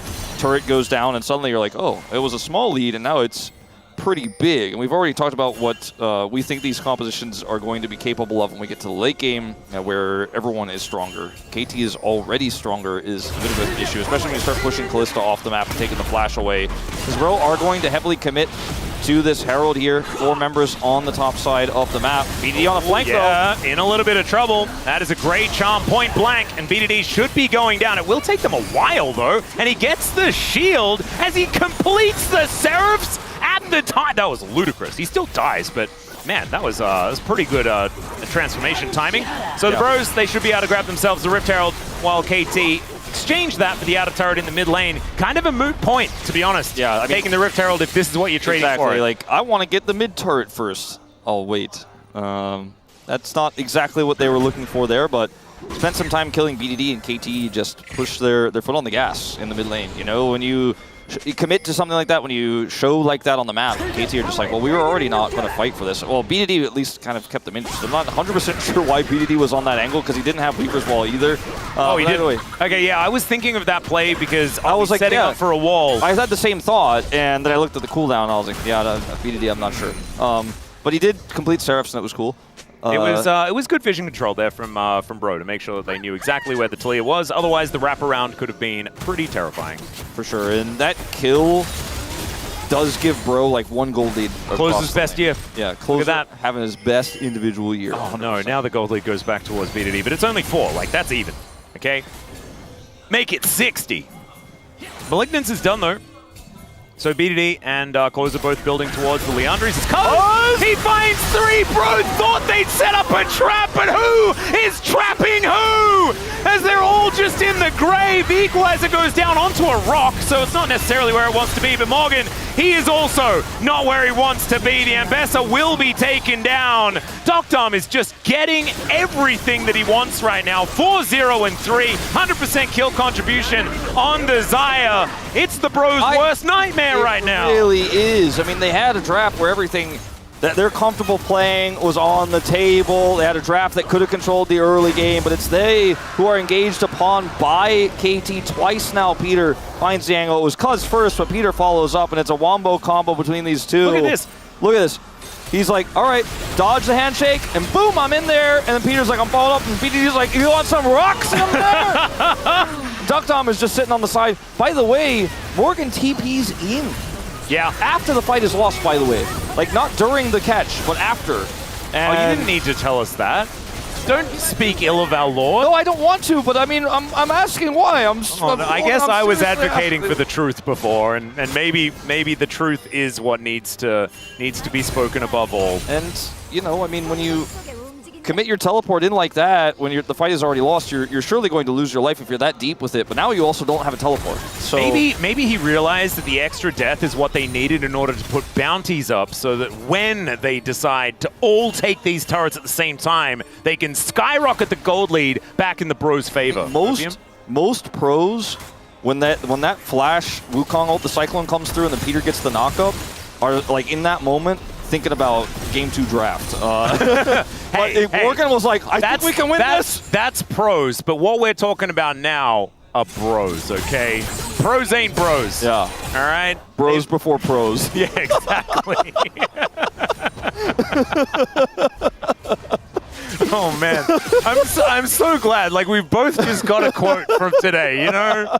We got Kakuna Renata, and we've got pros before pros. That's right. And every bro who plays on Discord with their bros who wants to go pro knew they were also bros before pros. Exactly. Exactly. That's why you don't say no to that ARAM game with your mates just because you've got a scrim with your Clash team. All right? Like, you got to remember where you came from. 100%. 100%. I mean, preach, Wolf, preach. Morgan, you miss every shot you don't take. He took a shot. He did. And he took a teleport, and he had to watch himself go over there. As once again, Cuz is dodging stuff and knocking people into the air. Croco going to be on the worst end of that one. Great wall placement once again here for BDD, but they haven't killed anyone just yet. Croco does have a bailout, but unfortunately not going to get bailed out for this one. It was just a little bit too expensive, and the Bros are going to just back away. So only losing Croco. Won't have a smite on the map. No, nothing really here to smite outside of Artican spawning right now. KT, will they actually go for that one? That seems a little worrying. I don't think they have the Morgan's damage. topside with no teleport. I guess without Morgan's teleport, yeah, I guess you probably can do this. It's going to take a little while, but if Morgan can't show up and they know he's there, then you also don't have to fight Smite. So I don't think this is punishable, actually. Yeah, it's just another clean catch. Cuz is like on cooldown. I will go to the bottom side of red side jungle and Cyclone people, and they will die. And BD's like, Weaver's Wall on those.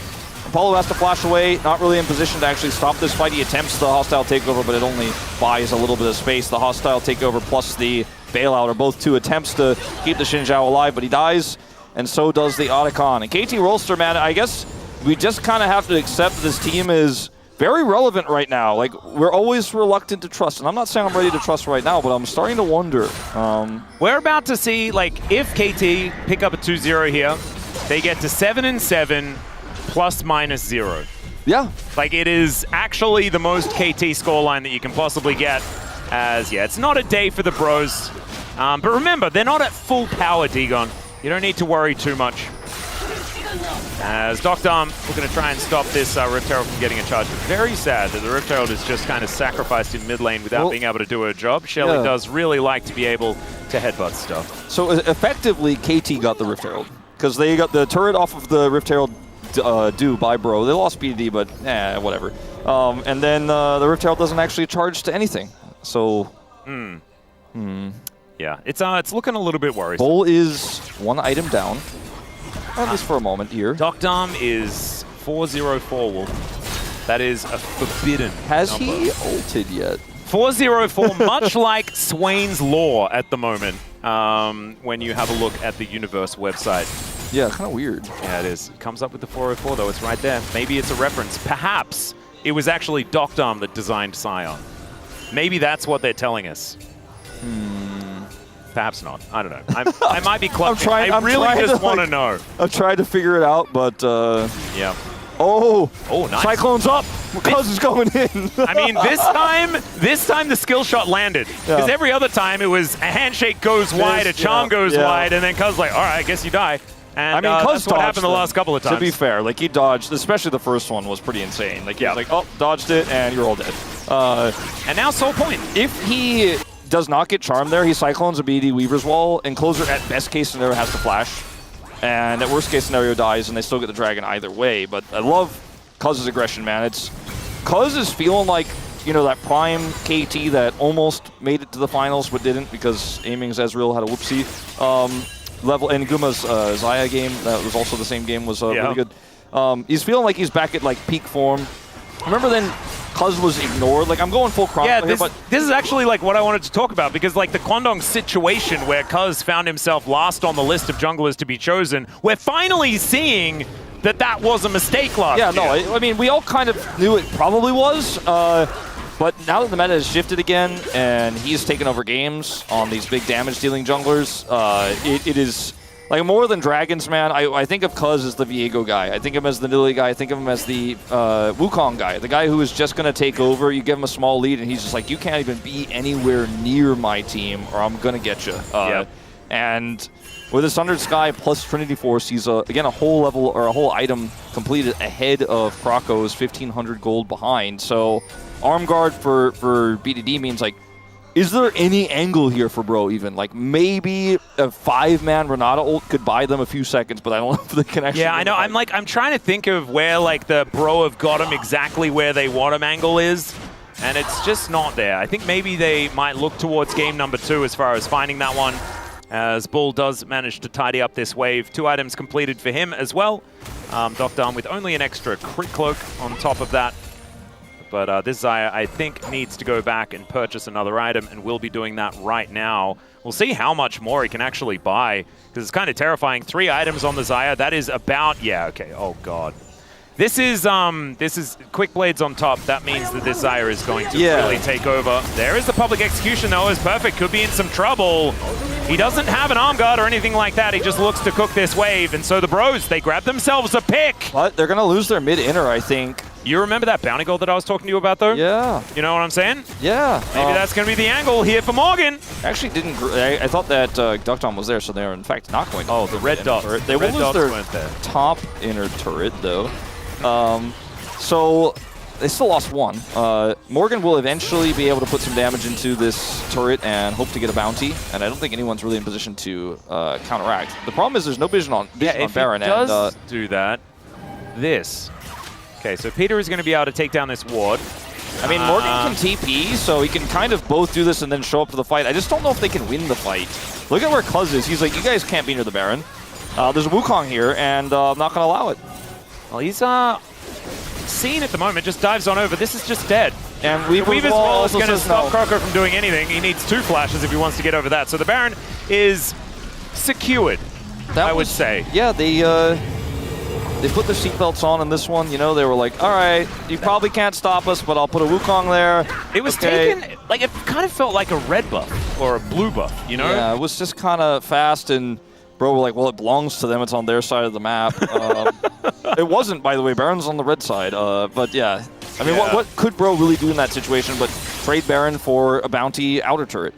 Like, that's what I'm saying in this game. Like, their comp can't do things late when they don't have control. And if we talk about how they have to have control, they can do a lot in the late game if they're in control. They're not in control at all, even a little bit, anywhere on the map. Look at those blue wards that are, like, in the back of their jungle.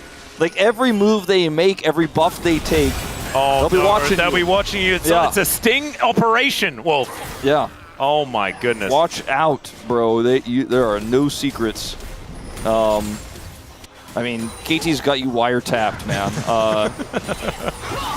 All right, well, they're going to try and defend their inner turret, and there is an angry siege minion that's out of range. And this is the problem. Everything's out of range. Bro, a very short range right now with this composition. So you can see they're stacking up the siege minions. And, like, even when becomes lightning can't hit it. You know, like, there's nothing that they can do to stop these turrets from falling down. Look at this. It's still there, by the way. Same one. Yep. And now there's going to be 2. Oh, no. Well, there it is. And at this point, KT... They just wait 30 seconds. They grab Mountain Soul and wander through and take no damage and kill everyone, he right? just teleports in here. If anyone stepped up, BD just walls them off and they die. And Morgan can't be here. Has to walk away.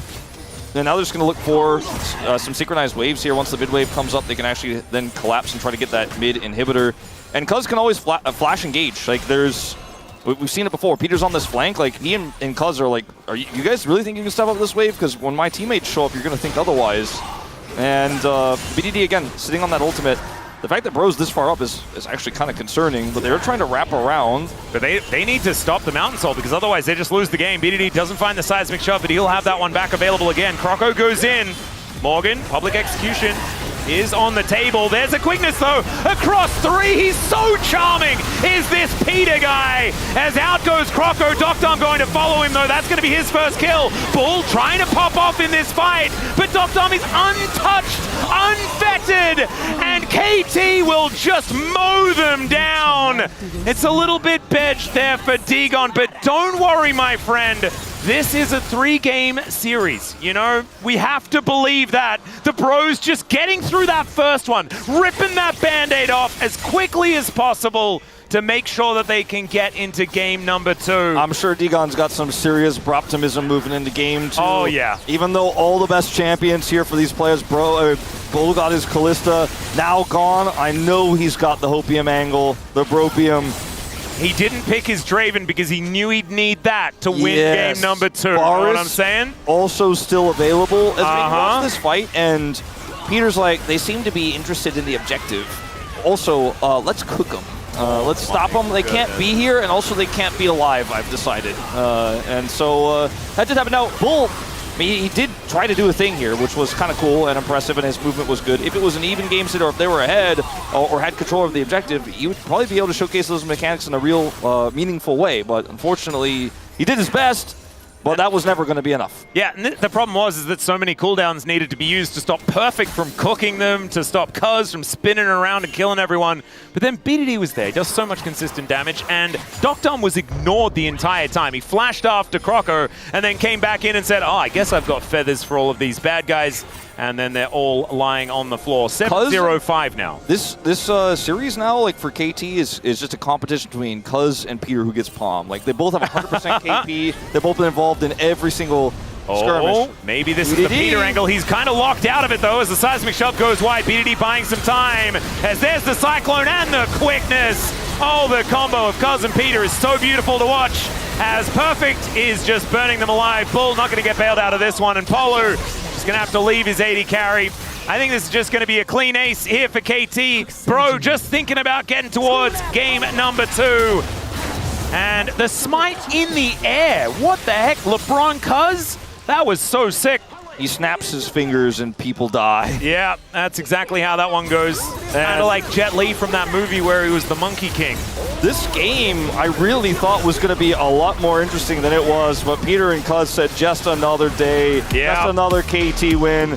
And this team just seems like it gets better and better. It's aging super well, just like that bottle BDD Classic that every KT fans keeping on their shelf that they're going to open one day when he wins an LCK title for KT Roasters. Surely, surely one day. That's sounding a little bit excited there. We need to just calm down. Well, By the way, still on the shelf. I left. Oh my, Stefan Cuzzy on the table? That would have been so good. Yundo, of course, is better with the references.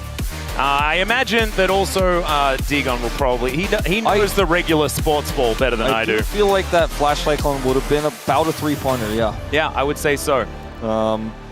Who for the bros, like, it wasn't a bad draft, but it wasn't that great into what KT had, and it's only a game 1. It's, well, that's what we need to focus on. Closer doesn't have Ari anymore, Xinjiao is gone, Morgan doesn't have Ambessa, Bull doesn't have Callista. We're always worried about Bro, the deeper going series. There's still the Scion. There's still the Yorick. But KT, I mean, they used BDD's Talia, and Cuz loves his Wukong, and obviously Perfect. His best champion is the Rumble in terms of like fearless traits here, but otherwise I think KT still has a lot more in the tank here, and that's what I'm most concerned about moving forward in this best of 3. I would agree. I imagine we will see slightly different bans as well. Maybe some of these junglers are going to get through this time around. That's going to be where some of the first picks lie, or maybe the Azir is going to be the big linchpin in game number 2. But we are going to have to go to a short break before that. The space is then going to break it down. Thankfully, Digon is going to be there with the broptimism, with the positivity to make sure that we understand that this is going to be a 3-game series. We'll see you soon.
있다. 봐줄게. 나만 여기 어그로. 있어, 있어. 간다. 아니 둘 다 있다. 그만 발라보. 간다. 위치 좀 내볼래? 보자. 나 봐줘. 달려. 야 봐줘. 매혹 받았어. 왼쪽으로 형 왼쪽으로 올래? 왼쪽으로 갈게. 아이고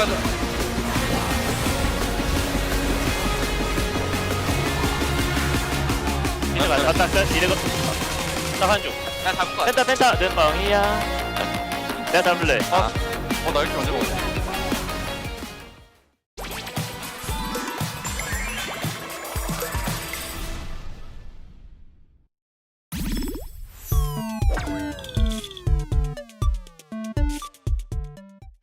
나름 무건데 이게 쪼입니다. 이게 아니랑 같이 쪼여야 돼. 더? 충분히 활약할 여자. 전라지망을 펼쳐라. 하필이면 그 단어. 네, 여기서 지금 쪼인 다음에 하필이면 그 단어.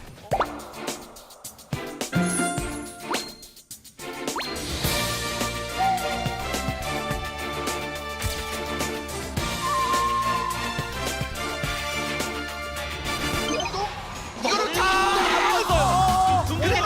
전라지망을 펼쳐라. 아니 어디까지 그 전라지만 전라지망을 펼쳐라. 너무 이랬다 오너. 쪼여라. 이번에 드디어. 이게 무슨 원통하다. 전라지망 책뚫림. 완전 또 뚫렸어요. 이거 어디까지 가요? 근데 바이퍼가 진짜 빠르게 뛰고 있어요. 그래도 너 포위됐다 바이퍼. 투항하라. 전라지망을 펼쳐라. 그 단어 쓰면 안 된다고요. 크게 펼쳐라. 크게. 또 달려요. 달려요 바이퍼 달려. 뭐 없어 다 써 다. 바이퍼의 데모. 이렇게 저렇게 해서요. 크게 천라지망. 이거 20쪽을 노려야 돼. 크게 천라지망. 천라지만 그 표현. 크게. 근데도 원군이 옵니다. 천라지만이란 말만 쓰면 이게 사람들이 오해하겠어요. 뚫리는 게 천라지만 같은. 솔직히 말씀드려서 안 될 것 같아서 그런 말 쓴 것도 있습니다. 네. 아주 뭐. 이러면 난리 났습니다. 이렇게 쓸어버립니다. 채원.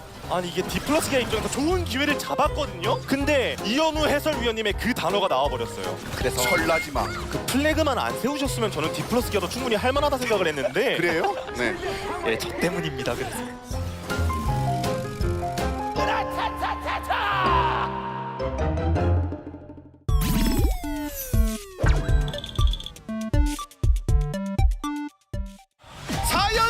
찍습니다. T1입니다. 고공행진이죠 T1. 오늘 컨디션이 좀 많이 힘들 텐데. 그러니까요. 오! 잠깐만. 잠깐만.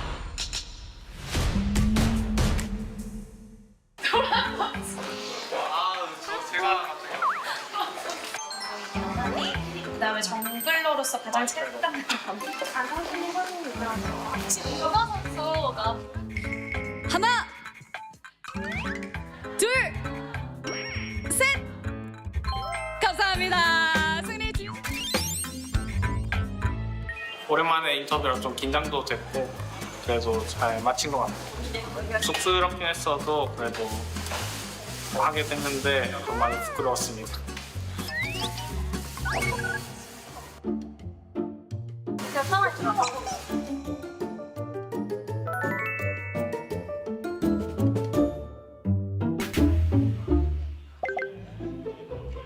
민규 오늘 POM 받았으면 좋겠다. 민규 오늘 민규 POM 받고 볼라트 했으면 좋겠다. 뭐 했으면 좋겠다고? 민규 POM 받고 볼라트 했으면 좋겠어요. 뭐라는지 못 들었어. 또 못 들었어. 아니 발음이 안 좋아. 저는 들었는데. 저도 들었는데요. 그럼 그냥 감독님 귀에 혹시 뭐라고? 볼 하트. 볼 하트. 볼 하트였어. 볼 하트 발음이 왜 이렇게 구려? 귀를 좀 파셔야 될 것 같은데요. 그럼 감독님 많이 드신 것 같은데요. 감독님 귀로 먹어?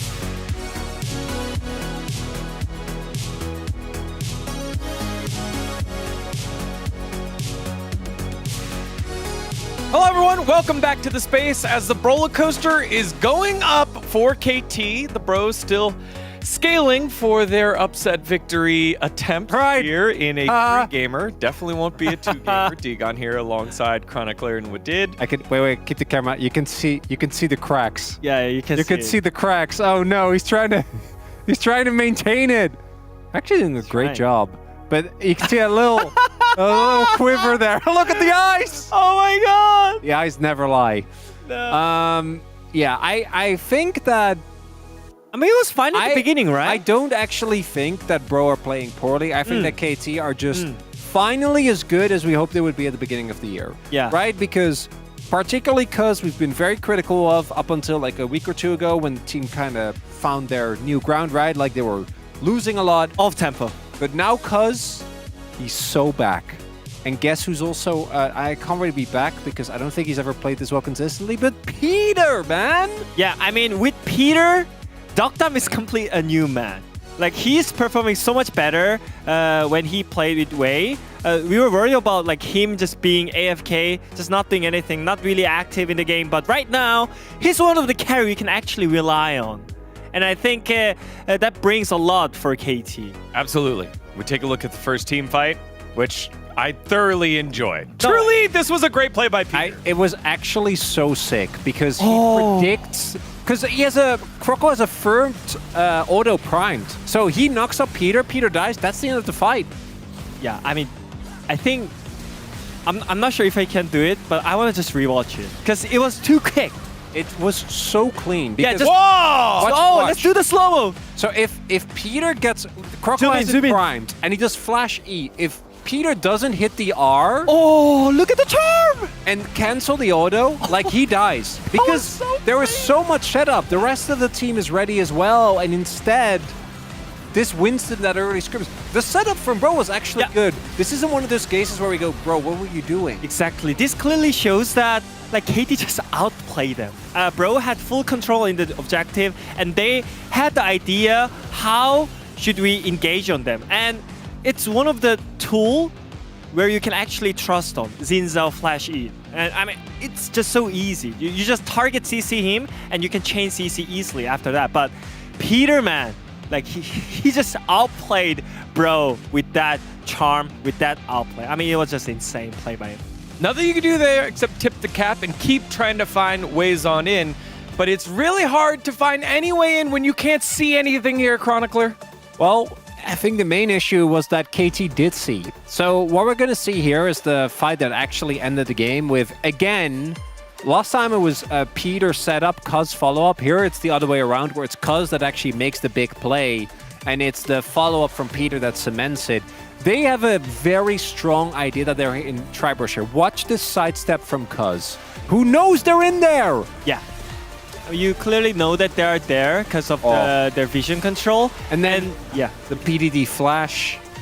The old wombo combo is right there. But I just want to like say that, bro, like you really gotta like defend your jungle, defend your vision control. Like, sure, you can be behind, but after them like invading your jungle, you have to clean out your jungle because they have the full vision control. That means that they're gonna see where you are. So you have to clean your jungle first, and then you can walk into the river. I think that's the first step, but I think they kind of like panicked after the misplay on the bot lane and the river. So I feel like they gotta just, you know, refresh after the failure, and then like you can just start from the beginning. But I feel like maybe bros are missing one of the fundamental where the leader has like, okay guys, let's focus it up again. Let's start from the beginning. We are fine in the game.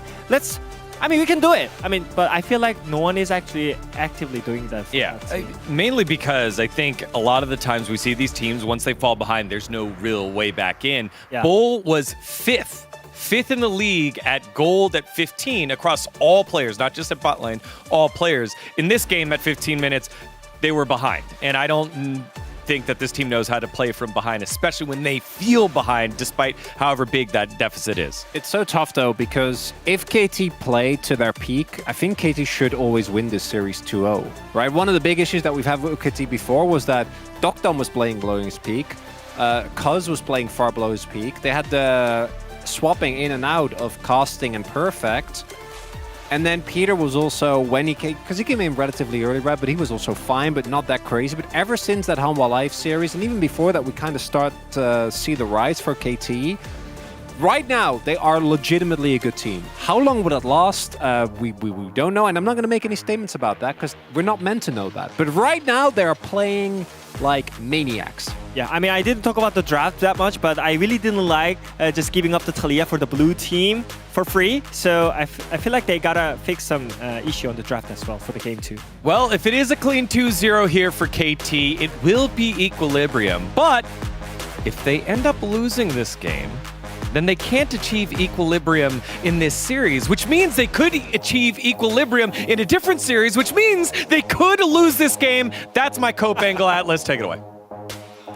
I like it, Digon. Thank you so much for at least keeping up the broptimism. And do you know what? I have the clincher. I have the true meaning of what it is to have all of the hope for the bros. And that is, we now expect KT to win.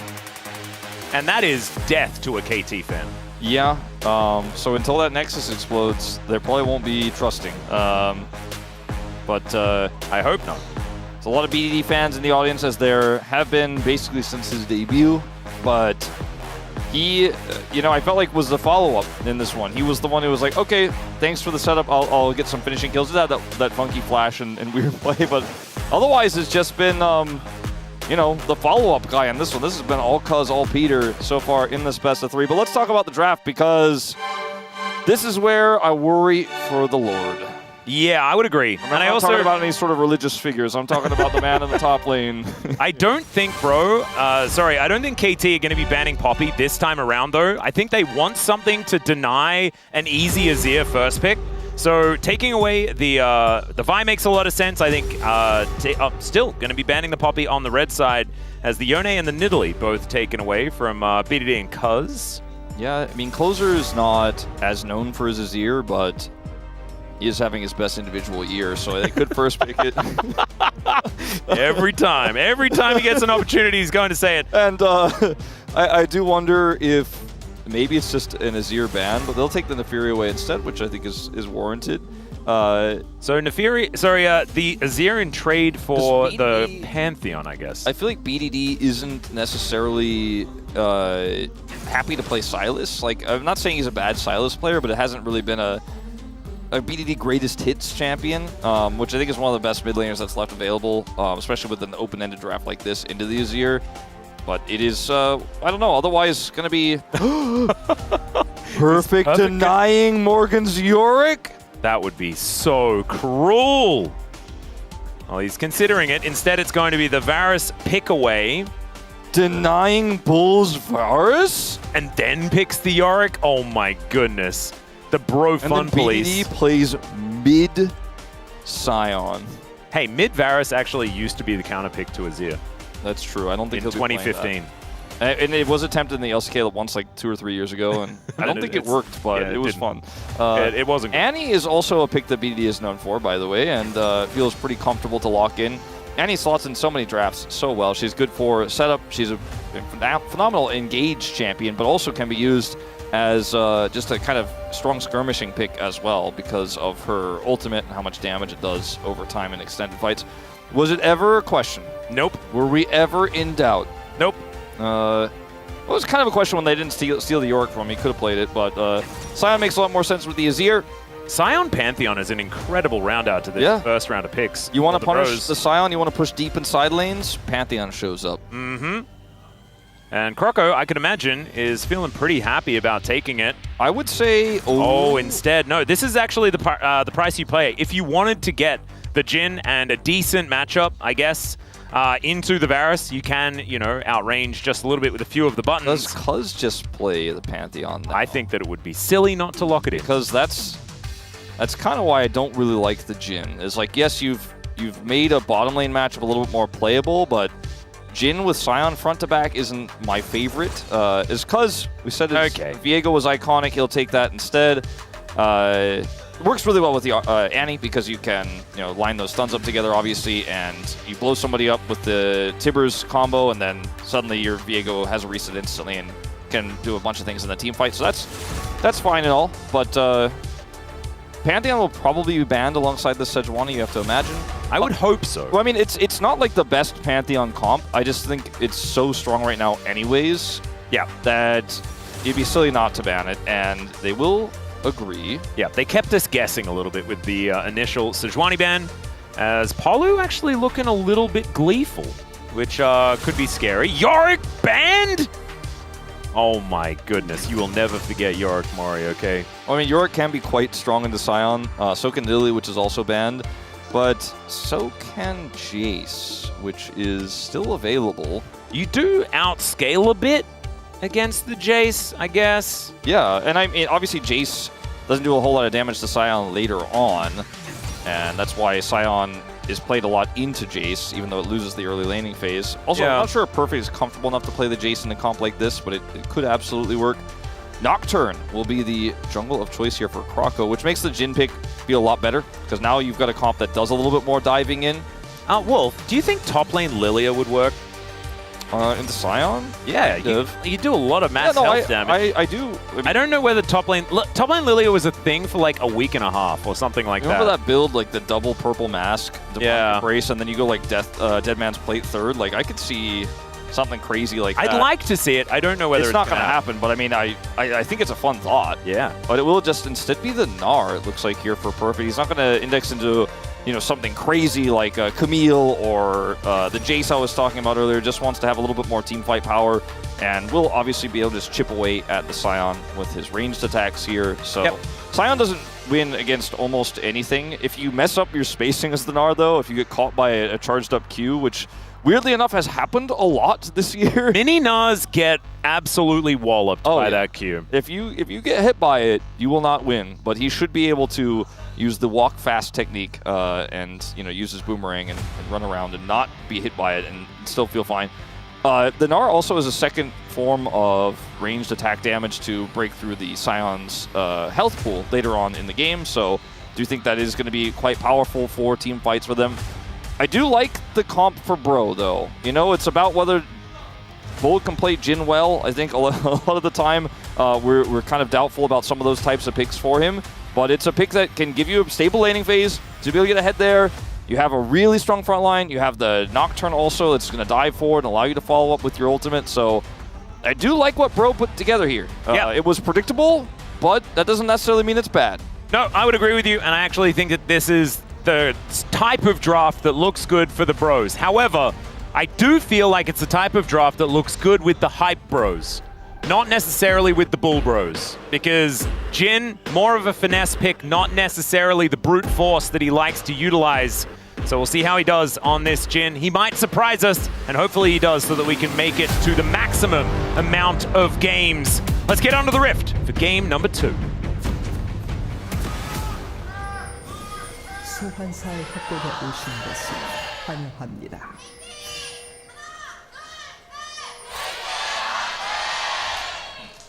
All right, here we are, ladies and gentlemen, onto the Rift for game number 2. The Bros, can they bring us to the 6th game of the day? Because 5, kind of cringe, Wolf. It is a little cringe, yeah. So it wouldn't be the 6th, it'd actually be the 5th. They'd have to bring us to the cringe 4-gamer, everybody goes home early. Why did I think that our first series, was our first series the 3-gamer? It was. Yeah. It was. Yeah, no, but a 4-game, I'm saying like in the tier list, like 4-gamer. Yeah. It usually means 2 teams played really well. They got the 2-0. Like, you walk away happy with that. Everyone goes home early. And also, they leave you feeling good because, like, clean games. Yeah, so I know where to put them in my tier list. Exactly. Yep. 5-gamer, though, you don't get the maximum amount of games that you get with a 6-gamer. You only get 2 bangers where we get the full Fearless draft. You don't get any of that extra excitement. You don't get the special draft music on, those days where we have Saturday Showdown, like today, our first series. 5's just kind of cringe, where you're like, half the day was just a little bit less interesting than the other half, right? And we had a pretty interesting first series. We did. And it was a banger Saturday Showdown, and then Bro to just get unceremoniously 2-0'd, that's not what I'm looking for. That's not what I want. And it's KT. It's like you don't want clean 2-0, nothing to see here, and have it actually be true. Yeah, it's a meme. It's not reality. Exactly. Okay, I'm glad we're on the same page. As Dr. and Peter getting pushed away, Polo, in fact, going to throw an anchor towards the level 1 Alistair. Does tend to get a little bit bullied. As I'm just going to put my Brotax in real quick, because I haven't done it for this game. Make sure as well, if you guys haven't, there is no excuse, right? I'm working right now, and I'm still putting in my Brotax. Every little bit helps. It does. It 27 channel points, put them in right now. What are you doing? That's what you got to do. So the bros pushing up. By the way, if you talk to your employer, they may not feel the same way. So don't blame me. You get fired. Also, I don't think you can putting in your Brotax. I don't think you can claim the Brotax with 27 points. But I mean, you could put it on the Pred. Not anymore because it's too late. But can you claim Brotax on tax? I'll have to get. Is it like philanthropy? To my accountant on that.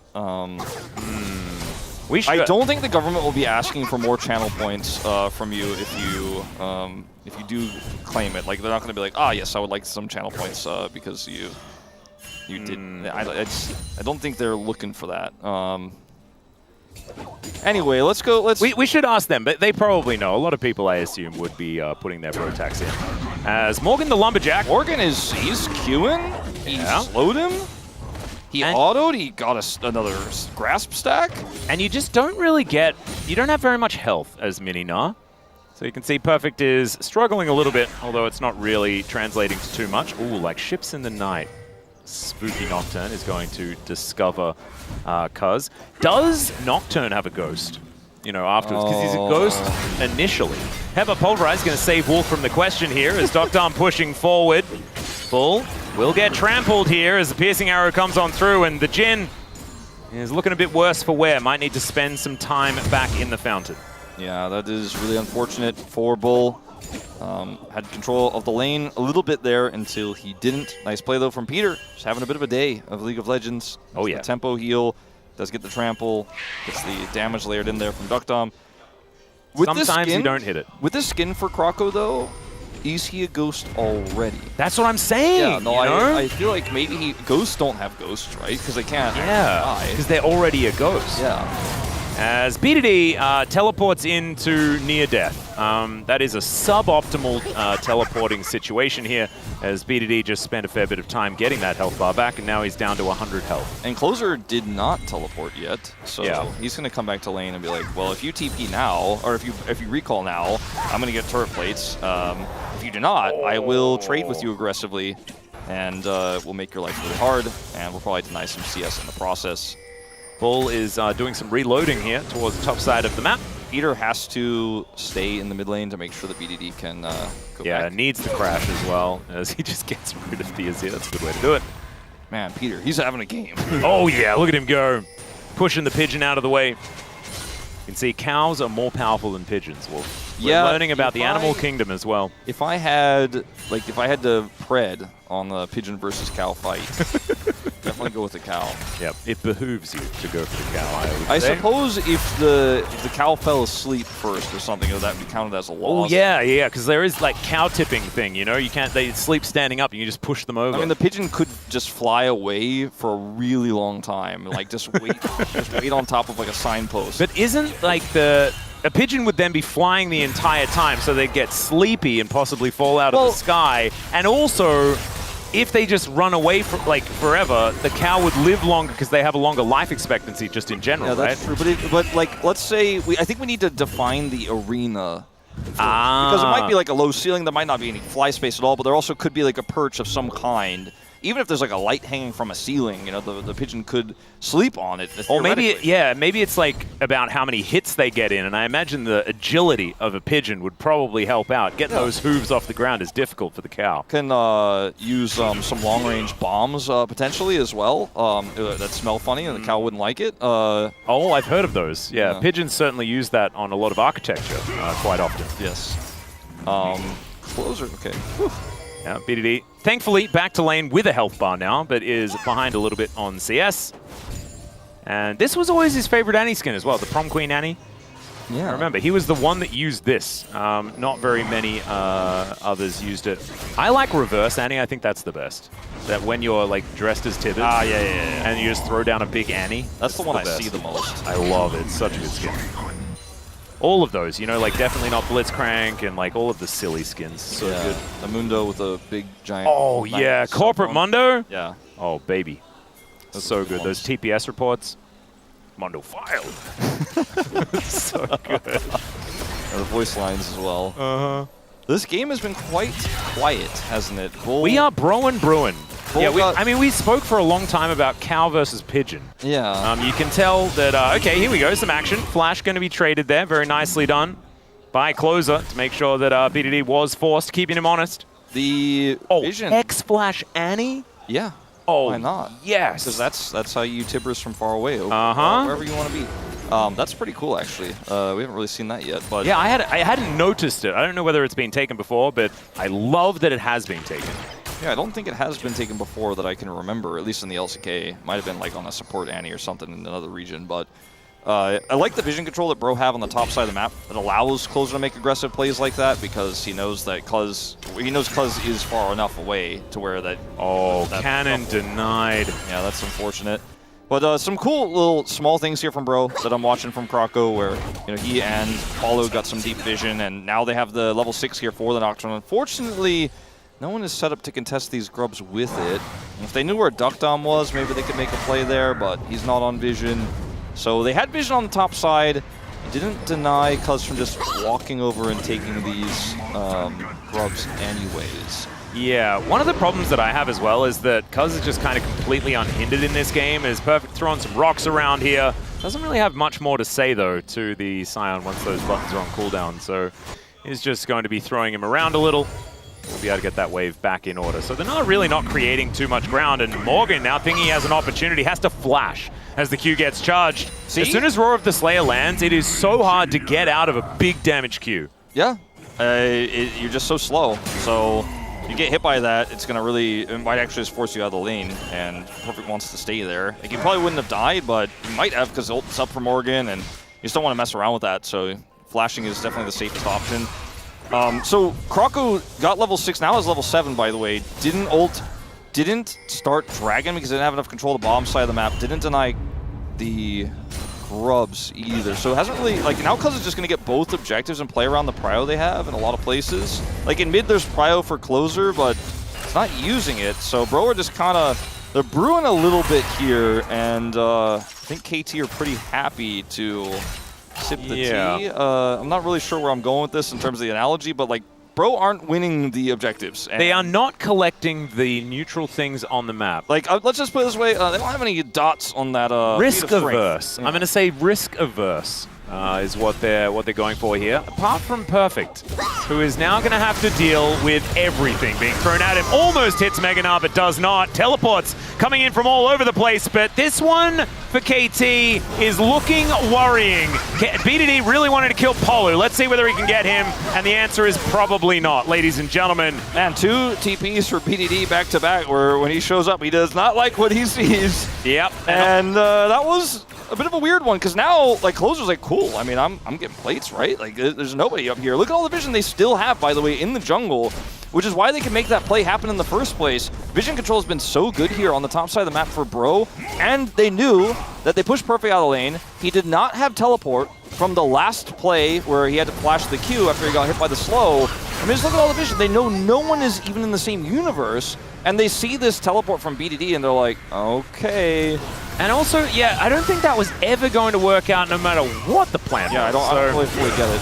That was very odd. Anyway, Emperor's Divide going to be used here towards the top side, shifting some sands, using the flash, and it is going to be Closer making his way out. So still, the Bros with a big advantage. KT finding at least a summoner spell there towards the top side, but now Doc Dom, he could be getting the same treatment. They got a plate for the flash, basically. That's what, Closer was up there doing, as we mentioned earlier. Did stick around for a really long time. Speaking of plates, Experimental Hex Plate is locked in here for Croco. It's getting a little bit more popular these days than the good old Stride Breaker that we normally see. Yeah, we've seen, like, I feel like it's one or the other, and the players don't try the other one. You know, it's like you're either a Stridebreaker or you're a Hexblader. Yeah, it's like an ideology for them. Yeah, it is. It is. And you do not go to the other side. It's situational. The Capulets and the Montagues or whatever.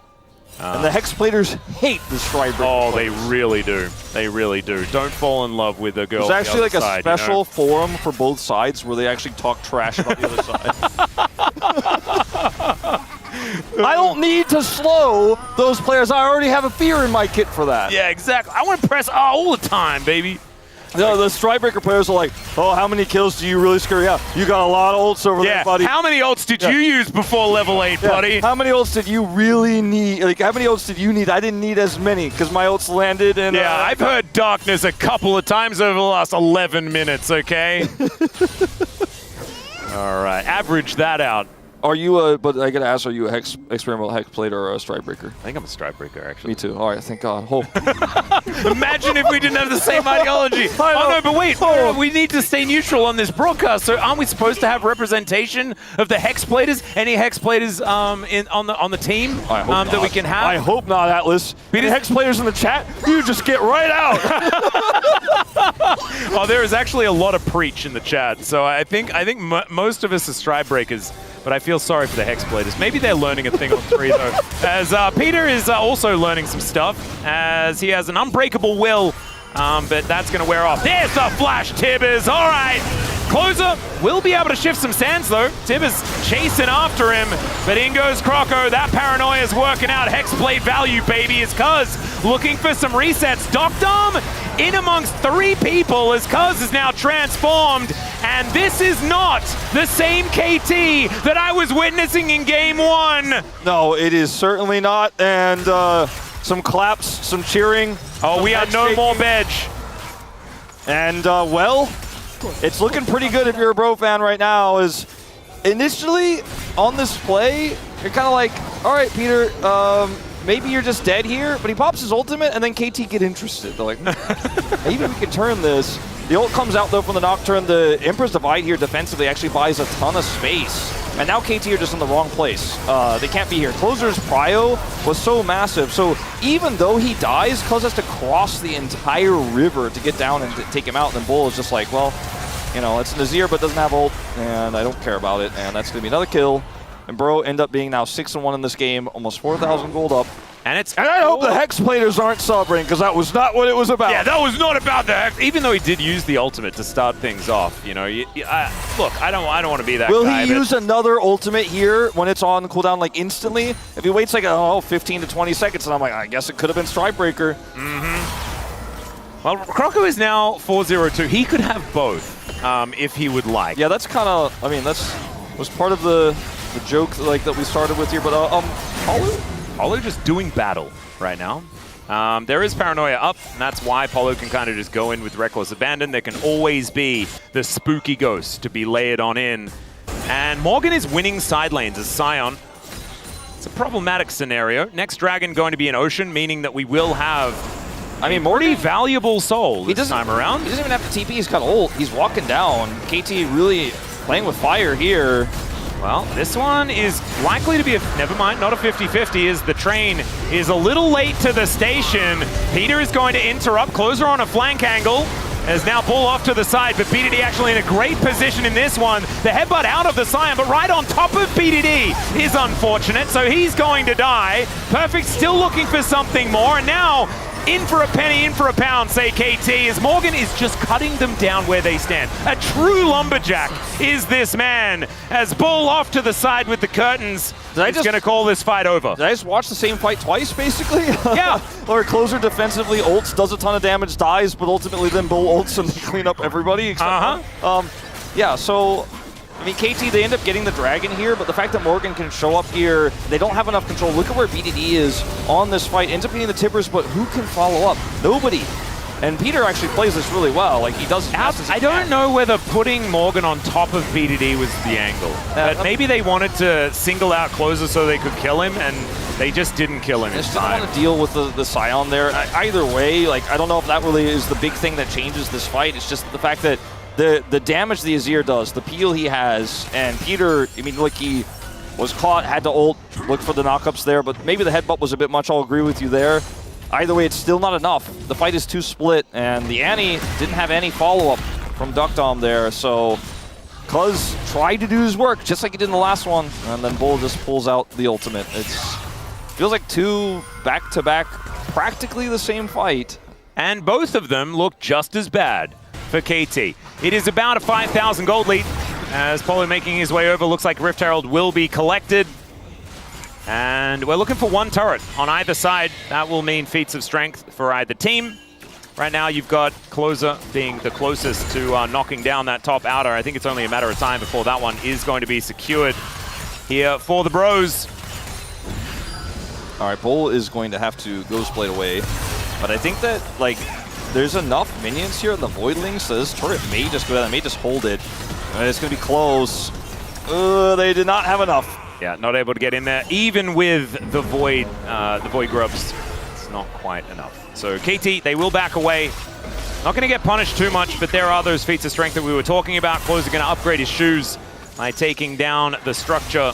And now Rift Herald going to be used in exchange. A second one that's just thrown down willy-nilly in the middle of the lane. This time, though, it's going to get a charge. Yeah, Closer is like, remember Calix's year in the last series where he's up 50 CS? Same thing as here we go. All right, well, nowhere near Meganar, and that looks like Perfect should be dying, but Croco going to be going down as well. Morgan running out of buttons here as Cuz, with one reset already put down, is now looking to try and escape. Is able to get himself out of the way as he dodges, gets into the mist as Peter tanks up a few of these curtains that are being called over. I don't know whether it's curtains that he's shooting. I think he calls the curtains and then shoots a gun. Isn't curtain call just a theater reference? It is a theater reference. Yeah. Yeah.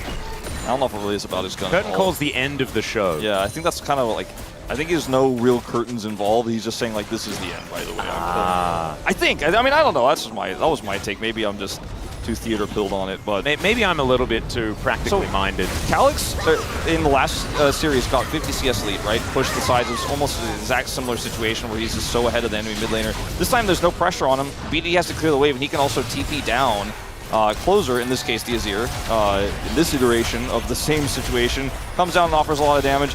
The follow-up fight here is a little bit weird. Like, the angle there from Bull wasn't great. They're not able to get any kills, but still, they had side lane pressure in the top lane, incredibly much so that the BDD has to deal with. And then they almost then get the bottom turret as well, after getting the charge in mid and taking it out. Bro, just playing this like any top-tier League of Legends team would with the lead they have, and it's series like this always remind you, no matter which team you're casting, you have a big enough lead. Like, LCK teams have good macro. They know how to play it out and finish things off. Play around the fact that this Nocturne can be at a moment's notice so far into the enemy backline, or just straight up where the rest of the team is pushing. Yeah. Gives you side lane pressure even with a Scion. You know, like, that's what we're talking about here. Yeah, no, it's really, really hard for KT to find any way back in. I guess the only sort of consolation that you can talk about is the fact that they did get the first two dragons, but even then, if they're just never able to get another dragon again, then that's just mountain after mountain stacked up for a Scion draft. Oh, no, that is not what you want to see. Yeah. So this is tough times ahead, you could say, for KT. It's not unthrowable. Clownery13 from Twitch chat did say that it's unlosable for the Bros. So Bro fans, you know who to blame if indeed it is losable in the end. Nice sidestep, but he may still be in trouble. Yeah, that heartbreak is heartbreaking, ladies and gentlemen, as he just face plants. Right, he was trying to get into the little bird bath. Yeah, see a little bird bath thing that was there? He was hoping maybe he'd be on the sweet spot of that wall where you can just, you know, you heartbreak over the fat wall and it just pushes you through, but he was actually just on the bird bath. Yeah. A Lily in there. It'd be a nice place to spend the last brief moment of your life, I guess, if you're a ghost dying. Now he's well and truly a ghost. One small reprieve. I mean, yeah, based on the lore, at least then he can like go searching in there for his wife or something like that, because she also passed on to the next realm. So maybe Cuz was just doing a true cosplay, or cosplay, if you will. That's how the king became ruined. Yeah.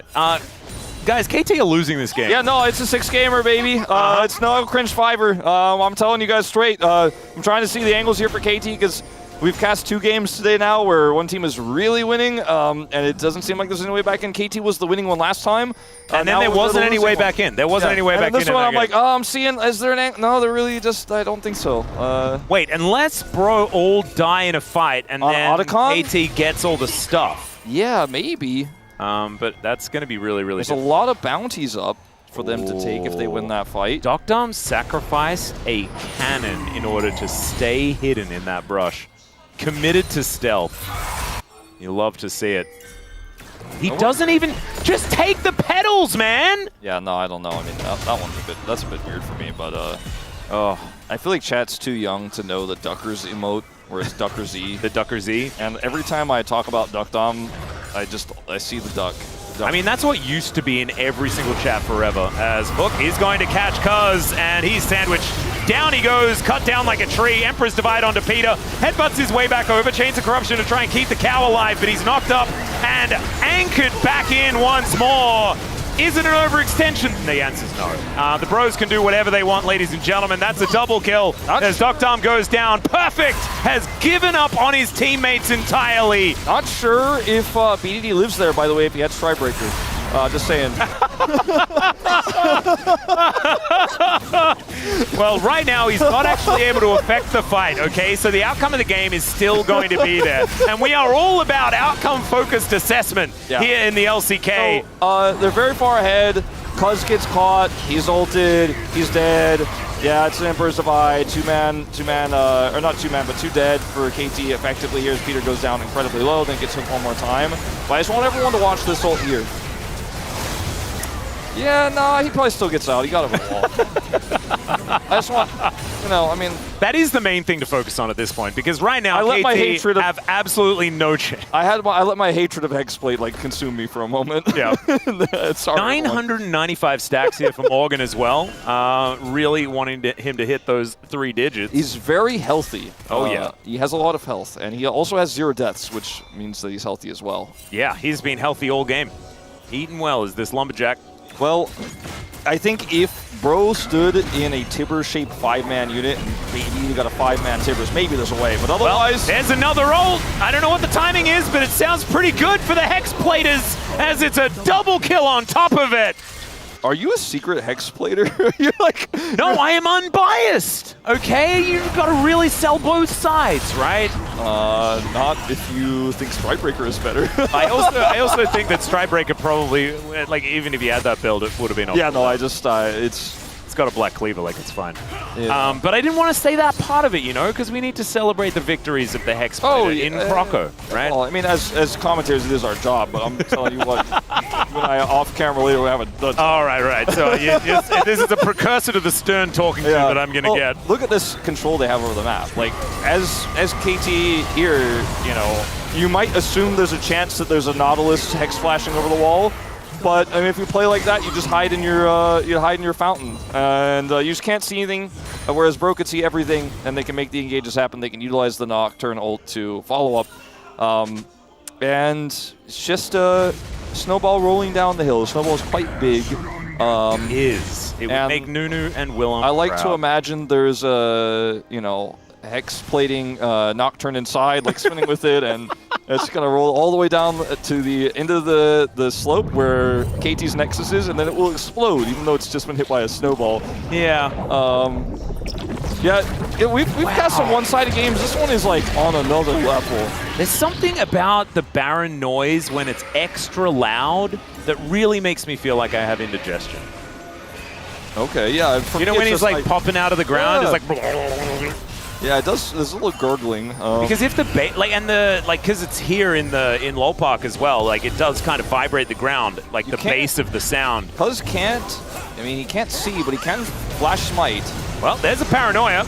As they just dive on in, that is going to be Dokdom going down. He's not allowed to play the game. Into the backline goes Closer, finds PDD, and delivers him. Peter going to be the last one to go down as the bros just massacre KT. A triple kill for the Hexplater extraordinaire. They utilize their vision control incredibly well all game long, from start to finish the top side of the map. And here, they can't see anything, and they saw it way too late that they were going to get nearly fully wiped. And Bro, bouncing back after a one-sided game one that really didn't fill you with a lot of hope, but we are going the full distance. Another absolutely beautiful anchor there. 0-0-19 for 18. Sorry, I can't count. 0-0-18 for Polo on this Nautilus. As the bros looking for even more. Peter's just like, I'm relevant. Please turn around and hit me. and they're not going to do so. They are focused on taking this Nexus down. Maybe they shouldn't be, never mind. President Polu's there, able to get that last anchor shot in. So the bros, they do bring us to the non-cringe, all hype, except no hype, Game 6. That was confusing. I meant hype with a lowercase h as opposed to the uppercase H. We have seen so much, global power across all of our drafts in both series today, really shining through. The Pantheon, the Nocturne in both series now. It didn't work for Nongshim in their second game, but just the power of what happens when you get control over the game with that global and you just push people out of sides made Morgan look like a raid boss super early on. The really powerful, strong side laning Azir from Closer did a ton of work in this game as well, was often the target, but was not put down quickly enough. Top damage in the game. And bro, are looking really, really good right now. He absolutely is.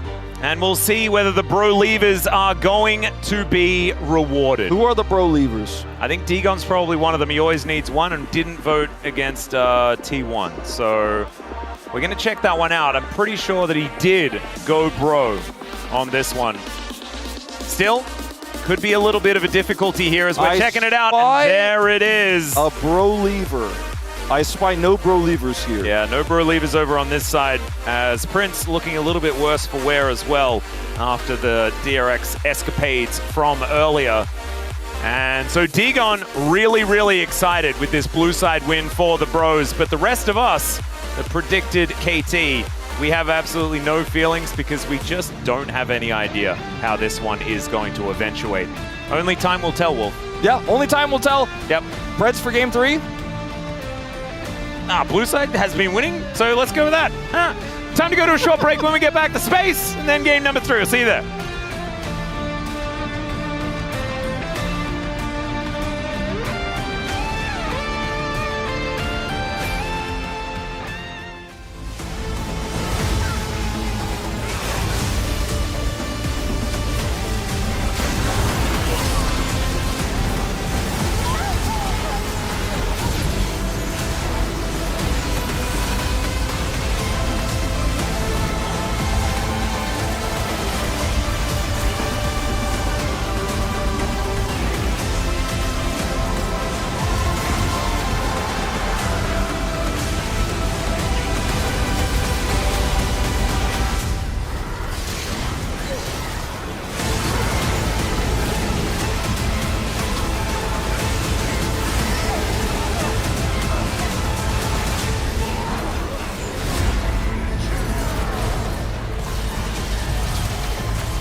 돼. 먹고 싸우자 그러면. 나 그냥 방울게 바로 나오면 이번에 근데. 야 여기 나오는 거 비에고 하면. 야 붙었다. 여참 쌈도 봐줘. 아직은 안 가도 되고. 해봐봐. 야 방울게 이거 봐줄래? 봐줄래? 쌈 봐줄래? 바로 잡았어. 야 알리 비에고 볼게 알리 비에고. 나를 내가 비에고. 가인이야. 비에고 높여. 야 우리 아질 봐주라. 3라인 가면 끝날 것 같아. 타버려.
We're talking cosplay, so.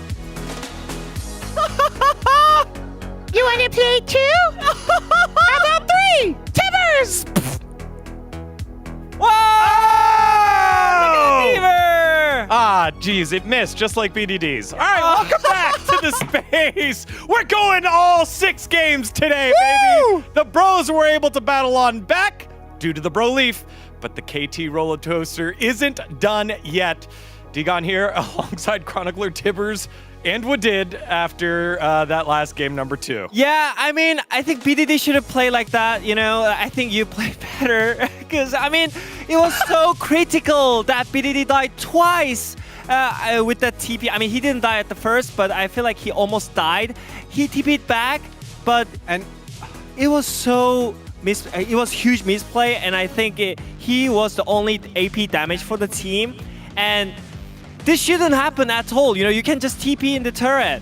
We've given a lot of praise to BDD, but we also this is necessary. We needed to call this out because he is the core part of this entire composition, right? Like this is a reset composition where Annie sets up the play together with Alistair, and then the resets of both the Viego and the Varus then carry the team fights.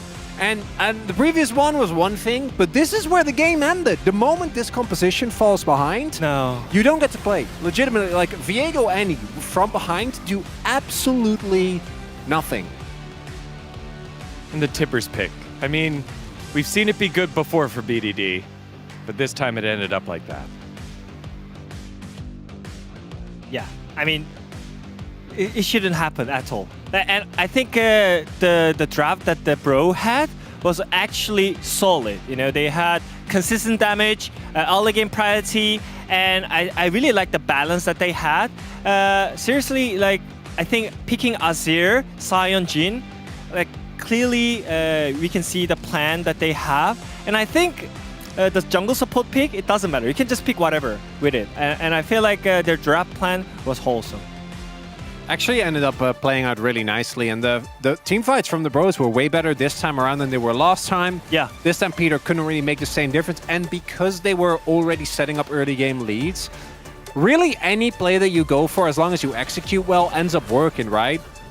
No you damage! See how desperate they are for a pick. Oh. Like, if they get the pick there, they can win the fight. Instead, look how deep they have to go to still kill closer. The arrow from Duckdom doesn't hit. Cuz goes all the way in the back line, but at that point, the fight is already lost. Seriously, that should be one shot, by the way. I think that's the reason why you pick Annie into kind of immobile AP mage. But I feel like after those early game mistakes, you couldn't like have enough damage for that play, and I think that was the end of the game. Yeah, it just felt like the profile for the one shot was off by just a little bit, and then it got further and further behind here. Also, shout out to Coach Edgar for finding the right pick. Put him on Sion. Things are fine. I told you about the Yorick. We did. You called it earlier. They're saying Rich just needs to do it for DRX. Coach Edgar found it here, and we still have a couple more picks left in the tank here for Morgan and the top lane. Crocodile enjoyers. Oh yeah. And I say that because I was talking about Renekton, but Croco, I was pretty critical of him after game number 1. I think that he had a really rough one, got outplayed by both Peter and Cuz. In this one though, he was kind of taking over the game. It was crazy. That's the kind of Nocturne game you want, right? The Dream Nocturne, where literally every ult just murders a bunch of people. We had the Saturday Showdown go all 3 games, and now we've got the Saturday Bro-Down, the Bros and the KT on the roller coaster. Will it go up? Will it go down? We'll do both. One for one team and one for the other. We'll see what happens here.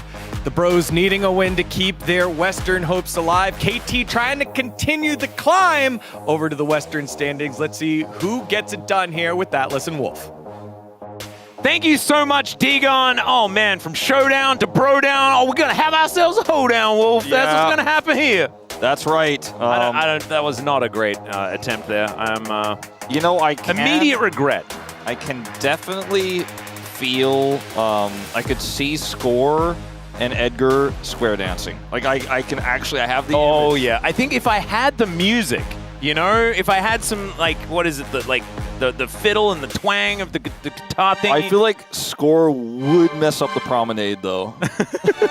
Yeah, Edgar would be very disappointed, and we'd see about it in his last week's games report. But yeah, last week was pretty successful, except the time Score did trip. I think he could work on that a little bit. Yeah, we'll just have to see. Let's hope he doesn't trip through this draft as well, because the last time around it kind of fell flat on its face, and that's kind of what happens when you trip. So let's hope it's not a tumble down the stairs and more of a I'll just quickly pick myself back up, you know, and that will be fine. So far, it is the Poppy and the Yone being taken away as KT back on the blue side once again. The difference was their second ban was a Pantheon before the Yone did come in. Yeah, I wonder if it's worth it to just ban Yorick. Yes! Oh my god, they did it. Because, we criticize Morgan for his champion pool a lot, but the champs he plays, the mastery is high. The fan was like, it's not Yorick, it's Morik, and unfortunately, we're not going to see it. Yeah, more like less Rick. Yeah, haha. But it's a smart ban from KT, and now Morgan's going to be, I don't know, playing something different, and they insta-lock. No Yorick, no Sion, just playing straight-up Jace. And honestly, not a bad time to play Jace. The options into it are getting a little bit more limited. We'll see where Morgan is going to go. There are still other things that you can play into it, but the ones that we've seen the most popular have been taken away in one way or another.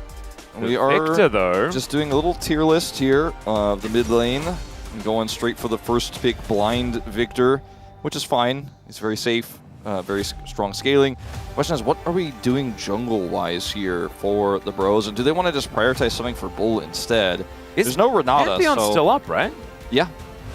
I feel like you can go Pantheon. Pantheon Victor doesn't sound like a match made in heaven, but Pantheon is strong and a global, just like Kroko was able to utilize in the previous game on his Nocturne. So I think why not? It's strong in a lot of scenarios, holds up on its own. It's not a pick that requires a mid-jungle pairing, but I do think you want something that can side lane really well if you are going to be playing this. Oh, look at Cuz's face, man. I don't know. He's got something weird in mind. BDD doesn't. He just wants to go home. That's what I'm seeing in the face of that man. I mean, he's got the handheld fan. That's how you know he's sweating a little bit. Oh, yeah. I mean, it's hot in here, dude. I'm sweating a little bit as well. As the Rise is going to be locked in. The Rise will just be able to clear waves and give you a somewhat of a response to the global of the Pantheon, and so I like it for that reason. It is also kind of in the list of accepted mid laners, the last one left, so he will pick that one up. The jungle pick, though, that Cuz is definitely shouting a lot of different things. I hope it's not Trundle, if I'm honest. Sejuani is still up, and I mean, honestly, pretty... No, okay, never mind, it's the Trundle. Oh, it's the Trundle. Look, Trundle has a 0% win rate. Ignore that. It's like, we don't even need to focus on that. You can see not very many tanks represented right now, but it does take away the ability for Morgan to just say, screw it all on. Right? Because then the Trundle makes that very, very difficult. The Ornn was the pick that God, is he going to say screw it all on anyway? Yeah. Okay, whatever, it's fine. Into Trundle, okay. The most obvious pick for Morgan of the champions left available was going to be the Ornn. I don't like the Ornn into the Trundle. And that was like, I feel like that hover from BD was just saying like straight up, like, I know you're going to play Ornn. And then when he's like flipping through the Trundle and Sejuani, and he's like, well, I'm just going to lock it. And then when the Ornn comes through, you're like, well, I win this one. Also not too excited about Pantheon, Ornn, Victor as a trio in terms of what you can do on the map. So yeah, you need to earn some hard prio bottom lane. Now, Bull has just the list of champions for you for that, but the Jhin is gone. The Varus is gone. Do you know what was really funny, Wolf? Gone. I was watching the Gamba in the Twitch chat as the Trundle gets locked in, and the bro votes skyrocketed. And then the Ornn gets locked in, and the KT votes launch themselves to the moon. Oh, it's very, very funny how, it's a bit swings and roundabouts here in this draft. I mean, this day. I unironically, when I said I hope it's not Trundle, I didn't think they were actually going to pick it. It was just a joke. All right, Be careful what you say. Yeah, the Lulu is interesting here because I don't know if Bull is really interested in playing that type of lane. Like, Jinx Lulu is not really in his wheelhouse, but they kind of have to play something like that with this Ornn comp. They do kind of want enchanters, right? Yeah, because you want hyper carry alongside this. I mean, it feels weird with a Pantheon, and their early game is going to be non-existent, but that is just a Braum straight up to deny it. So the Ram will be free. Do you know what the response is? Support Jace, just lock Yasuo. Or you play Yasuo Sejuani bot lane. Trundle top into the Ornn, you know? Hey. Is it just going to be Caitlyn Lux? Caitlyn Elise? I mean, there are a lot of things that deal relatively well with the Braum that have more of a ranged footing. I do like the Caitlyn a lot, actually. It beats most champions, but they're gonna take the Leona instead here. It's not a Ziggs angle, there's no way. No, you wouldn't want Ziggs and Rise? Yeah, no, I don't. It's just Caitlyn Leona? That's not a... I think Caitlyn Leona's okay. It's not bad. It's just not as winning as it could have been, I feel. Yeah, they don't have great engage. People double down. They don't have engage, so they're like, we're going to win with a strong range champion, but also we need engage. So we don't really want to try to have like Lux bindings be the way that we win this game. I totally understand it, not going for a range support here when you consider the lack of engage, but it doesn't feel as powerful. The Misfortune is one of those picks that does really well in lane, and if your Leona engages are incorrectly timed, you will lose a lot of health, and you will not necessarily win out on those 2v2 trades.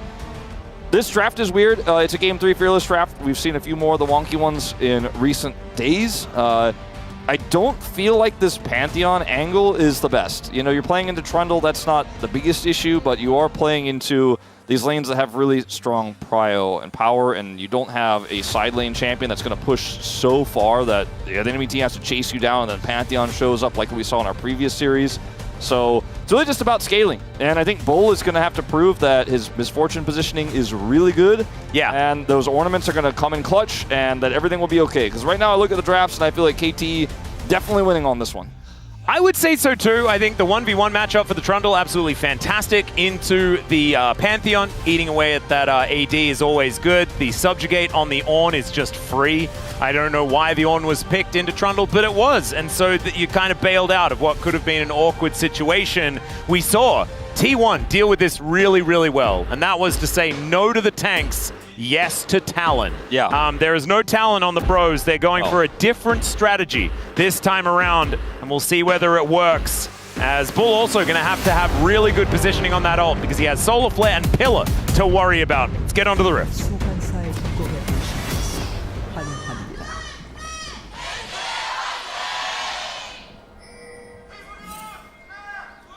미니언 생성까지 30초 남았습니다. Okay, here we are, ladies and gentlemen. Onto the Rift for the final game of the day.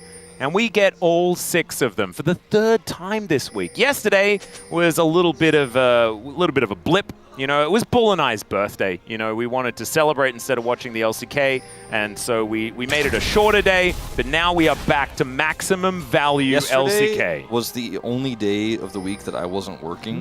Aha! Yesterday. I will be here tomorrow as well. So hey, there we go. We might be going for, what is it, 26 games? Is that maximum we can get? Right? I think so. No, that's not right. Math on stream, Wolf. Math on stream. It's dangerous. So 6 games times 4 of the days, 24. Yeah, then it would be 26. Yeah, but isn't it? Aren't there 5 days? There's 5 days. Well, so it'd be 30. But then we've already lost 2, so it's 28. 28 days. Oh god, I really didn't want to do it. I didn't even want to think about math on stream because I always mess it up. But thankfully we got there. So we've got 28 on the cards. We've got HLE versus DNF tomorrow. Okay. So we're just hoping that DNF can try and turn it around. Of course, it didn't quite work against Gen G. Gen G, as we know, are a different beast because, I mean, KT are on the verge of losing to Bro and they just beat Hanwha Life Esports. Tier lists. Let me tell you. Peter has had some rough Leona games this season, as the win rate will reflect, but I'll let it go because he's undefeated on Rise, and we know that if you're undefeated on Rise, things are going to go great. Referencing once again to the series DNF had against you. Palu also has the same win rate on Braum as Peter. So what does it mean? One of these players is going to go up, one of these players is going to go down. They won't have the same win rates as each other on these 2 champions specifically after this. And what I want to see is that Trundle win rate rocket up 50%. Do we want to see that? I don't know. That's what could happen. Right now, it's sitting on a very sad 0. Yeah. Also, I will remind everyone that our stats for some reason this season say 0% if it's first time being played. So yeah, sometimes it's not actually 0 when it says 0, but this time it's actually 0. Well, the win rate is technically 0 if it hasn't won yet. That's true. It doesn't rely on any losing being present. Yeah, if they put the loss percentage up, would also be 0. It's crazy. Yeah. So maybe that's how they should word it. A little bit more positivity, or positivity. Trundle skin, I'm not sure if I've ever seen this one before. I didn't actually check it. Yeah, no, it looked weird on the ground there, the Pillar of Filth or whatever it's called now. It's Pillar of Ice, but oftentimes people still use the traditional Trundle skin, which just has a Pillar of Filth. So you have to call it what it used to be called. Well, he is going to show up in this bottom lane and take the crab. Okay, Peter making his way in, finding some headshots here onto Palu. They are trying to win this lane, which is the function of most Caitlyn lanes, is to push in, crash waves, try to deny farm, set up for potential dives. But because they went Leona Caitlyn, they don't have the same wave clear. So there's a lot of other range supports that you could have paired with it. So they're winning, but it's not like this incredible Caitlyn push. I thought we were going to see a lot more Caitlyn, honestly, after lane swaps were really kill. Yeah. Peter is not going to be really kill, but he will be really not backing for a second. He's going to really know that there is a ward in that brush. He knows that now. There's a bit of a steampunk vibe between both of these junglers as well. It's kind of cool. Did that skin come out alongside the other sort of like arena skins that we saw? Maybe. All I know is I'm going to go home and make sure I have it. If I don't, I'm getting it. It looks pretty cool. It is very cool. That being said, I mean, like, traditional Trundle is kind of the only one. Oh, no, Junkyard Trundle. Junkyard Trundle was so good. I still think that Trundle is the worst rework that we've ever had in LCK, in League of Legends history, purely because they took away his one pink Converse shoe that he had on in the Junkyard Trundle skin, and it felt like a personal offense. Yeah. It was really rough. I mean, Trundle is an all-star, everybody knows it. Yeah.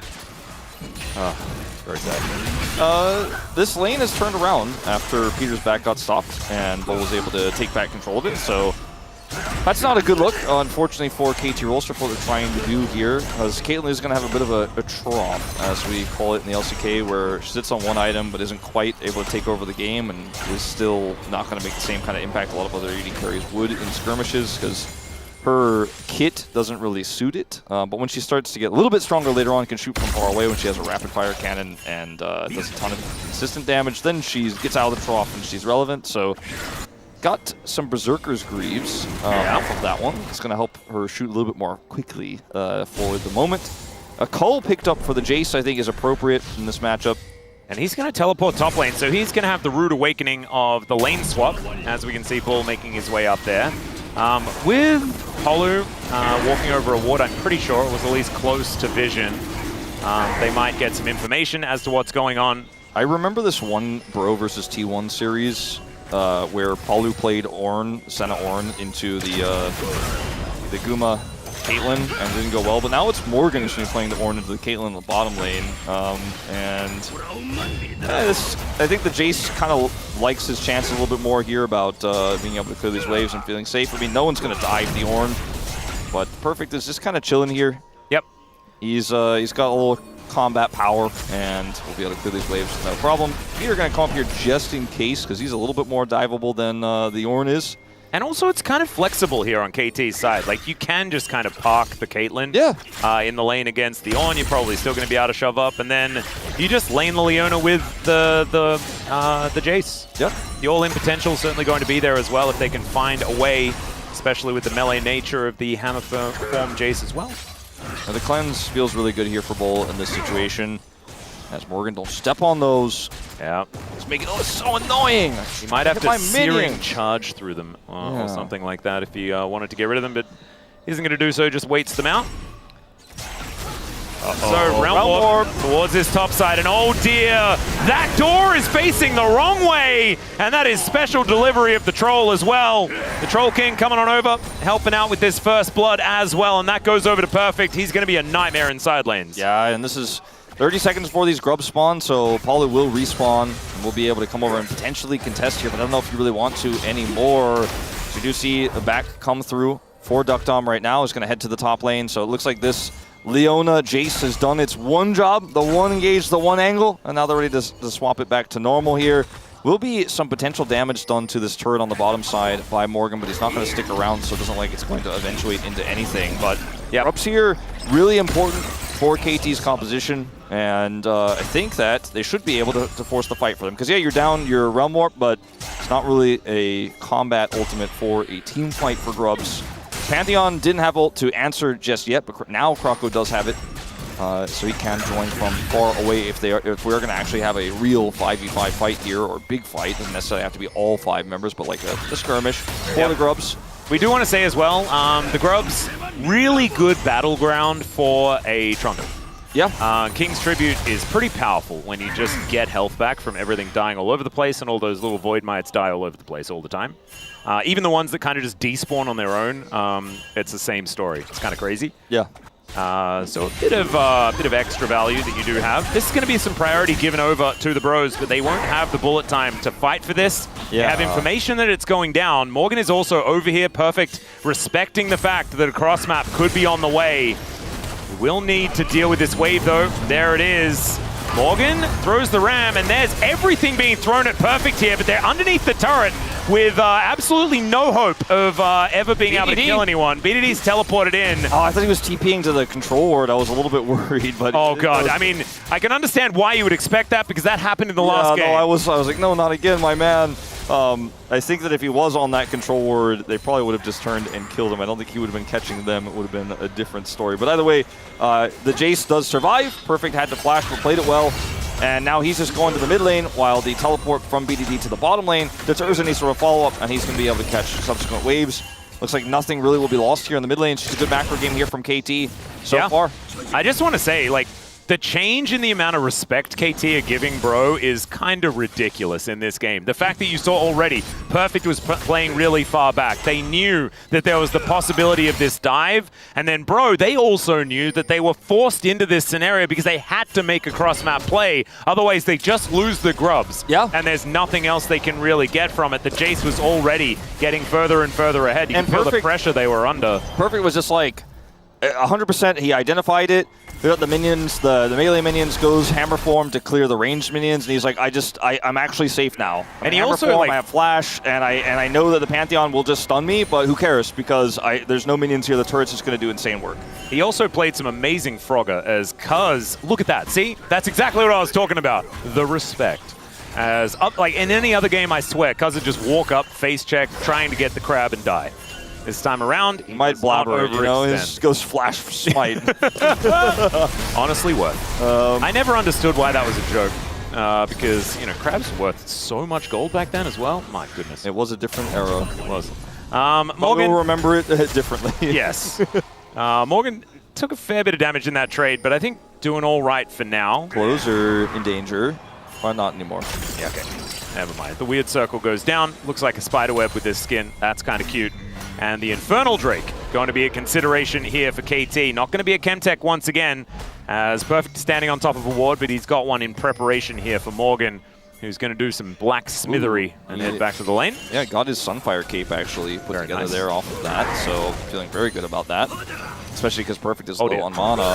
Solar Flare going to connect. That lands onto the Braum. He's not going to be able to protect them as Croco getting taken down very, very low. Bull in a decent position, though, in this fight to get that bullet time out.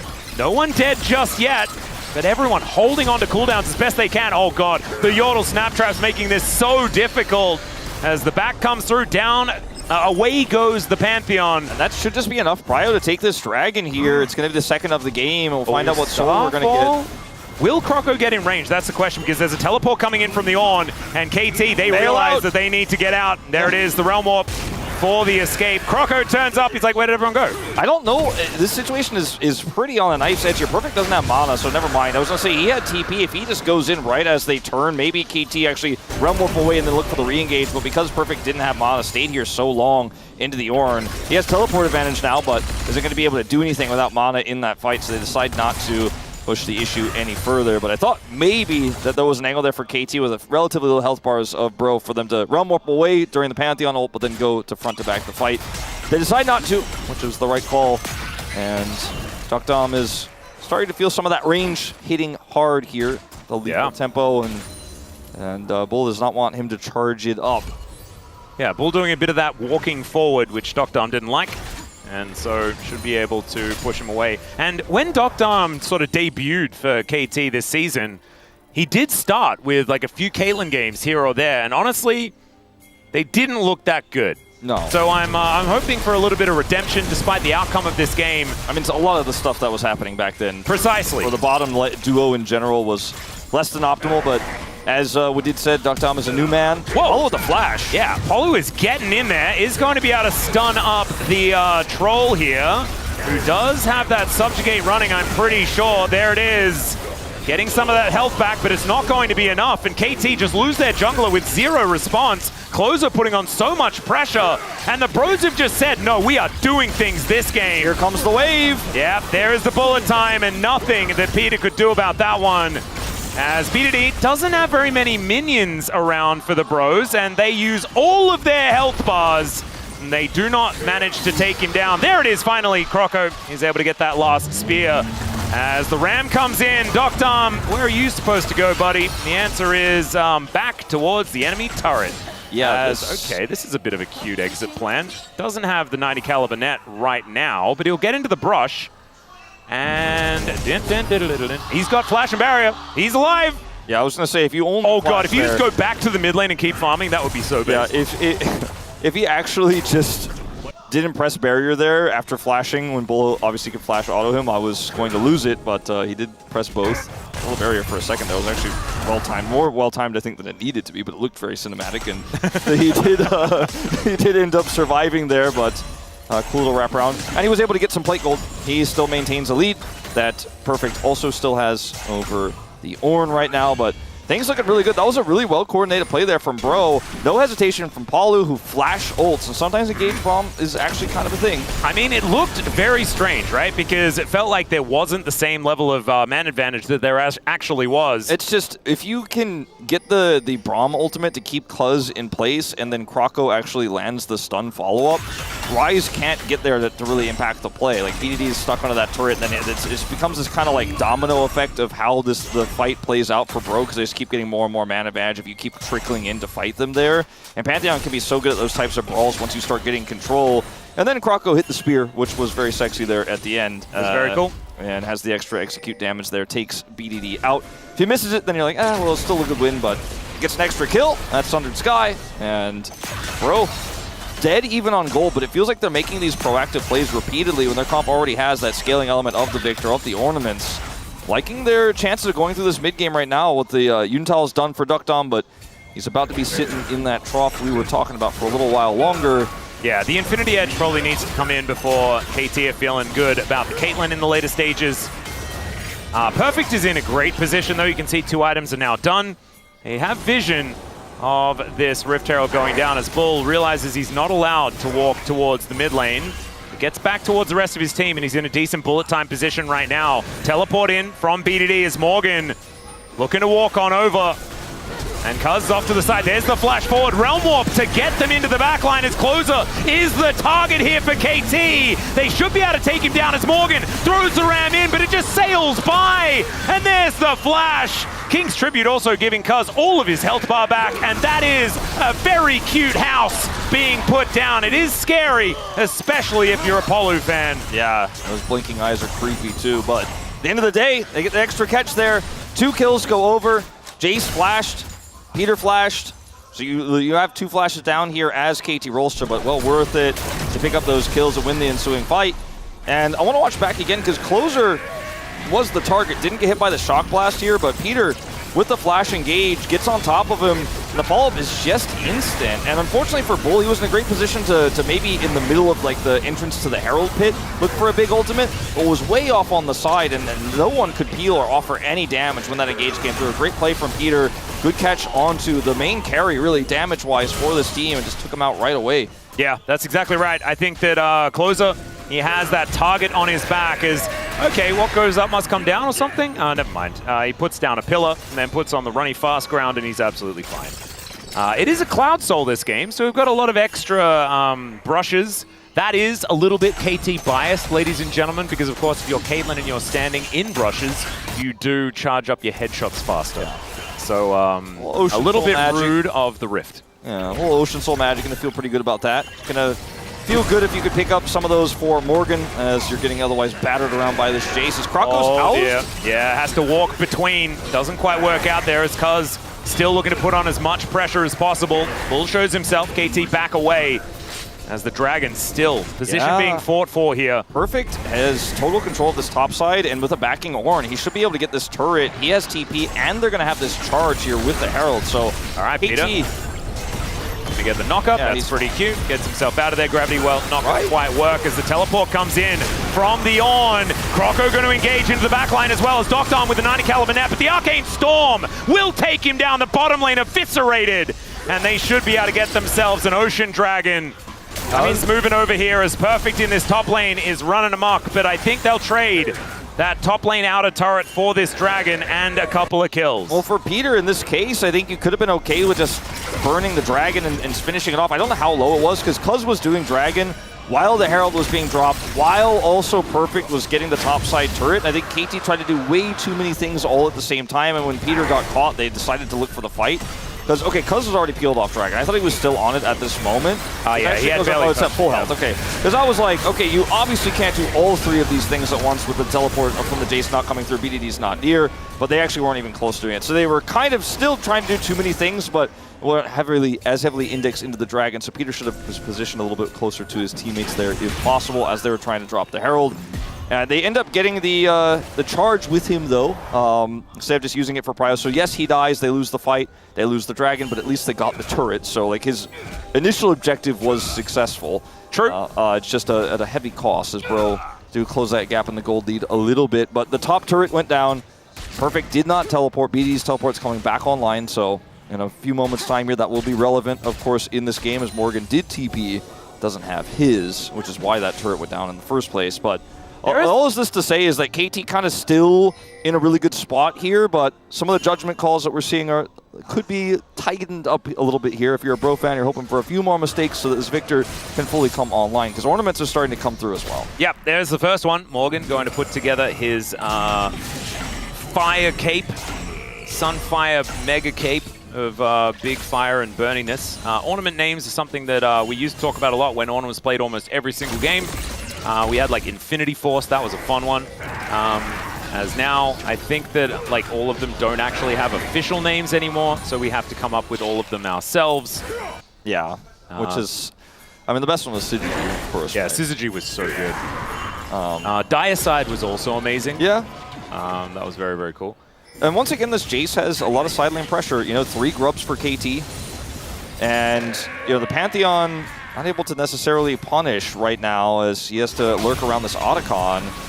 Morgan doesn't have TP and Perfect does. So the situation here for KT is pretty God mode. Like, you basically can do whatever you want. This is a sandbox game. They can move Bro around however they want. They have control of this brush with not only a ward, but also these 3 Caitlyn traps. So they're not going to be able to start Otacon, but they can threaten.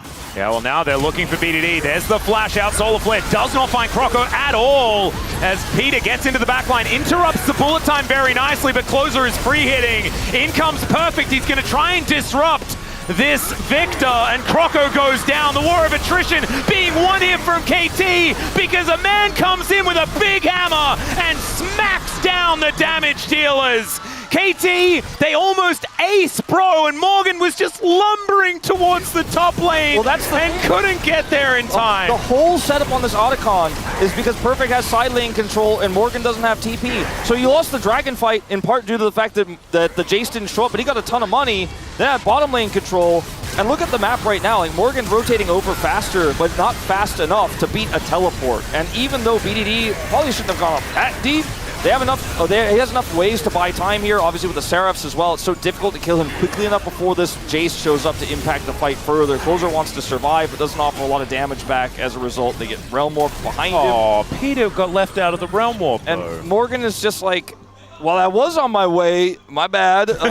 Yeah, and just sheepishly starts walking, or ramishly, I guess. There was no slow play there for Bro because of the Caitlyn traps, because of the vision control that KT had. So they had to kind of Hail Mary, and they're like, well, BDD's a bit up. Like, let's see what we can do here. But they just couldn't quite kill him fast enough. You know, it's Roa Rise. He has the Seraphs, and he has a lot of peel. And then the Jace sitting on 2 items, now 3, by the way, as he picked up Sorelda's after that play. Just going to show up, and knowing that Ornn didn't have teleport means that, yes, you lost the Dragon fight.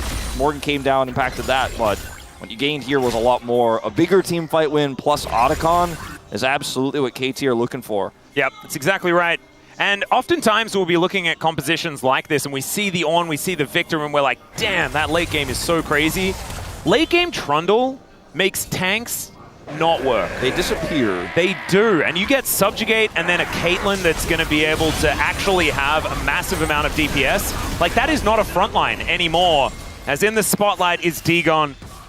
Not feeling like this is going to be a Bro win, but one of the best things that you can get as a Bro fan is as many games as possible. And do you know what we got today? We got as many games that is possible. Yeah, would you rather watch 2 Bro games or 3 Bro games? And also, if Bro was winning every game, they would be Gen G, they wouldn't be Bro. Yeah. Also, and we love Bro as Bro fans. Part of being a Bro fan is the underdog story. Exactly. And you can't be an underdog story without losing to everyone. If true Bro fans would actually have to abandon the fandom if they were like a top 2 team. Yep. I feel like that's what you'd have to do as a Bro fan. You'd be like, wow, I guess that's it. I hope they lose next season. So I can come back.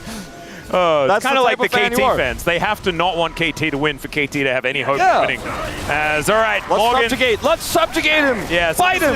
This is what we were talking about. The pillar goes up. He was waiting for the searing charge, and yeah, Morgan does take a while, but he does go down. Pillar is bigger than yours. Oh yeah, it actually is too, and it's a little doggo house at the same time. Although I think it's supposed to be a spooky house, but it looks like a dog kennel, which is kind of cute. Yeah, I don't really. This. I feel like there's a lot of pixels in this skin. This You know, has like a lot of polygons. Yeah, it's got a lot going on. It's got like a little glow stick that almost looks like somewhat electronic. It's got a little. He's got a trash can. He finds a pizza in the trash, and he eats the box. Where does that door go? Because it's not attached to the house that he puts on the ground. The skin is unhinged, man. Yeah, I love want it, but I don't understand it. But I think that's part of why I want it. No, that's the intrigue. That's it's exactly what it kind of embodies what Trundle is about. Maybe I take everything back. Maybe the Trundle rework was also that skin could exist, and I have to move on from Junkyard Trundle. There is a 3,000 gold lead in the top lane. Yeah, that's big. That's a big old lead. They did pick the Ornn into the Jace, and look, I didn't want to go back there. Yeah. We remember the votes. Twitch chat, you knew. You saw the Trundle, you were like, oh, it's doomed. And then you saw the Ornn and you were like, saved, baby. Yeah, we did. We were knowers, chat were knowers. Yeah. Bro were hoping. Bro were hopers. And the Broptimism may just have run out. You're sometimes a knower, but at least you're always a broer. That's right. You know? Bros before pros. Yeah, bros before pros indeed. As that's just sparkling water, by the way, ladies and gentlemen. Unless you put something else in there. It might be spiked. Is it spiked, Degon? No, we don't want to ask that question. We don't want to know the answer. I think we know the answer. I know we do. And no, it's just a normal trivia. But you know what we also know is that he wishes it was. Yeah, he wishes it was. He wishes it was. Yeah. Maybe tomorrow night. Maybe we can go for like some after work drinks or something, Degon. We can drown the sorrows. But for now, we need to focus on KT trying to close out this game. It's a 7,000 gold lead. It's even on Dragons. Yeah, I mean, the main thing is KT can't end the game unless they get a Baron, right? And they are trying to get vision around this Baron and are trying to set up for denial of Croco coming in there and looking for a steal. They have to win a fight right now to do this. I mean, the Caitlyn's about to hit 3 items, and then they can do it pretty fast. And frankly, they can already do it pretty fast, but not fast enough to where Bro don't get a fight, and they're just not willing to give Bro any ins here. By the way, like the Otacon. Okay, Croco going to go for a bit of an engage. I am going to hold my thought. It's Cuz walking really fast on the fasty-walky ground and just rockets his way out of there.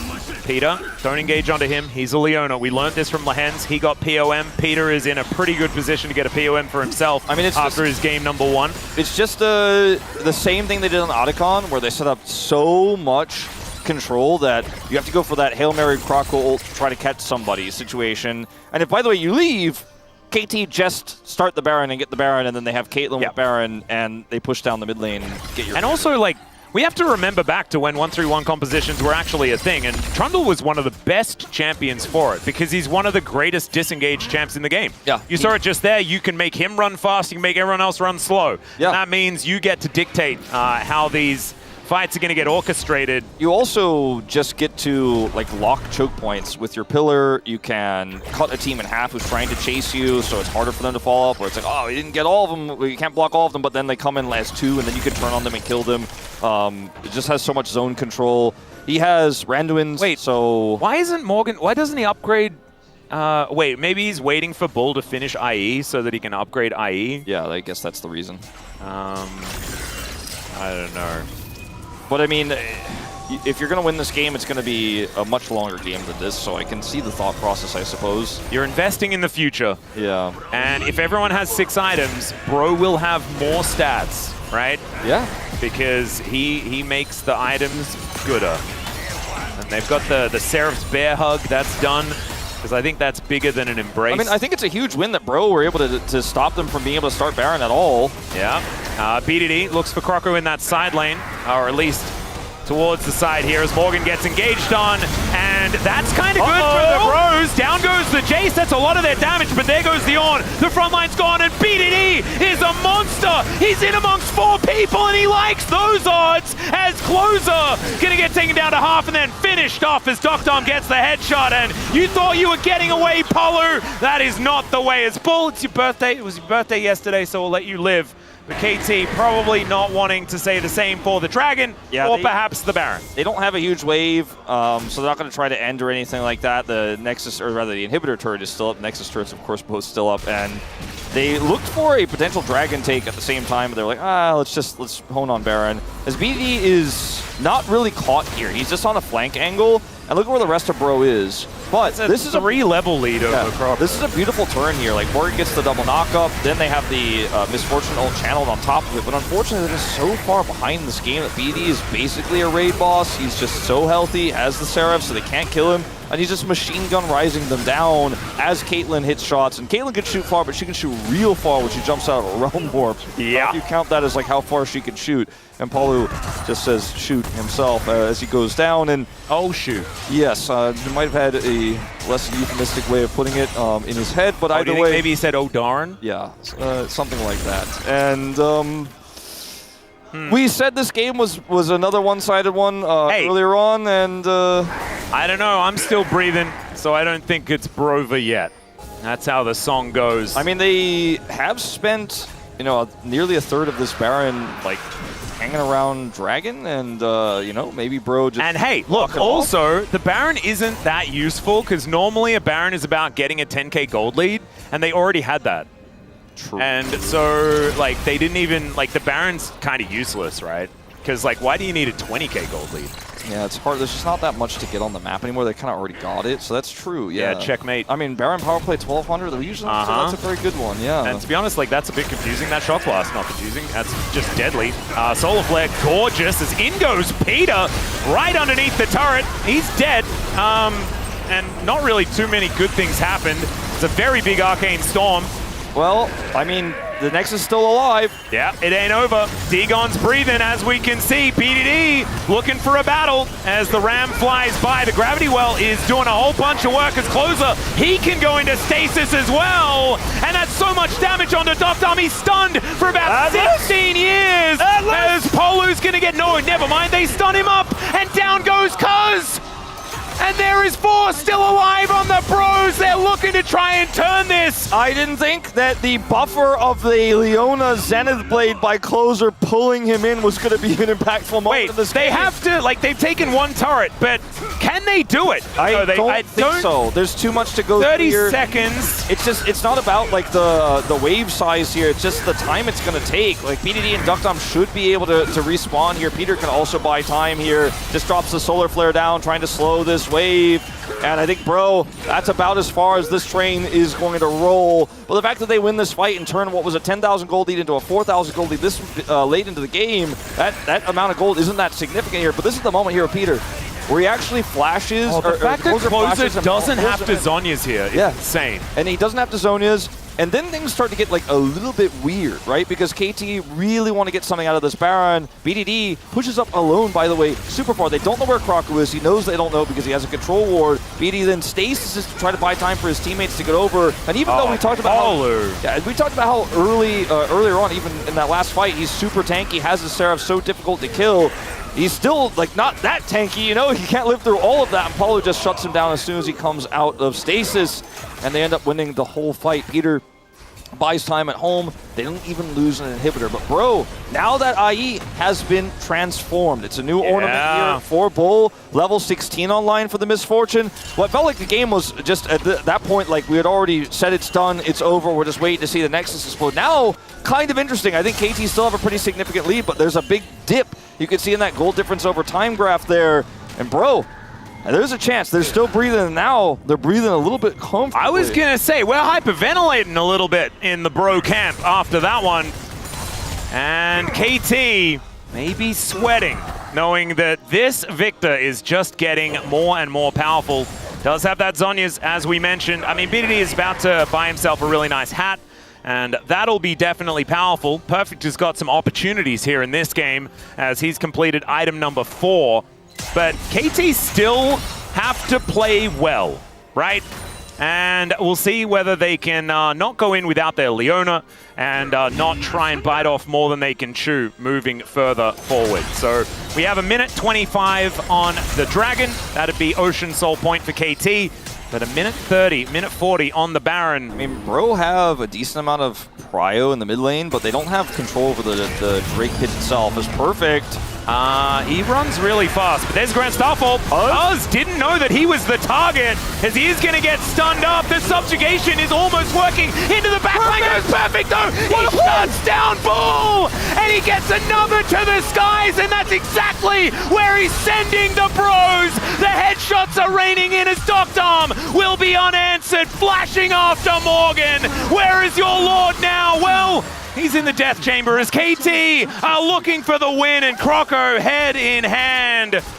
Oh, man. Oh, man, what a play from Perfect, though. The perfect angle finds Bull in the back line there.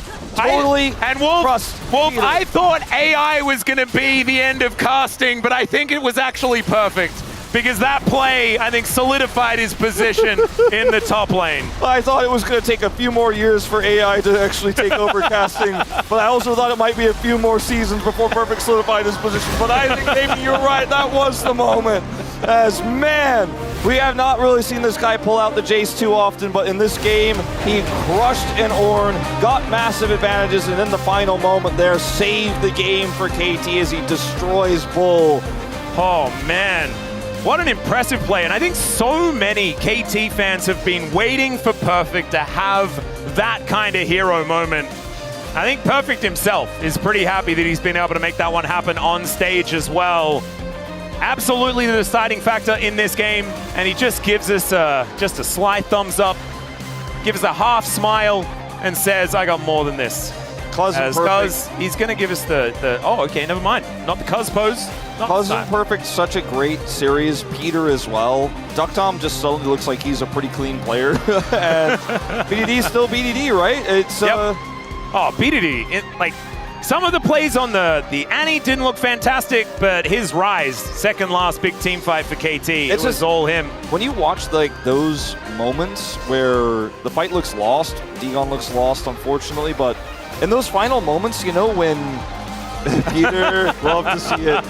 But those types of calls when like the fight looks like it's being lost, you know, you lost your first member, that the channel is coming through, everybody has to trust everyone in that moment. It's those moments that we talk about for the DNF roster where they're not often able to be on the same page and find them. But when you see the Jace flank, while Peter's like, nope, we're going back in, and the Realm Warp comes in instantly, there's not even half a second of hesitation. All those players are making the call at the same time.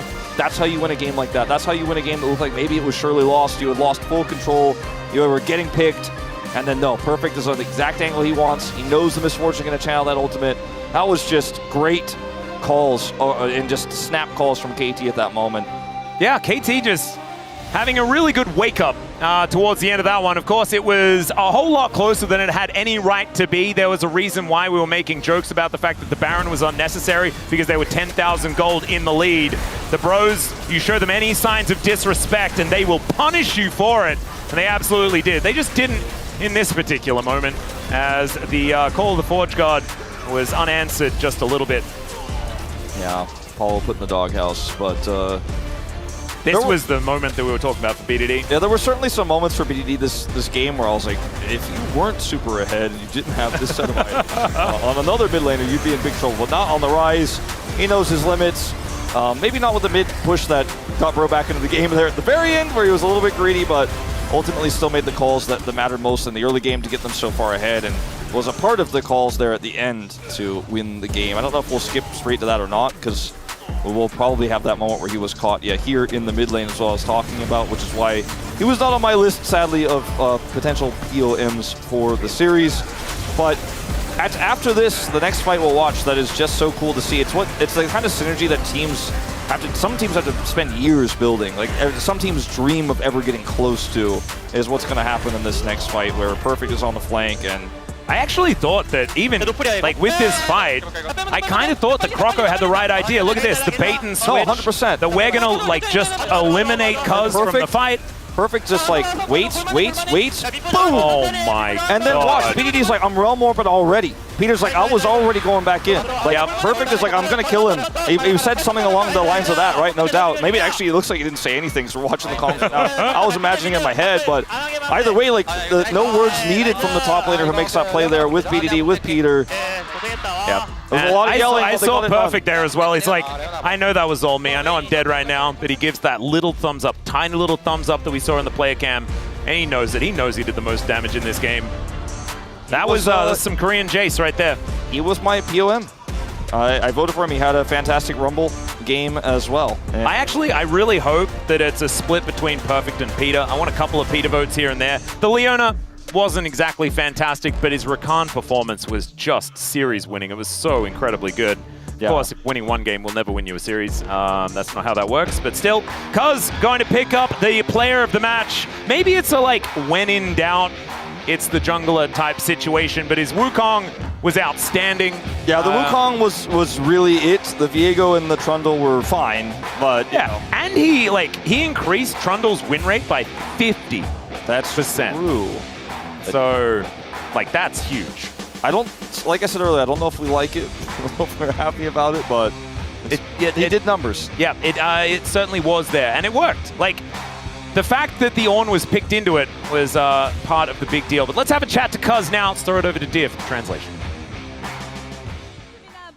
Thank you very much, guys. This is Deer for the POM interview translation, joined by Cuz on the side of KT Roaster, who has gotten his third POM in a row. Congratulations! You got a satisfying revenge for the round 1 loss against OK Savings Bank Brion and secured your 7th win. No, it's not easy getting your 3rd POM in a row, so how do you feel? You know, I got the POM today, yet again, but my teammates did such a good job today. You know, I feel a little sorry for getting the POM 3 times in a row, but I'm so glad that we're able to get a good victory. So, in Game 1, looking at KT's comp, you built it around teamfighting and carry potential, and seems like this is the style that KT prefers. So what is the key point of this draft? I think we were just considering what could enable each of the players, basically mechanics and their potential, and I think it also was basically our coaching staff's opinion and input, where we had to really give a lot of power to BDD. And in game again, we got so much action in this one bush. So how did you manage to get vision control and opening up the team fight? You know, at the C bush, I think we just knew that we wouldn't really have the upper hand, and we had to use some skills and poke them down. And then once we were able to find the right angle, afterwards we decided to engage all in. You know, once I was able to dodge the Renata Q, I was like, oh my gosh, thank God, I'm having a great game now. And in Game 3, you picked your first ever jungle Trundle of the season, so can you explain this pick? You know, Kroko was the one who actually picked Trundle first, and when I researched a bit into it, I found out that Trundle is actually a really good champion, and I saw a really good angle today, and that's why I ended up picking him in Game 3. So in Game 3, there are so many constant team fights happening all over the place, and a lot of back and forths, and after getting aced, there was a bit of a scare. So what did you have to do in the team fight to close it out with a win? You know, we just kept giving the enemy the edge, which made it really inconvenient for us to play. And Rise happens to be so good and so powerful when BDD plays him, so I think Rise was really the key point. And your team synergy has improved so much lately, so what kind of work did it take? You know, lately, I guess in the end it comes down to BDD. 선물도 해주고 막 코치님도 선물해주고. You know, BDD has been giving a lot of really good gifts to everyone, including the coaching staff, and he really does take care of the team. So I think that's why the whole team atmosphere is so good. And today, May 17th, is Perfect's birthday. Would you like to say happy birthday? Now, even before we started playing, I said, it's your birthday? I said happy birthday to him. And Perfect, I feel like you put in so much effort, you work so hard. Happy birthday and let's eat something yummy. 피터 선수에게 선물을 해줬다고 했는데 혹시 커즈 선수는 No, BDD 어떤 선물을 하실 예정인가요? apparently gave Peter or Perfect a gift. So what did you give him? No, I have to think about it. There's an unspoken rule between pro gamers, so you know I just have to be a little secretive. And your next opponent is Nongshim, and Lihans in the previous interview said he does not lose to BDD. So would you like to say anything to him? You know, whenever I watch Nongshim's matches, I know how proactive and unleashed Lihans is, so we will have to try our best to shut him down. And that's the end of the interview with Kuz, and back to the space. Thank you.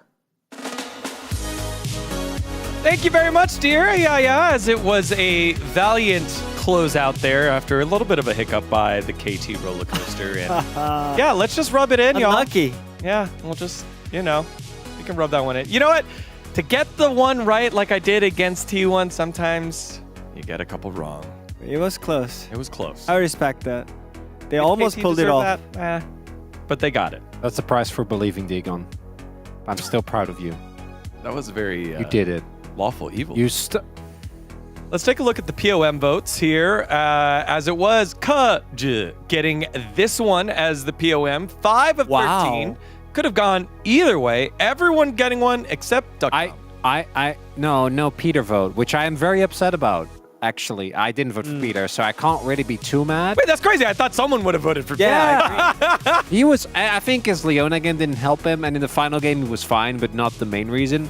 But his Rakan game was crazy good. Yeah, I mean, his Leona needs to be like a bit boring to just face check and die for the team. So that's why it was not impactful. But that Rakan game, I mean, I love Rakan. Rakan is my favorite champion, and I normally go critical. I criticize the people who doesn't play Rakan correctly.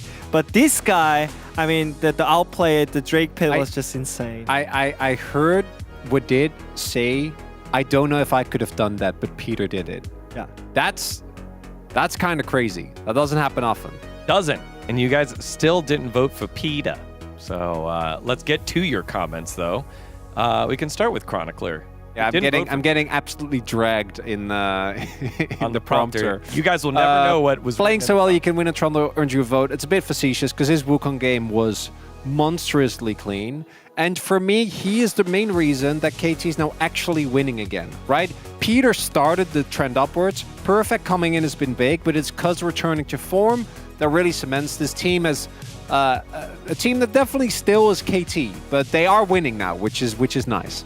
Even though I said Peter played so good in the game 1, I have to pick for Kuz. Because he can see the future. He picked the Trundle, and enemy team picks Ornn into it. I don't know what happened. But he can break the pillar. I mean, I guess he can see the future. Oh yeah, that's a counterplay right there. Oh my God, Ornn can break the pillar. Can break the pillar. Yeah. Vote for opposing coaches for player of the match, because I mean, I applauded Edgar for Coach Edgar, World Championship Coach Edgar, for his draft earlier and putting him on Scion. You saw the Trundle first. We'll break it down in a little bit. Wolf's comment is coming up. Here it is. Clutch plays from a young player who earned some new fans tonight. The huge team fight flank on the damage dealers for Bro. Basically winning that game when it looked a little dire there. Helios going with Kuz. There's soul in every swing of Kuz's bat. Man, that's good one. That's like he got me. I can hear like Morgan Freeman say that, you know, and at the end of a what is it, baseball movie? Yeah. Like I can. There's soul in every. I can't do it. No, come on, commit. I did Annie already. Okay. The Annie was good. Let's see. Oh, no, God. Okay. There's soul in every swing of Cuz's bat. There you go. I think you nailed it. Not as good as your Annie, though. No, Annie was. Your Annie was good at acting. Shout out to Christina Militia, voiceover of Annie. KT's winning streak is because of you. Swing and a miss. That's a NA English if I've seen it before. It's a dad joke. That's how it goes. That's how it goes. It's a good dad joke. You know, it's fine. It was good. And then Cloud Templar, phew, dizzy, but it's fun for BDD. Yeah, we all felt that. It was about the realm warping. Pony, Rumble was perfect. Jace was great. Ever the poet. Pony the poet. Like to see it. Now, Perfect had an incredible series, and as mentioned, this guy was starting in his debut in 2024, known to be a guy that really, really grinded so much. And I think we kind of saw him buckle under the own pressure towards the end of last year when he had a really rough playoffs. Yep. So seeing him come back, and even now he's not that confident, but the gameplay is. And that, I think, is really cool to see a player really make that development in like the last year and a half. I mean, I think that already showed up in the draft as well. I think you just let him play Jace for game 3. Like, that means a lot, you know, like whenever your player can actually pull that off on stage, I think it's one of the reason, the game changer when it comes to the draft. So I feel like, I don't know, we already mentioned that they picked Ornn into Trundle. I think we are like mentioning a lot of times like Morgan having a champion pool issue, but this time it was so critical. And Perfect playing Jason game 3. Because it was so great. We obviously want to love Ornn, because I think Ornn is a champion that for Bro makes sense, that is insane. Like, if the Trundle was picked in response to the Ornn, I don't think we would be quite as mad. But there are just a few. You can't pick a tank like Ornn because you get extra resistances, right? Like, so he can interrupt your ultimate. He gets extra resistances. Trundle presses R, and you just never die. I mean, I don't think they picked Ornn to break the pillar. I think they just want to have the value for the game 3, you know, like, okay guys, it's game 3 and this game is so important. If we can get the win against KT, is so good, so let's just pick for late game, you know, and pray for the best. But that's not how you win. You have to plan better. You have to get some like better plans than that. I mean, that's so optimistic. I think there's a lot of tanks that also would feel better into the Trundle specifically, and it'd still be not good, but the Ornn, we couldn't see it, and I think we saw it in game as well. Like, every time, you're not supposed to be able to kill an Ornn in side lane once he hits 2 items. And also, made a paper. The worst part is that they took the fight when they were in a good position. They could just wait for 4 or 5 items, and this team just went for the fight for the top lane without Ornn. What did was yelling. Without Ornn! If I'm the shot caller, I'm saying, do nothing. Do nothing. Just get to 4 items. It doesn't matter. Exactly. That's why you pick Ornn and Victor. Preaching into the choir. Is anyone else having some trouble breathing right now? All right. Well, we'll figure that one out later. The Bros go to 4-10, and there's always the next time, Bros. And when it comes to game score, it looks like our graphic that we had in the middle of the week is slowly starting to become outdated, because whereas KT, DK, and Nongshim, I think both in gameplay and in game score have looked relatively close, we're starting to see BNK, Bro, and DRX kind of drop further and further down and get further off of where the rest of our teams, and that might mean that what we're looking at right now very likely could be what ends up being our 6 teams going to Busan. And also, KT is 7 wins, and you know what? 3rd place T1 is only 9 wins, so it's only 2 wins difference. Right? So it's not that a big deal. Well, it's 2 wins. Chase that. It's 2 wins right now, Wadid. It might be 3 after tomorrow's matchup. It is the big one. Genji T1 and Hanwha Life Esports, the DN Automotive Freaks, the top 3 teams all in action. This is a match that people have been highlighting could be the one that stops Genji's perfect season. I'm not working tomorrow, so I'm just gonna log into the community. I can't work tomorrow either after all the hours of life that Bro have taken off from this week from me. You'll have the Vald Analyst on the desk running the show, but it has been a great Saturday showdown. Thank you so much for joining us, and we'll see you tomorrow to close out a beautiful week number 7.